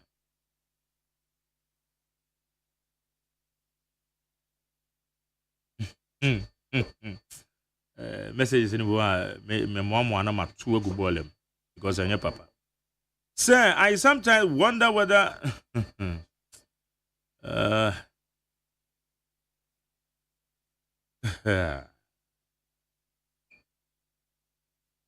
okay, Joe, ready for media. All right. Where's the McJerry? Yeah, some more. The message is in there. Me mama be ready to two ball him because. And the country is tensed. I can't read some of the messages. Because media no, me school am call me say, media no, and yes say we educate, we entertain, and we inform them. We have to change the conscience of the state. Country no more and people expect to write anything, to say anything. And now more church was more message in my two good ballers. Come on, ya ultra true ye. Dream to one natural mamma. Please, military doesn't have such rank. Okay, but that's rank and any boss. We say a WGCDR is wing commander. It's a rank in Air Force. Okay, me that's a power in the Abraham. That's it. We say JDM and NDC should know that Ghanaians are tired of them, so they should stop wasting their own time. Ghanaians are waiting for Dr. Baumia. Yeka. MPP for us some supporters akwa go Parliament House. Some supporters no moko here dey make and we are going to protect our party. Hey, Semini. Momo so man kwa adwuma ho. Am so mo ni adwuma na masora sesa mo agogu parliament ho. MPP supporters are so mo agu ka mo agogu parliament. Nana ya wasa ni amame. Me obako kasa we are protecting our party. How dare you? Who to me man to protect your party or parliament house ho? What are you going to do? Impunity na ye encourage you o many ano. O many ma ye tense na ye sentrofo ye mu bia say yetumi try na ye water no ma down. Because a ne obi a change speaker, dey na speaker beke, dey na basic parliament. O many ma tensed. Ye nyina say ye boa no na mo so maso amu agu ke ma ko parliament wo.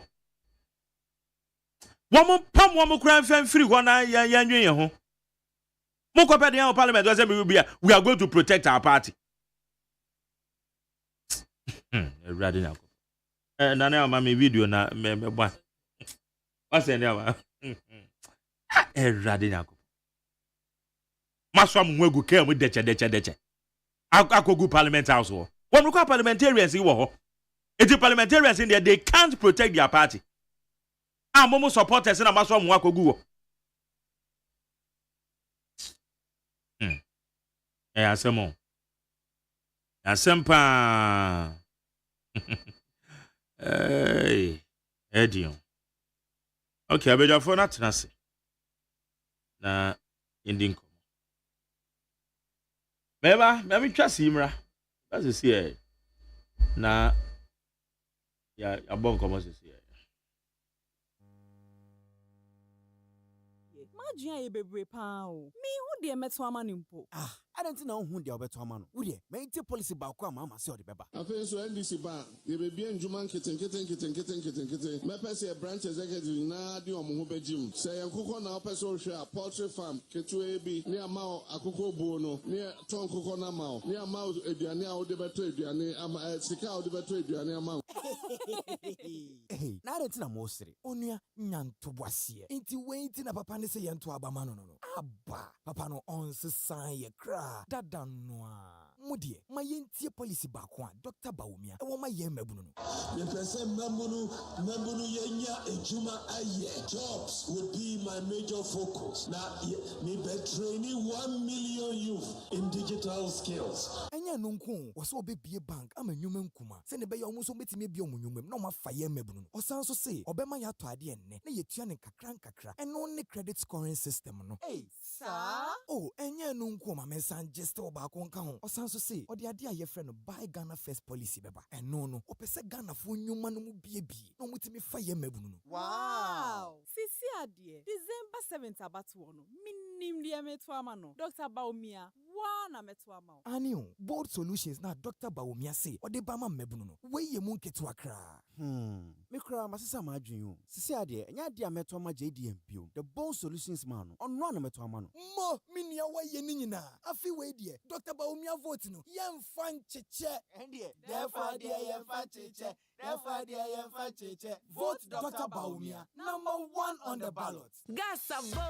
Gasaba. Iwusia efri eja ni jebidie mu enye mayapo mudin te se cigarette nom. Ebetumi ama yen akomayare, stroke, ena daachi bi ebetumi ahayeni. Yenananom, enanom, yenua ma, eyirenom, emerima, eduane no afo, ni obiara oda so di jebidie nu eduane. Momma yensesanko LPG gas. National Petroleum Authority ni inko aka bom the cylinder recirculation model aba said the ebema obiara nsa aka gas wo bebia se wo cylinder ana se wo ni bi kayen CRM anamontuo ne ho eno ane se wo beko bebia yesesa cylinder no tuasika kakra bi na je cylinder ya hye ne ma ana sesa wo cylinder na gas ni mu no ye behwe se bibia nto chima se ye bisa mo se mo wo gas afedie gas abo Gasaba. In Kaiboy National Petroleum Authority, any Ministry of Energy. Onu Enti fi base in sieni. Enti wunya adwuma. Wow. Charlie, media mabamu kura yebu. So ni sika wo de beje nsa no nwuma titi ya. Eno ansa wo na moman mu sa. Omo mo kura degrees akase kura titifie na me. Asempa ba. What is National Apprenticeship Program nenka? National Apprenticeship Program. Anio. John Mahama any NDC ebepa National Apprenticeship Program no toma 2025. Na wono ma won pese wo musuansa no dwuma. Boni friend no technical and vocational no. Ebe mo sua be free. What's free? Anio. Esanu nyuma ye ba be sua ni free. Ene se wo pese wo kosua carpenter. Ceramics so. Se wo pese wo ye welder. Ana auto tiles. Ana obotire. Ana se organizer. Ana se wo pese wo pamontade. Se wo pese wo ye electricals. POP na ba sua obi ye bi. Ana se wo pese wo sua duane no. Ni nyina mabunu betumi aba be ye bi. Na ne wo mni. Amanfo a wo besua sansan dwuma we. Ebenya body crack. Na ya mo se kabotena. Wo de be hye wo adwuma ase. De okay e yampa. Say ye wo nwanwa. The National Apprenticeship Program no eye nidaso e de magana ni bia woni adwuma. And your bread recess are true for my boy for you. May you be free of pain. Now you for John Dramani Mahama. Sans and Penny Fossey. Sanko for ye to a Baman Sacre, Papa. To a Bama Dom Hama and NBC.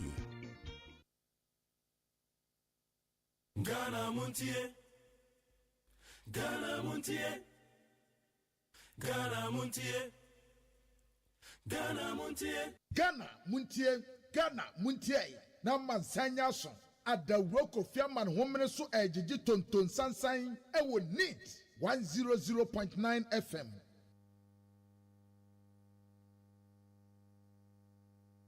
What's a special occasion? Okay, we are the Parliament as at now, and we are here to protect MPP and Ghana and our Parliament. Yeah. So that's all. We are here to protect MPP and Ghana. Yeah. What have you heard which you're wanting to protect? Okay. Remain few days for election, and we believe in MPP will pull it up. So we will not allow anybody to spoil our vision. So we just we are coming together and allow them to grow everything to the end. That's all. Thank you. MPP supporter, MPP former from Huakogu Parliament House, and or just say they are there to protect their party and Ghana. Labi Mache, Maminchia, when you are music protocol. Ivan Samuel is saying, Ivan Samuel, a member of the NDC Communication Bureau. Let me try and say, Evans, Mache is saying, Major so, okay, yeah, the radiasi. All right. Now, if you say you're not a dumbi. Na akra so ohwe ne akoso afie nwotwe wo ye maimu na ha adwen pie na ye na awurade asenya adom odi aba besi samre ya aka less than 50 days na ye kweto aba. Okay. Na me gina so mfantia ema me national chairman Yewura Johnson esiedin katia obo adwuma papa o ka Ghana fo say asitra ya trem bedase I'll come back to you. Labi Manche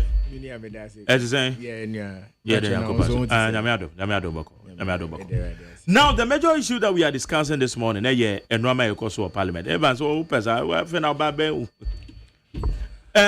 Parliament House they are ekoso ho now ye chair ni say speaker ba betenase the speaker ba betenase ansem be no beka issues surrounding the events are ekoso Parliament House Evans menko suntia ye penny John Dramani Mahama na mema Ghana for entiase say papa no wo pe owo do owo nimdie owo ahomfama se oba beboa Nia Ghana famu for the past 8 years there has been a very series of history and inventor Ebin Sida. I'm trying to refer to Abaya Obi Ejuma Oyeno Osimbegunu Upo Mbegunu. Ejuma nke be 10 billion ebe ni ye 29 billion aseno ama nkrofo ejuma asei. Omo abetre fisisi a meti hoi. Anka ban na ejuma ba ko wo paaye ni se obe create ejuma. Na ye ni apani de one na pamfo ba se ombe se ejuma. Onim se wo se ejuma corporate tax ayira. Indirect tax ayira. income tax ayera. Enti nia ekos for Ghanaian economy eye nipa a man-made situation. Obi ne nimdie ne nsusue na ama Ghana abesi nia yetimu. Eye automatic officially somebody sat down and planned. And it is in reference to implementation of some strategic book a Japadie document. And that's the requirement of a Japadie document. Nise ube gunko for Juma. Ube try say ube manipulate electoral system no. Ube manipulate judicial system no. All those things are in the Japadie document. But they be a metran studio so ameka se senyame wo hon kwan dia. Nipa nsusue enye adwuma na nyame nsusue na beye adwuma. There are series of prophets aka say Ghana ye man bi a odan Yankopon akoma pon so pa. Enti nani wo man no ho. Wa bra wo plan se obefa Ghana ye wa Japade na nyame nso aka to say Ghana ye man. Enti nia wo hihye no emmem. 2022 aban NDC had majority. Ba ye nuanom nyansa ne omo akwan efa so sesan ba nyame de oka no waka ohihya ebem. And you can't change the program and the course of God, so it has to come to pass and this was majority, and it has come to pass. Said the Speaker of Parliament has declared NDC the majority. In fact, the next 100 years to come, this thing will be in our annals and our records. The NDC has majority. Here nipa prehun ye supporters me pese me ka se enyame hihye se when he declared the seat vacant NDC become majority. Yes, was it the speaker has declared and he has done that? No Mukasa ye on national radio. So yeah, mama kwama mu beka. No, the point, what did he say? Oh, can't say can ye. Me say I will never allow you. He has declared those seats the way they that speak, you guys they don't speak somewhere vacant. It man can say we declare. So when he declare your seat vacant, no, it's common calculation. Let's analyze it. He has declared 4 seats, 3 seats of the MPP vacant. Mekana say won't yeah, go ahead. No, so what can? That doesn't mean so which what you are mentioning. Messi has declared 3 seats vacant. So NDC now have majority in parliament. Court akasa. As far as I'm concerned, yes, somebody might want to manipulate the system. But court is court. We need them for the stability of the state and governance of the state. The speaker also is being embodied with a certain powers and authority. In the chain, Senya obesi afa kwaya obehwe masum dwene nkoso aba. My biggest interest, we have less than 50 days to election. The best seminarium NDC for say it's a 4-year project. Na me ho kwama bibia kura ensakra adwen anase bibia engi attention. Enfi project ayeye so a Yura Mahama Eko Eba Yura Siedin Katia Enamu Yenian Petrot Omson Namu Omo Prince of Mecca Ghana for say near Corsono Ayobishi say Yura Kufuado Yura Baumia Yura Napomu for 8 years now Omo Tra cabinet no. Their results is what we are seeing. Their results is what we are feeling. And ya obisi nyame nyame kasi abeku enim Kwame Nkrumah abeku enim. Now maybe so be for the past 4 years go Ivory Coast prices of goods and service remain the same. Yet the de bia yes send him abo ayo bi share enti maybe bia sakra wadwe maybe bia nda say o pese yetra Ghana send a city for the next 4 years ye wadwe so beto amabawumia so pese yetra Ghana wa bra candidate born to arobia onka also person be onka djuma ba ko wasem to wa ba mano no bi so okasa me ba bebie ndwuma koko sector na follow no me pagya no ama afa nkrofo ndima me the women bank beba ama ma anyaju esika e de ayo mo adwuma me set up agric service center ama niema koso commander sugar factory na me yese bibie no me se me bie Ghana gas phase 2 no meye airport project phase 2 mbeye ama Ghana for enye adwuma ye any shape the big push and this beba na FHSS no ye beye ama na ye fe eye constitutional provision ye beye ama na ye fe ukọ FHSS eza ukọ busum ba kono abefi abetrefi busum yensa ye beye FHSS ukọ school so wako school ama nimdie a efeta adwe efeta magana for enso eboa emman no koso no aye nti mesire Ghana for this is an opportunity for us to change the course of this country. So if we say near course no enya basa 7 December kokatu abama number 8 na sesan no na yehwe na Yewura Mahama obeya magana. Issue of our brothers and sisters who are gone to parliament say bit so be so ball the party who buy or ahwode be na wo the bubble party who buy. Members of parliament are honorable members. Omo chambers wa omo ye omo ade. Die na wo okobo party who buy. Wo di otuo anasa abo ahwode be. Yesre ye nuanom MPP for ye nuanom. Mema ye mabasa biama. Sebi, you have caused a lot of damage to this economy. You have caused a lot of damage to citizens of this country. Neme pi atitia pansa. Ya sitremu di enya kwa. In the take home pay, it's not take home pay. Yes, according to Statistics Service, or say a big cra adetia ni obedi cra onim bebia nia obedi adetia obedi onim bebia sadu ane ni free beba. Inti ye bebia eya sefem asitire wom eya sefem. Inti yes mesre Ghana for moma ye ni na ho obebro sika eye Ghana sika je ba men ka se sika no de abro no obetumi ahwe for the next 4 years inti wo makwa economy a ese de adwuma ba no emfa adwuma ma mete krase se buidam kran ko mpese omoton obi kro ba be investment a okra about $1 trillion or de ba no from reliable source alleged say they needed a certain percentage, so the investor has to turn to Togo. Near Ekoso wa Ghana mamhano. Eya sefem. Mesre mumaye yenina. Yebeka pi. There's a lot to say about what this government has done. Neme pia waya awa wunim. Shisha waya baby awotin wunim. A dime bo, light bo, asitremu nkoso asitremu shishe. Nejuma de baby there's no sign.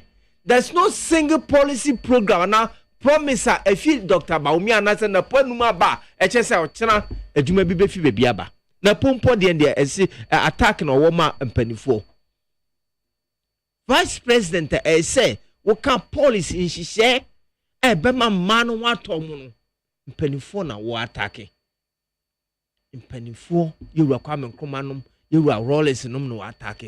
Tell the people what you can do to solve their problem. How can you maximize their burden near Kosono? A burden what to me AGYEMAN ye. Intimate Ghana for. Mama yentu abano ma Yewura Mahama. Ebisu abada yes. What denti or experience? What pardon to say first 2 weeks you announce all his ministers. Meaning is ready for work. It's ready for economic transformation, and NDC is going to give you a better Ghana, the better Ghana that we want. We'll tackle every sector of the economy, not one sector like the communication sector, digitalization. It's only a communication, and that's communication. Yewura Esra Usu, Yenuaba, Medofo Esra Usu, you don't use one sector to rule a country. All your promises, all your ideology lies on the communication sector. Even under Kufuor administration was headed by a woman, Sister Esther Owusu. Or MPP no boy, my sister, my penasem. Oh, Esther Owusu no head the communication sector, and the whole president was in your bit to me. I say communication area you are good. What about the agri sector? What about the industrial sector? What about the manufacturing sector? The infrastructure of the economy. It's the infrastructure that propel growth. Every spheres of the economy need infrastructure changes. The educational infrastructure. the roads infrastructure, the health infrastructure, the agriculture infrastructure, the basic fundamentals that can propel agriculture growth. You haven't speak about any of these things. One can wait. Communications, and Ukrom say, with the communication, Ghana. That can never be possible. You are saying it's possible. It can never be possible that we have several sectors, about sectors of the economy. You want to rely only on one sector to run this country. It will be where the situation will be worsened. Instead of the phone, yeah, you better crave your bridgeaba. No what you are 1 city, 2 city, 1 city, 2 city. In other words, you want to push Ghana into poverty. Phone cry so with you on 1 city, 2 city. Sebe. So with car. You can pay out your phone. You can buy better phones when you are well employed and taking a good salary. And you'll be in the Bema with your phone 1 city, 2 city. See, a set up phone company or Ghana ha and can be set up in this country. Now I expected the whole presidential hopeful say he talk about setting up a phone company in this country. That is Adwin Kessier. Yeah, the Adwin Kessier the boom mine. It my appeals go to Ghanaians. Send the custom a man-made, a self-inflated. It is planned in cabinet of President Kufuor, and the product of what they think and plan is what we see. That is the dollar rate that we see. That's the fuel price that we see. That's the rent price that we see. That's the price of goods and services that we see. The cabinet decision is what we see. It's what we see in the free SHS. It is what we see in our health sector. Ya kwa yenya baby na. Sisi uko hospital nko titi nkunyamu. Yenya baby kwa near the patient atoto. Sisi make say teacher for university teachers our strike. That's what we are talking about. That's the type of economy managers that we are talking about. They want us to continue. One kasa what the policies are about he you see if they me ba. One of the cardinal reasons why then this want to go to majority is to repeat the e-levy before election to show their commitment toward the growth of the economy.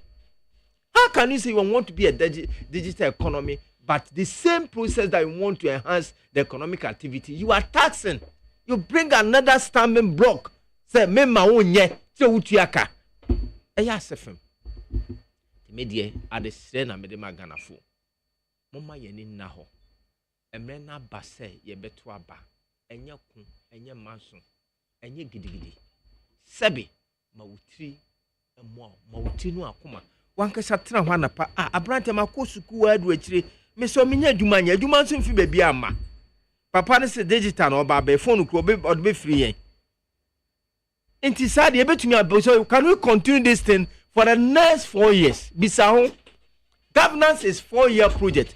The next 4 years, do you want to go through this cycle, the situation, what we are going through? Do you want to go through the same thing the next 4 years? And talk to yourself. Ebisi nyame say ewiase be yedin enti saa na Bible ne kan. Ne ekoso no eyobi hihye. Emra oka say montate mo be na they were losing their abilities. They were losing their abilities.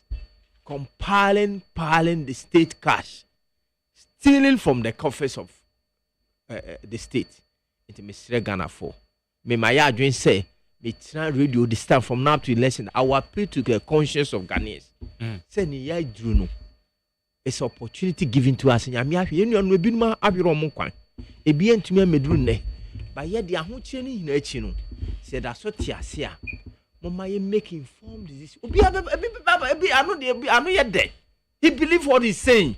But practically, look at the circumstance, look at the situation, look at the environment, the economy environment. Investors are running away. It is the duty of government to create an economic environment to business to grow, to business to prepare, to success, to flourish. It's the government that has to spend in the economy for people also to have money to spend, to spring it down to the people.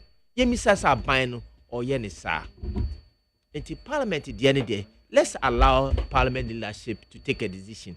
But on my view, we have only less than 50 days to election. Let's concentrate on the election.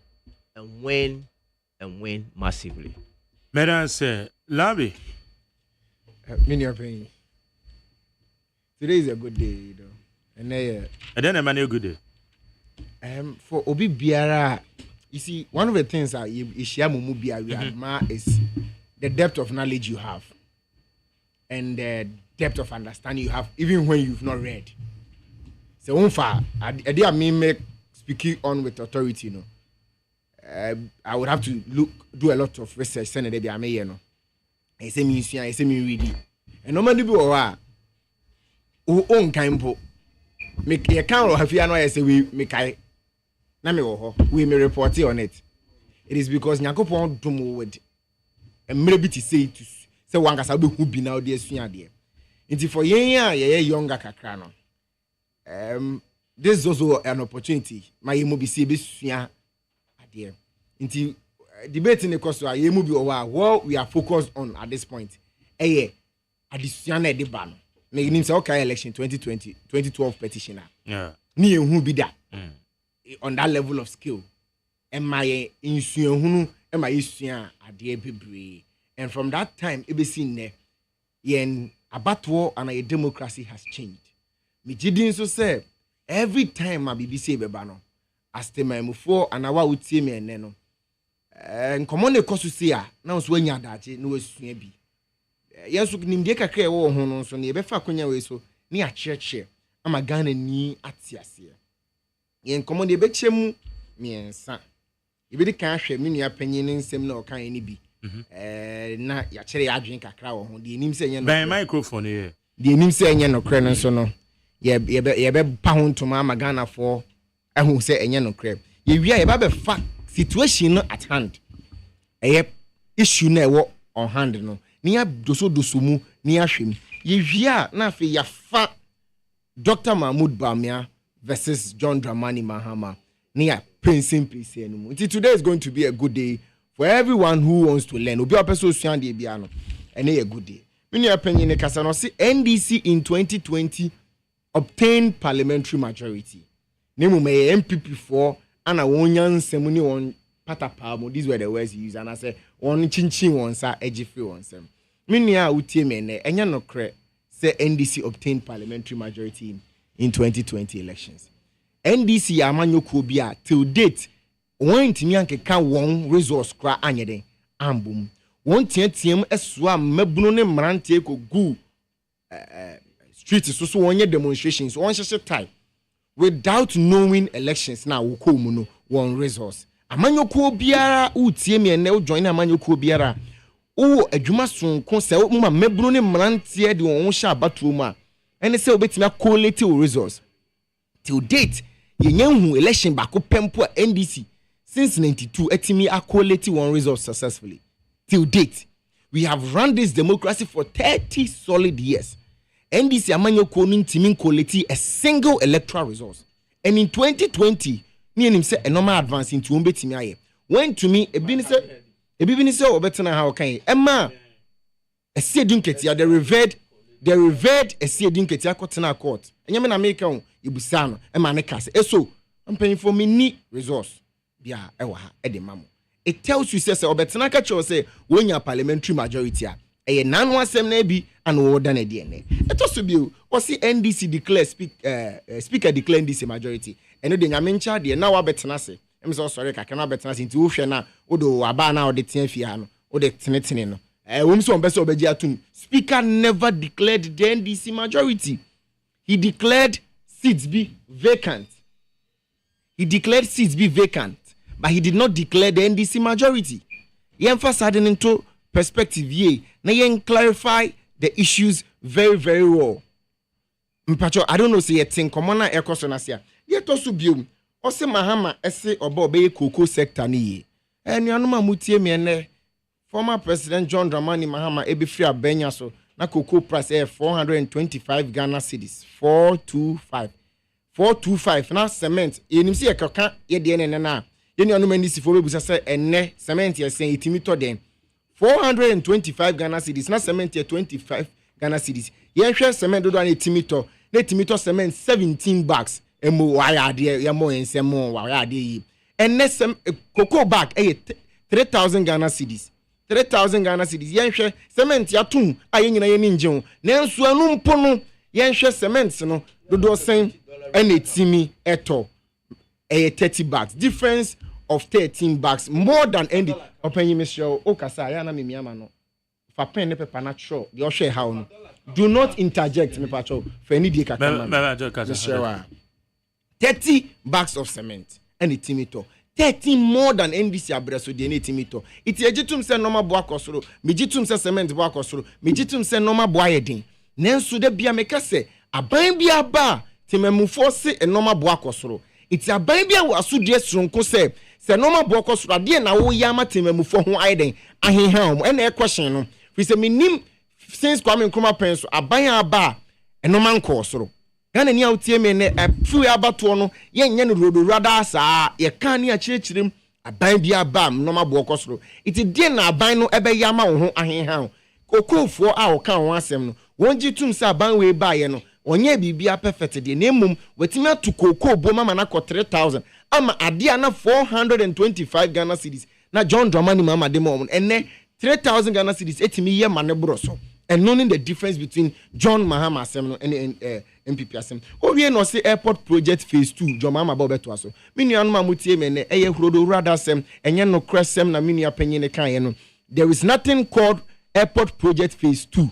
There is nothing called airport project phase 2 on record. Inti ye bana ye be shiaga na fo ne ni omudi nkoma. Ye make sure say asem na ye kan no ye ko check ne ye fat check a enye si ye tu mfuturo ye mpanyimfo ni entu mfuturo mfangu Ghana for ni wonsu nimde wonsu nunyansa yemu bi so yete ha ye nhwe ma won kan na wonfa ho ndi ye to so bio o si free SHS ye nuanom de o mokasa no won kan free SHS no wasema na ha won they speak and they want to bastardize the free senior high school education but me nuanom amutie me ne abotre mu a Ghana ni bia nim se free SHS no enye 100% but Ghana ni bia so gitum se eye better than emra na yetua school fees e o my we mu. What also be or say allegation to sell bui power bui dam mini anoma motie me pacho so be betena no eso be allegation me so metia betena ay allegation say eso sebi omini apenye otie wakowi obi ade na my friend allegation ne meja woko at least o ya allegation substantiate ne kakra enye no kre sa suba we na enu anoma NDC for communicators awomu from start sa 50 days start say ye afiwe won ba no abetwa ntro no the allegation atare ho won ba no abetwa ntro iti se won nia na wan chirechire ma menu bi otifie badwin se yampa obi plan so obese obeton bui power e o mampanyi kofo adaro ma ne nim die mu no de bui dam e ba be drum o man Ghana another big dam e ba be o poalugwa yentimi nwiye but obi biere ni wa plan se obeton bui power na bui dam sa suban kakra ya ton we atrosem no emboa Ghana manyosem ewo ha and ye mpanyimfo ebetena radio echi no ye waso de sonko se ebe Ghana fo ahu no kra a ewo ho owie no say Dr. Mahmoud Bawumia nkase mu no onka anything on job creation. Dr. Mahmoud Bawumia enkomo kan on job creation so doso or say the works department e okruma say no oba obehye kenade no obeye we plumber na utie me we electrician na utie me na Dr. Mahmoud Bawumia say oba aban adwuma ministries aban adan a SSA ana mfonso ho no insese de be ma contractors akese ne sa maintenance ne repairs no ye be use public works department abma plumbers amutie me ne carpenter for amutie me ne money e de adwuma no be mamu through that public work department it will because ye nka job creation wasema onim de oka owie o se ye nuano ma mo pe computer ne abefo no ye the 1 million jobs ba 1 million no de etie nie ye be chere skills in digitalization coding programming website development app development and I'm said Dr. Mahmoud Bawumia ni so ade hunu digitalization e foundation inti no ye be hwa ma mu nyina mante ne mabrabo ya kire mu ama mo sua sa nyoma no ne ya pe ye de mawura mu ya mamu nyuma e wo sa side on itie nuanom e kasa enye no kre owie no say digitalization is the only thing that Dr. Mahmoud Bawumia can no na only under communication minia utie mi enne so bi ka say digitalization is only related to communication na e trust them not just onimia oka otum futo na gu ani mama nche wade and now me know say digitalization oko America infuo mpono e digitalization e hwe ho asemoka and ne oko production industrialization mpono it is underpinning factor is digitalization to be catch say digitalization communication only the oka we can industrialize through digitalization. Say banking banking crampono and enam digitalization tino kwese na banking na easy now no yenu no ndc for say on me akọ bank 2 a.m.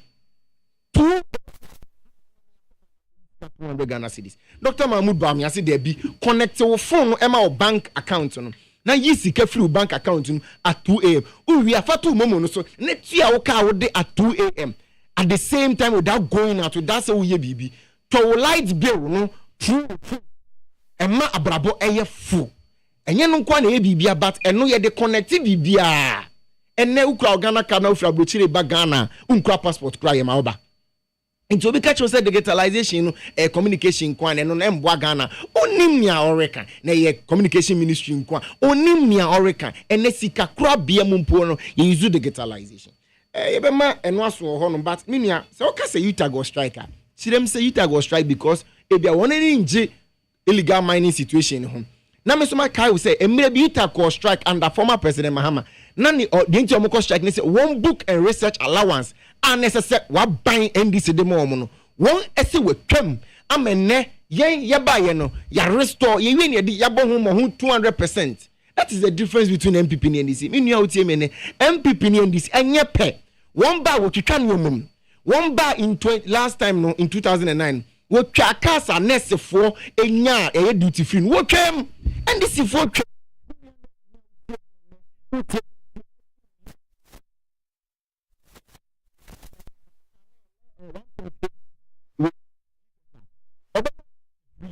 sabi no and here for no man for ho no one the baba what now let us move to the substantive issue and the common. The NDC campaign is weak. I can confidently tell you that. NDC campaign at Tonsu Kesim. NDC campaign at Tonsu. And it is so weak. I am ready to the sense one EPBB, they are clinging on to straws. NDC is clinging on to straws. And no man en fa mpuntom ba won campaign no ato ne ntasentase. Hwe ye sha se no se yi Dr. Mahmoud Bawumia campaign po onye bi. Once elections were winning in Sri Lanka support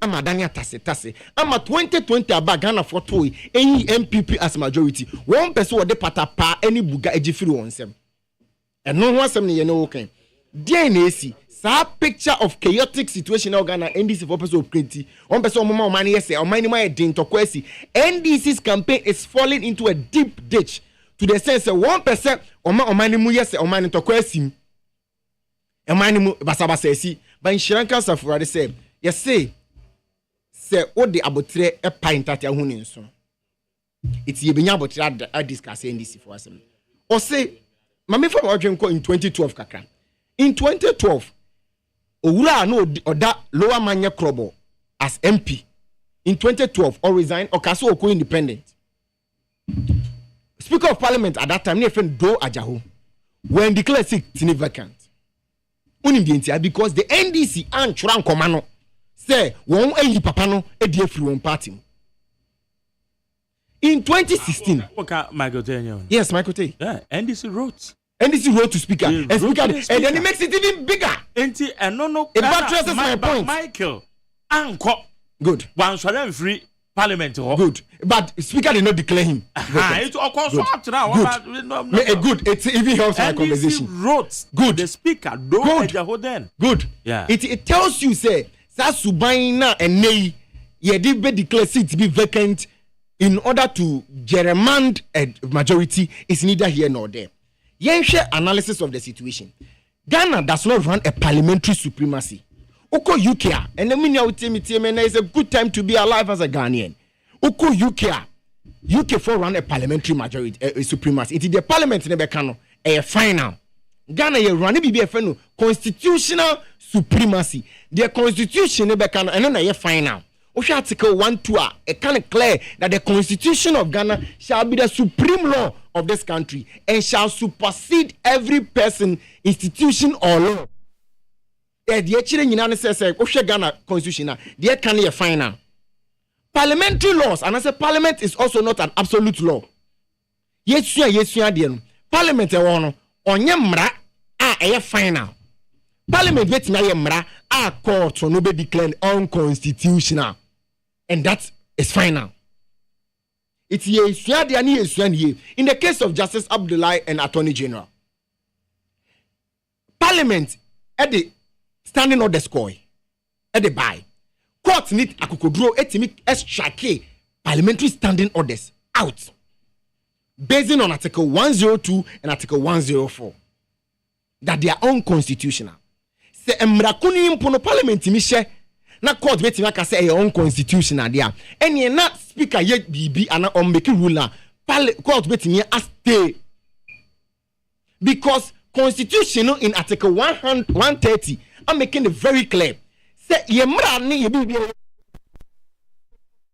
constitutional Constitution no sun chire mu ene wutie mi a okọ Article 130 a ni mu chire mu ne se ye beka se udi mra no so na wandi mra no so ewo be bi e frɛ no Supreme Court ya court no ye didi agrobat ya nhwe ya normal becha it at the end of the day no we are Ghana ni na wutie mi na the interpretation and as ye cheche court we and nsensem Ghana no ni nyina it comes back to the Supreme Court it we are the Supreme Court catch us say anyway original jurisdiction a court back pen the war. And it's in a friend exclusive original jurisdiction. We did the case of Espate Akosa. It makes it very clear that the interpretation of the Constitution is a preserve of the Supreme Court. The Parliament of Ghana does not have that capacity. Omo needs that capacity, no. Meaning I would say me ne emrane bon ho ban and a court na etimima wo fa ho die no. And no name be so far hudi. It's at the end of the day, the only piano, Sheni. Ye Article 99.1. Article 99.1 say, declaring a seat vacant, High Court of Juma. And all constitutional wait me ready. Article 99.1. So challenge me, no alcohol, no ready. And yet, I am speaking to the law. 99.1. It is social na bibi conflict here. The only say court interpretation. It is 99 by declaring a seat vacant. But you quote 99.1. What's it saying? 99.1. But you Michelle. Unya time no. O de kan wasem. O de kan wasem please. Ade a wo ye me nje ho kra. That's a Michelle. You can refer to 99.1. That gives the power of declaring a seat vacant to the High Court of Ghana. It is also provision for fraud. I mean, for me, I'm a law student. I'm a lover of the Constitution. And I'm a student of constitutionalism. 99.1. The High Court shall have jurisdiction to hear and determine any question whether A, a person has been vividly elected as a member of Parliament or the seat of a member has become vacant. Thank you very much. It doesn't lie on the you can't seat vacant vacancy declaration now. Seat in the declare you speaker and they declare the seat vacant. Senior Pacho, what did you read? Now I refer no. Read what it doesn't lie on the High Court. It doesn't. That's not that. Pacho, read it your way. That's yes. Oh, see no.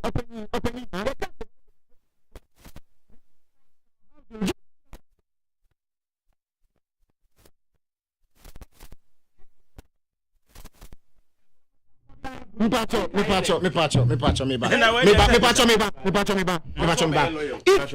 Oh, open your catch us so bad now disrespect me. I make disrespect you. I will not.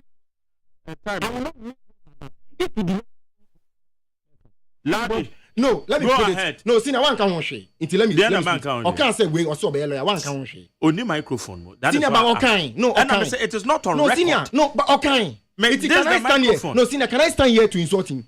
No, you can't do that. But good. It is Senior. Off record. Senior, they be correct. Off record. I think it is fair that you correct his person.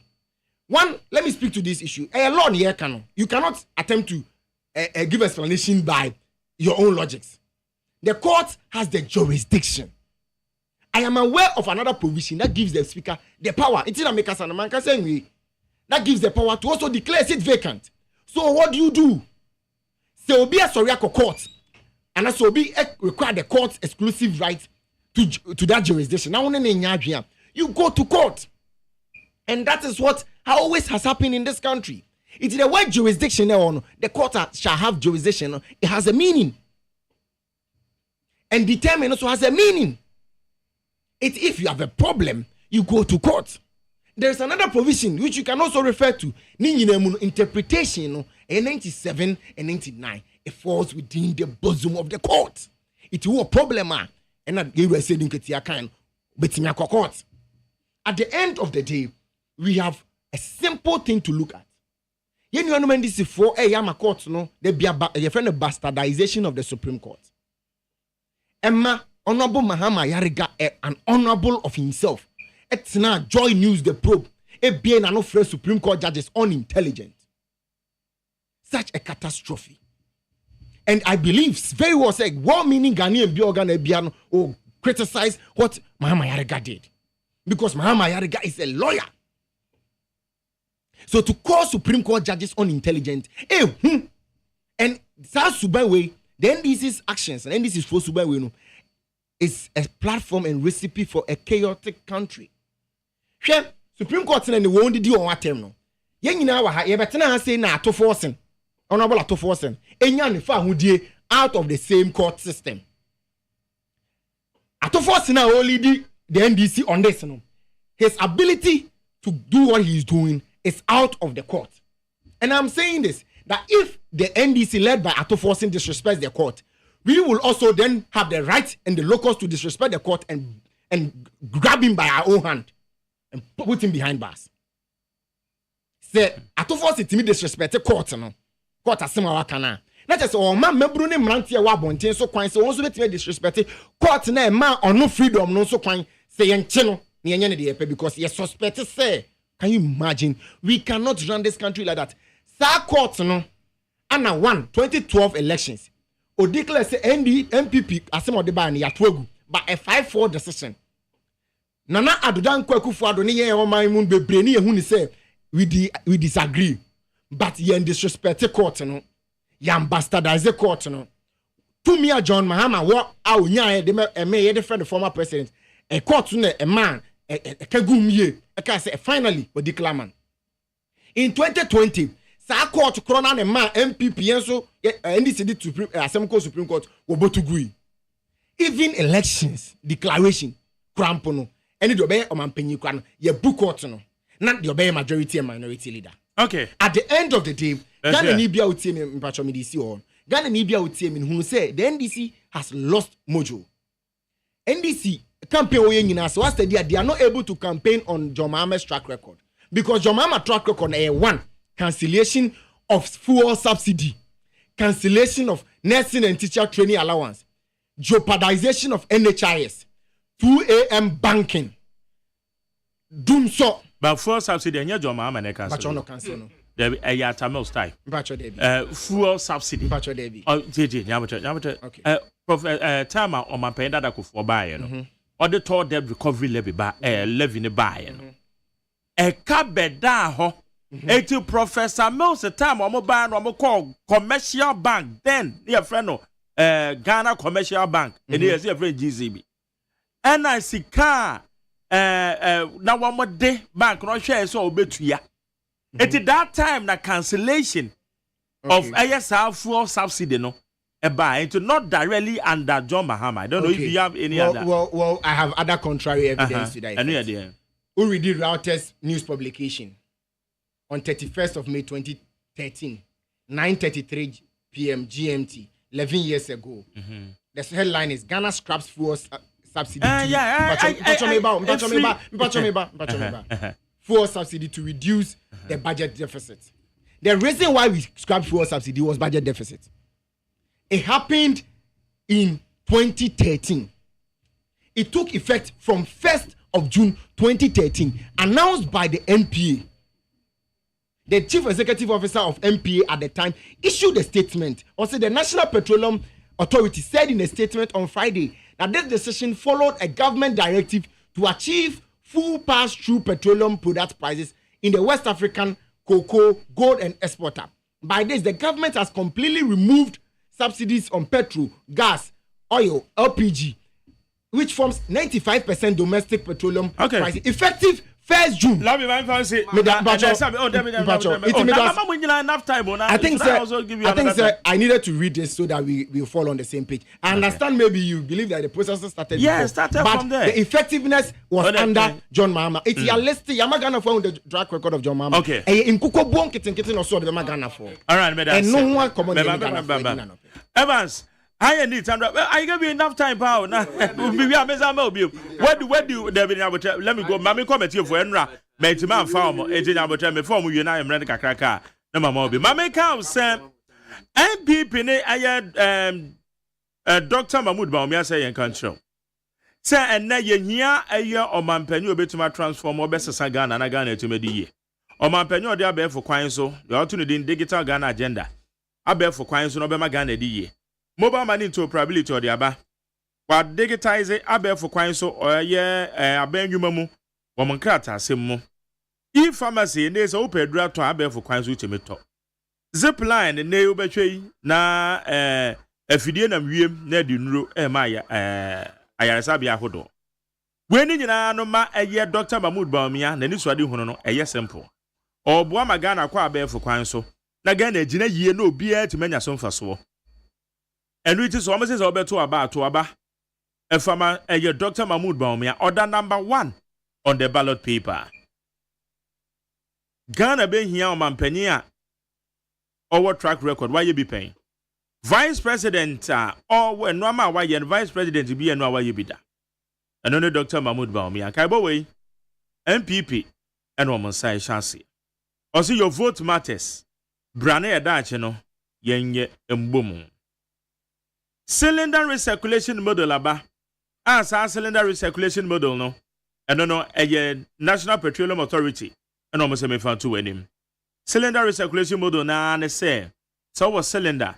I just say or gas a woman I will use to fear. Sa cylinder no. Bomodin say obe pejana dia ko exchange vending stations via. Say you puma say your goal say shell filling stations almost on gas. Obe do an exchange points no ho. Was cylinder dada and fako. What the qua one best is a normal the gas a goom. What the call normal sasa, normal mount their gas womu dada. The word to ya. Sika bet you and a crabby. It's a bomade say a nay, MP and Kaibo will bet me so. Na etime abuam. 1 minute Ministry of Energy. No, Monsieur Frank Kaibo with your mouth. 1 mama nay, at the no way you fear. I say safer. Who used to gas I am she him, and I'm so cylinder a mono. Make quite here for so na many were 03022 43540 03022 43540. I mean, you are doing chere. Na ye kwene. Beba to mache. Nyame do bakoyeti o. Watching Fifth Class Central. Okay. Yeah, money adwuma. Na me fan check say ma onobola kujo chirmati. Afofa tofo nyina ene Ghana for. Wo hwe wo ko ne kubasi da utimi say yes. Asante reje no. Alan ya solo mo dendende. Na Mike, yanda e big kase. Say to Obama Alan ya o wini. Mi kaisa woni lawyer bi kasa no kan sembi. Ma na ka kire no. Tanya Ghana dendende ya o hwe parliament ntokwa. MPP NDC ntokwa. Na Ghana for nyankopon you obi ti say Alan ko de chirmati amaye. Na o ma solve a problem by the asumje mra o ma we mu ayem pen ntokwa. Na o se ko to Obama NDC na MPP say o to Obama Alan na o wini. What to that to obey? Was see MPP were 45, NDC were 45. The Oka and Yanu Cre. That's it.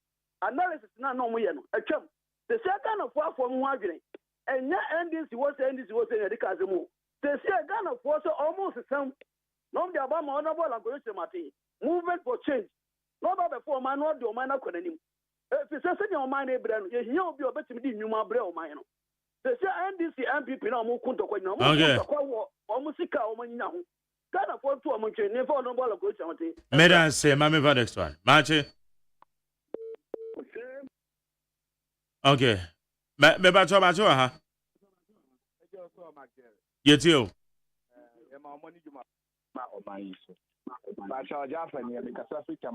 Yo. I'm a forward queen and youth commander, Mr. Kampa, Ewa Shama, Michiana Papa. Nigeria, I was a Ghana, and then they party me in our air court against you. All for 2 hours, and the 20 minutes in our if your baby at Chiniano, that's why one session. One which Chiniana number 8. Every say, you are John Dramani Mahama said, Yan Kwala no Moko school, or poor on no ma. Oko school said, then wa born no wa born. Which one are they said, then won't. It is San Falano. You have a creative government shop, and your mom was a technical school, and I'll make it here. Maybe a Palandesian welding, fitter, I do my view of Bishano, and plus or more Munima Diano, ever quattro BC. No, so no, why they was sure you man up on what when your baby of it need to contain either. I now make Kadimasama value. Leura Mahmoud Baumia, yet happy and sufficient a distance to Papa. Tell a buy where you are or more opposition, or more than or more Mahmoud Baumia, dear one in the opposition. No more opposition, we are idea or more Baumia, that fight way. Idea or more Baumia, why about me or Beshan walk on for Ghana. Medan say, Mammy for duty ho. Maybe I saw me watch it. Ajari, na abumo. Namado is you. Mark William, because you've been an apartment citizen, because of dental special. Marjorie, more some Baku Unibica, Dr. Mauni Maumia, Marjorie, media, we are Ghana, now we're Ghana, Hanquadia, Mumaya, Aswadi, because Dr. Maun will catch the Sobaba, yes, I train $2 million up to this. It's a kind of family, Ghana near yes, pay fire. Measures also, dear Guacamo or Bar. Oba in the Ghana for your home fashion and you really come in the tea. But we are any Pebia, Ghana has seen when you could dress and begin a campaign platform, so yeah, higher campaign Ghana for and Fabamana. If you could be MPP buying some a own president, and as one much Ghana for supply, a Juma some we are more Okai and Obaya, Eddie, and it is here for my many papa, my penny papa, getting my Ghana, a tomb, Amagane, upon and to my pefra, we are in a new shady, non to Abanama, Dramani Mahama, or no, Nanako Poina Mai, or Mayor Brim, Medan say. Maybe I saw Marche. Yes, sir. Yet you. Yo, Mr. Marjorie. It's a court with you. The honorable member of our studio. Marjorie. What do you say? The partner of Minim Nanado Pa. They want Ghanaians. It's not safe to hand over this country to Akufo-Addo. Probably, Doctor, Yao Tamakro. But the first one to be delegate as 2007. The next didn't listen. That is what we are seeing. So, Mr. Honorable Speaker, don't say the name before. Can afford time. Nobody can do anything to him. So, to me, educated my parliament on this afternoon. Well, as I said, Nanado attacking the court. But, Mr. Gotti. Yes, sir. Yeah, who say, Yanaman education, Makaka, a brand national health insurance. Parliament for G2. Say Yenfa and come as a breeder document. Ubetime kura now they are controlling ako voters ID mono. Your voter register mono. And your court yana sa decision no. Court no terminate. Okay, I can walk out to Adebako. I can go thousands of rulings about Ghana. And we have 60 so no be yes argument no. Mr. Gotti, what you penny? Oh, radio so. What say? What can say? Me patron justifying the. Oh, some now can you uneducated? Na me educate you. What say? I'm justifying. Me case I me say asama wo kano tie dia me kano. What you penny? Tina me nyada jama. Asama wo kano ye uneducated. menka say we uneducated tie ete say wasam na wo kan enchira de make kan wo say Chief Justice talk no ntimi ntena ne ho en can be my parliament na me on instance say a national health insurance parliament fo nyina gi tumu say yemfa ekura wa tumi de kokoto aba Supreme Court ya na edane sa decision no etia no so beka den me kasa wo ka bibi foforo What do I mean, Koso? As I say, sometimes rulings defeat your court. Layman far on the grounds who say this ruling doesn't make sense. But me catch here your judges say, Nipadia who are Abdabuma, you learn from your history. This were the things that were happening in the 70s. They're done in the credit put form. And because of that, in 1982, we should learn from our history. Thank you. May I say? My last one, Margie. Hannah. Doctor, come by what? What's happened then for the mind? Nyame adomako na wo ye pa yetio oni ni no tele police upon ena foundation ara mo mi pa mi na samye oku adwuma wura so bo ate obo adwuma nkasa na transport minister so bo adwuma anya bia international port asikumasi asantan ye kra nimu oni ba ka kra me kan se adi we ye mani me se bia be si ye mo ye hu no one man to the election. To say the Ghana for sure, you say, Nima Pom, and India for Shas, I could be at the Java, and put toward the Agu Prince, education, and then can't be on the free and what media sounds so obviously wrong, and then we have seen them, and no one speaking about pockets, and yes, Shapamani or my penny and pen for the Guapanzo, and the parliament, then what did you for the Ghana for, and then for water, which woman in yes, a Yassi baby, now Ghana don't sponsor, and more important, but come on, go near Babico, and then go to the what you mean every one. To the call. Bank will force you bring it for the Shakwaya or Penny Guapazo, and could at a floor. And you can say, super little for it must like on the hotel that will want it. When you put your Kunjao, your son will quote the young yourself. Because let us say, my main fancy, and your DC.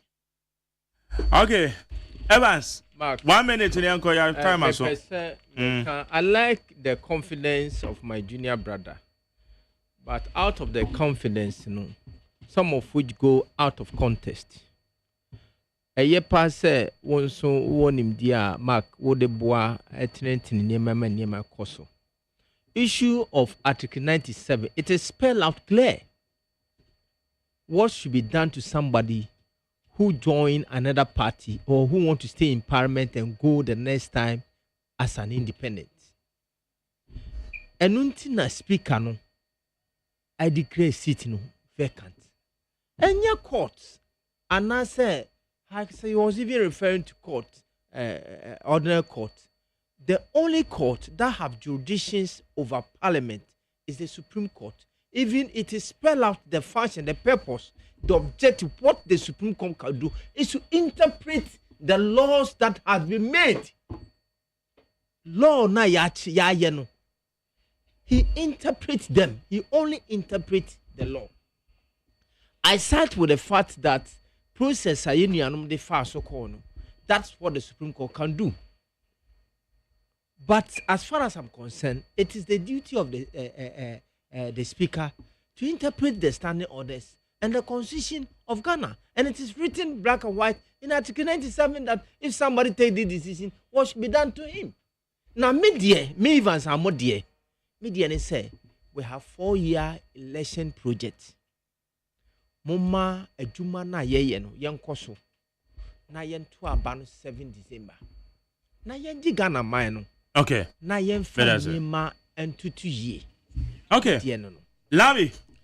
Final comment yanko. I think going into this election, Ghana for just two choice. And I say Ghana for two main choice. I mean, can I say? Choice number one, Obia, what be the president da?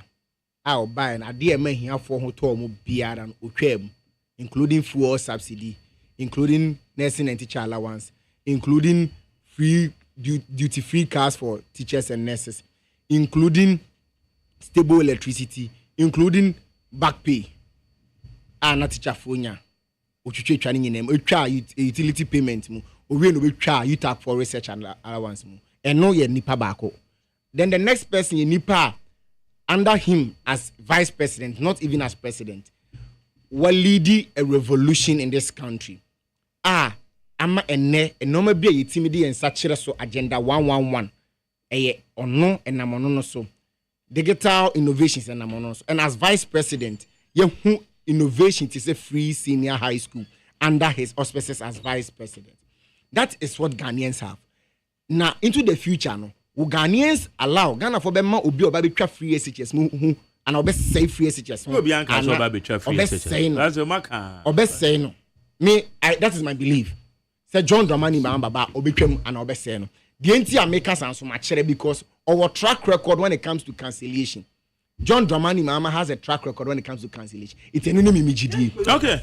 At the end of the day, when you are a young piano or Totoba Parks, and the catchings unjai. Okay. Then we are focused on ensuring that Ghana for better a message and I say, now what both free senior school by. Then quite to say NHI send your John Mama a better tino SN no pansam. Medan say a higher need 100.9. Ivan Samona Tenek, a member of the NDC, and I Labi. A member of the MPP communication team. Sure number way to us here. Made the number way mau. May chawa debut 055 791 5662 055 791 5662. And I sign sure number way 0543 98 9017 0543 98 9017. Opeso to kwa Canada, US, Germany, France, any of the European countries now kusunya dia. Fresh numbers here mediama we see. Wombe acquisition of visa. And one bet ma one when your scholarship na dia kwa kusunya dia. E wa manone 020 226 5500 020 226 5500. Na when add value consult when mo enkasa.